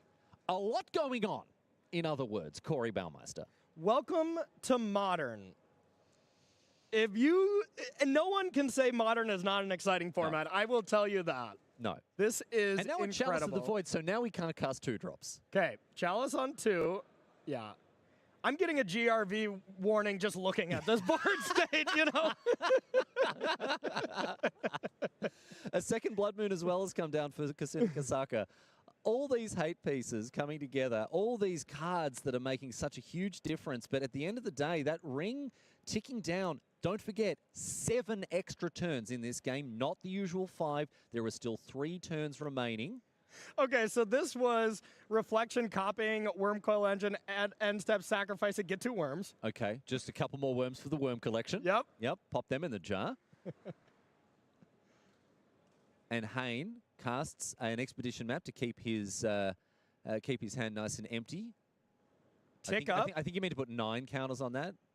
Was it up to, was it 6? It was on 6 before. GRV number 1. All right, okay, yeah, Alexander Hayne. Or maybe, did he fetch cards out of his sideboard? I'm not sure, honestly. I'm not, there is so much going on here. All right, 2 more damage from the 1 ring as we head into extra turn number 6. I don't see how this game ends in 1 turn cycle here. I don't either. I don't see how this game ends. I don't think Hayne can get through. 5 points of damage. Well, no, because there's not another upkeep for Kasaka. He needs 7 damage. Yeah, I don't see how this ends right now. And all with, if that treasure was in play, you could have at least EE'd for 3 at some point, but then the last Karn completely locked that line up as well. That was a very short window of opportunity. 7 extra turns. Karn goes up to 7 loyalty, passes the turn. We're going to see an activation, 1 final activation of the Reflection of Kiki Jiki. And I think that's all she wrote today, sports fans, between these 2 players. And there's going to be a discussion between them as to what the way forward is. Alexander Hayne points to the 1 ring, saying, "You are dead to this, my friend." You are, yeah. And yeah, I mean, it's just such a tough spot because, you know, like if a draw, they're almost assuredly like 9/10, you know, and that's a prize increase kind of thing. So, yeah, I mean, who knows? This is one of those impossible situations where there's no right answer. Yeah, I don't envy either of these players here as they have this discussion. There will be a judge standing by, listening to every word, because these conversations have to be very, very strictly and carefully managed. Yes. To avoid any hint of bribery, collusion, corruption, or anything like that. And both of these players will be aware of that. So this conversation will be held on a knife's edge. This was the craziest game for sure of the tournament for me. Absolutely. And one of the craziest games I've ever watched in my 10-year career. This conversation continues here. Unreal. Are we going to see a resolution? Kasaka also was playing really fast when it was the Dothi Voidwalker complex lines that we were seeing, so just knew the deck inside and out. But even Kasaka slowed down because this is an unknown, uncharted territory for both players. You can see this conversation continues, and I can tell you what this conversation is about. Okay. Right? These players are now figuring out, right, who would win? What would happen were this game to continue? Yeah. There are very strict rules about what you can't reveal cards from the top of your library. Cards. You can't talk about anything to do with. Well, there's so many things. We're not going to be able to talk about every single thing that you can and can't talk about. But let it be known that this conversation could determine and will determine exactly how this match result is determined. I'm sweating just thinking about that conversation. You know, So Alexander Hayne here is making his case about how the game would continue. The important things here: ensnaring bridge, preventing attacks, the 1 ring and burden counters. I also didn't even know that 7 turns was a thing as well, so I learned a lot this match as well. Well, let's see what's going to happen here and if this is going to come to a conclusion. Because a top 8 slot is on the line. Yeah. And it is not being determined, unfortunately, by the turn of the Magic cards. It is being determined by these two players chatting and deciding what the way forward is. And one of the things to think about from Kasaka, yeah, the ring would probably kill him at some point, but a top deck Fury, when you can tick up Karn onto Ensnaring Bridge, you would deal with Bridge. That would force the action. That would force the Oblivion Stone. If the Oblivion Stone got destroyed, all of a sudden Kasaka gets 9 worms, so then advantage would be back to Kasaka. Yeah. So this is not clear and cut to me of who would actually win. All right, I can actually tell you now, we have got a result. It is a draw between the two of them. It is a draw between Alexander Hayne and his opponent, Kazuna Kasaka. I think that's how it had to be, because there was no clear winner there. There was so many different lines, so many different things that could have happened. This is not the result that either of them would have been hoping for, but what a match we just saw, Corey. That was worth it to Barcelona all in one game right there. That was the most incredible game I've ever seen. And you can tell these players are just like, hey, sorry that happened. That's magic. That's magic. That's magic. But that, from my calculations before, it looked like it kind of clears up, if 12 wins is in or not. Yeah. It seems like they probably are, but we'll see at the desk for sure. Well, we will find out, my friends. But that is that for our coverage of Alexander Hayne and Kazuna Kasaka. And you can see people looking on as this match went on. Some maybe commiserations with the crew there for Kasaka. But right now, we bring it back to our, by now, mostly empty tournament floor as we close out the Swiss rounds for the day, Corey. Yeah, I don't even know how to unpack that. That was incredible, super fun to watch. That really, is what Modern is all about. Like, even these matchups where you think, yeah, if you get Blood Moon, you're probably in trouble from the Tron side, or yeah, if you can cast Wormcoil against this red-black deck, you're going to be fine. There's games that happen like this that no one can kind of expect. Yeah. So really exciting stuff, and we get more of it tomorrow. We do indeed. Our top 8, of course, coming your way tomorrow. I believe that we are moments away from actually announcing that top 8. I think we're going to check in with the news desk before that takes place, but waiting to put the final touches on our broadcast for today. And I want to say, what a pleasure it's been to have you along for the ride today throughout the 3 rounds of Limited, the 5 rounds of Modern. Corey, it's been our pleasure to bring this broadcast to the world. We've had ups and downs and thrills and spills, and we've had board states like that one. What a joy it's been. But for right now, my friends, we're going to head back over to Maria at the news desk to round out day 2 here at Pro Tour, the Lord of the Rings. Yeah, Corey said it best there. Brain explosion. Mani, incredible. What an incredible finish to our tournament here. That match! I don't know what we just witnessed. That was unbelievably back and forth. Jeez. It really was, everybody. We're so privileged to bring you such interesting games from our feature match area. We've had so many top moments all weekend long. We're preparing now for the most exciting event kind of the tournament, at least until we get to the top 8, which is the top 8 announcement. But until that is ready, I need to talk to you both about your takeaways from the weekend so far, Mani.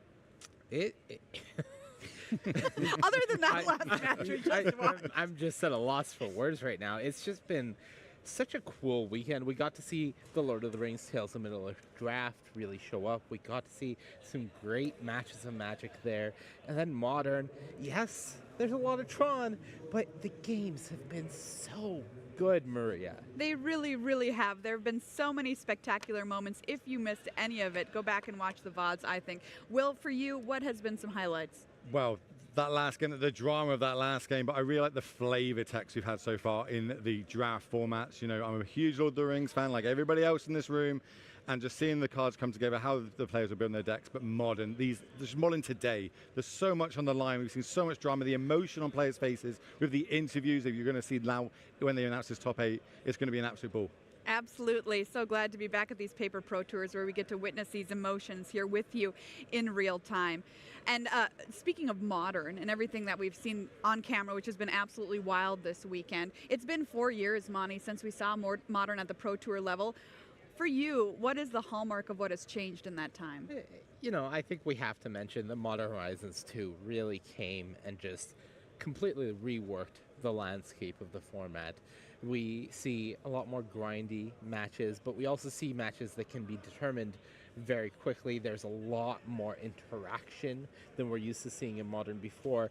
Modern, back in 2019, sometimes felt like a format of ships passing in the night. It was really two decks trying to do their individual thing independent of each other, and it doesn't really feel that way anymore. We see even decks like Mono Green Tron packing more interaction and trying to really prevent their opponent from doing their thing while also trying to execute their game plan. So really it does feel like Modern Horizons 2 and the ensuing sets have changed the landscape of Modern. Yeah, Will, for you, you were out there all weekend amongst the players, doing interviews. What was the vibe from the players that you got as far as Modern is concerned, and how it's evolved since the last time it was here? Well, back when we had the last Pro Tour that was Modern, they used to use their mana to cast spells. Now they don't need mana to cast the spells because of Modern Horizon. So there's a lot of that floating around, and that's been in the back of their minds of it. They're saying the Elementals Modern Horizons completely changed the format.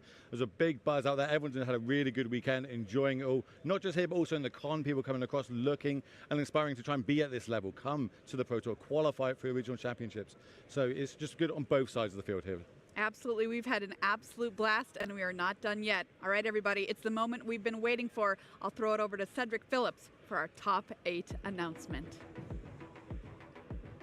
Thank you so much, Maria. It has been a very, very long weekend. 269 players embarked to Barcelona for this Pro Tour.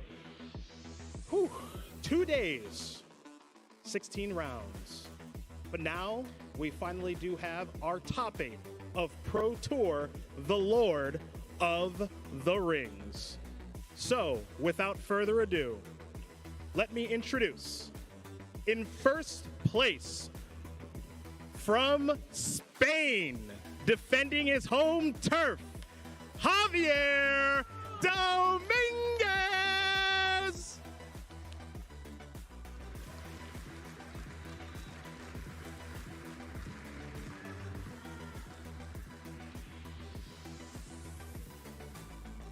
In second place, from the United States, the calculator, Christian Calcaño.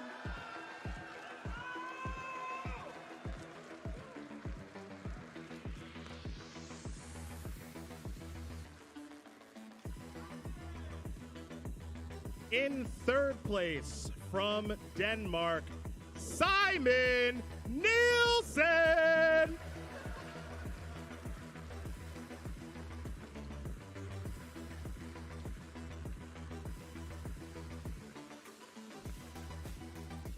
In fourth place, from the United States, Jake Beardsley.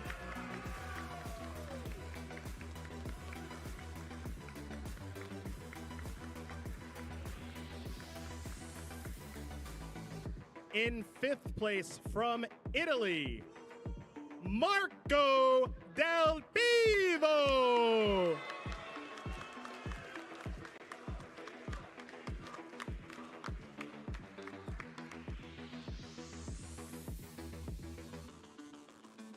In sixth place, also from Italy, Stefano Vinci.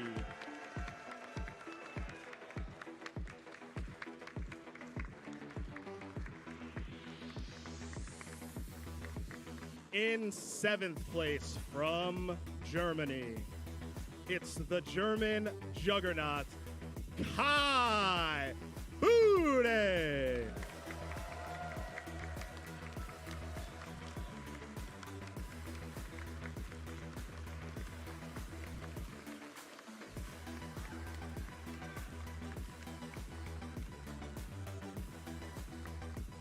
And in eighth place, from Canada, Dominic Harvey.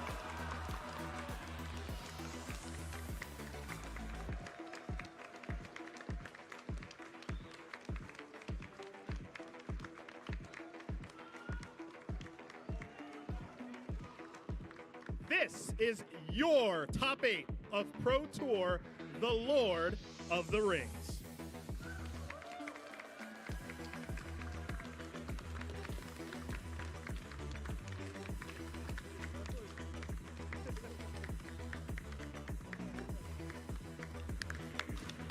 There it is, your top 8 for Pro Tour, the Lord of the Rings, and what an incredible top 8 it is.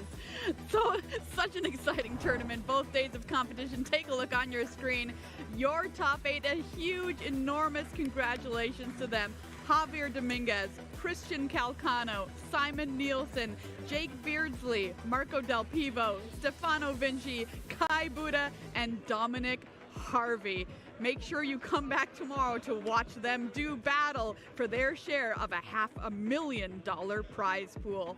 Let's take a look at our final leaderboard as we can here as we wrap up day number 2 of competition here at Pro Tour, the Lord of the Rings. What an incredible tournament it's been so far. Your thoughts on this top 8 and our final standings here, Monty?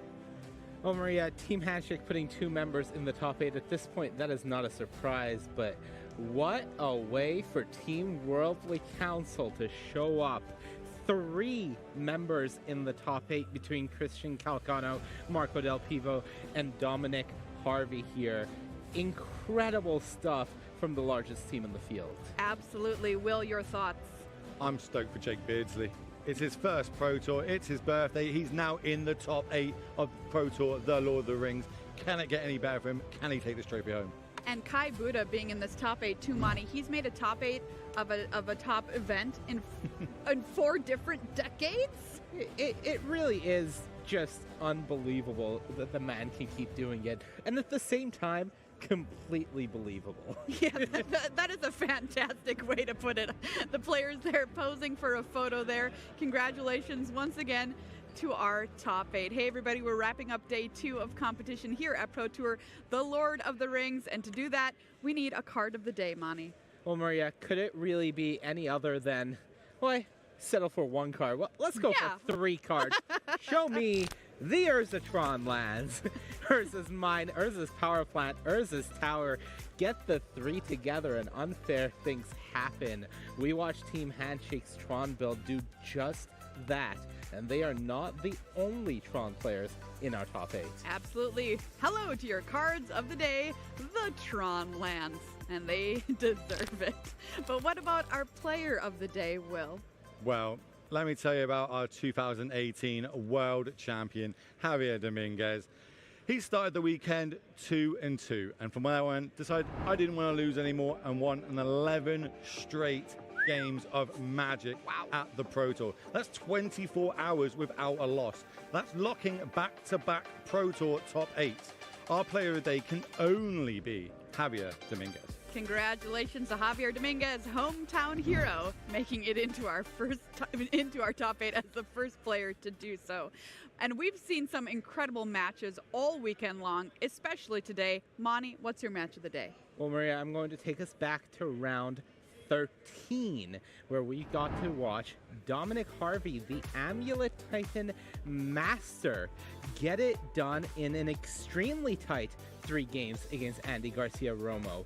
This was an absolutely crazy match to watch. Dominic had his back against the wall multiple times, needed very specific draws at certain points, was able to find them. And you know what? Considering he barely squeaked into that top 8 in the 8th seed, every single win was crucial here. Yes, an absolutely epic match. Well, congratulations once again to our top 8, everybody. I hope you'll join us here tomorrow starting at 4 a.m. Eastern time to watch our top 8 in action. Once again, congratulations to our top 8, Javier Dominguez, Christian Calcano, Simon Nielsen, Jake Beardsley, Marco Del Pivo, Stefano Vinci, Kai Buda, and Dominic Harvey. What a fantastic tournament we've had here so far. And as we wind down day 2 of competition here in beautiful Barcelona, Spain, where 269 once stood, now only 8 remain. Tomorrow, there will be only one left standing. We kicked off the day with draft once again with giants of the game like Kai Buddha battling it out alongside up-and-comers like the undefeated Simon Nielsen. As we left Middle Earth behind, Modern was once again on the horizon with Tron topping the standings, looking to hold claim to its 2019 crown here 4 years later.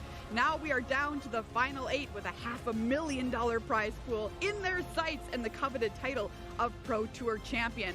Some have been there before, and for some, it's their first taste of true glory. Will Tron remain the chromatic star of Modern, or will a different deck and player topple it from its top spot? Find out tomorrow, friends. Join us at 4 a.m. Eastern for our single elimination top 8 here at Pro Tour, the Lord of the Rings.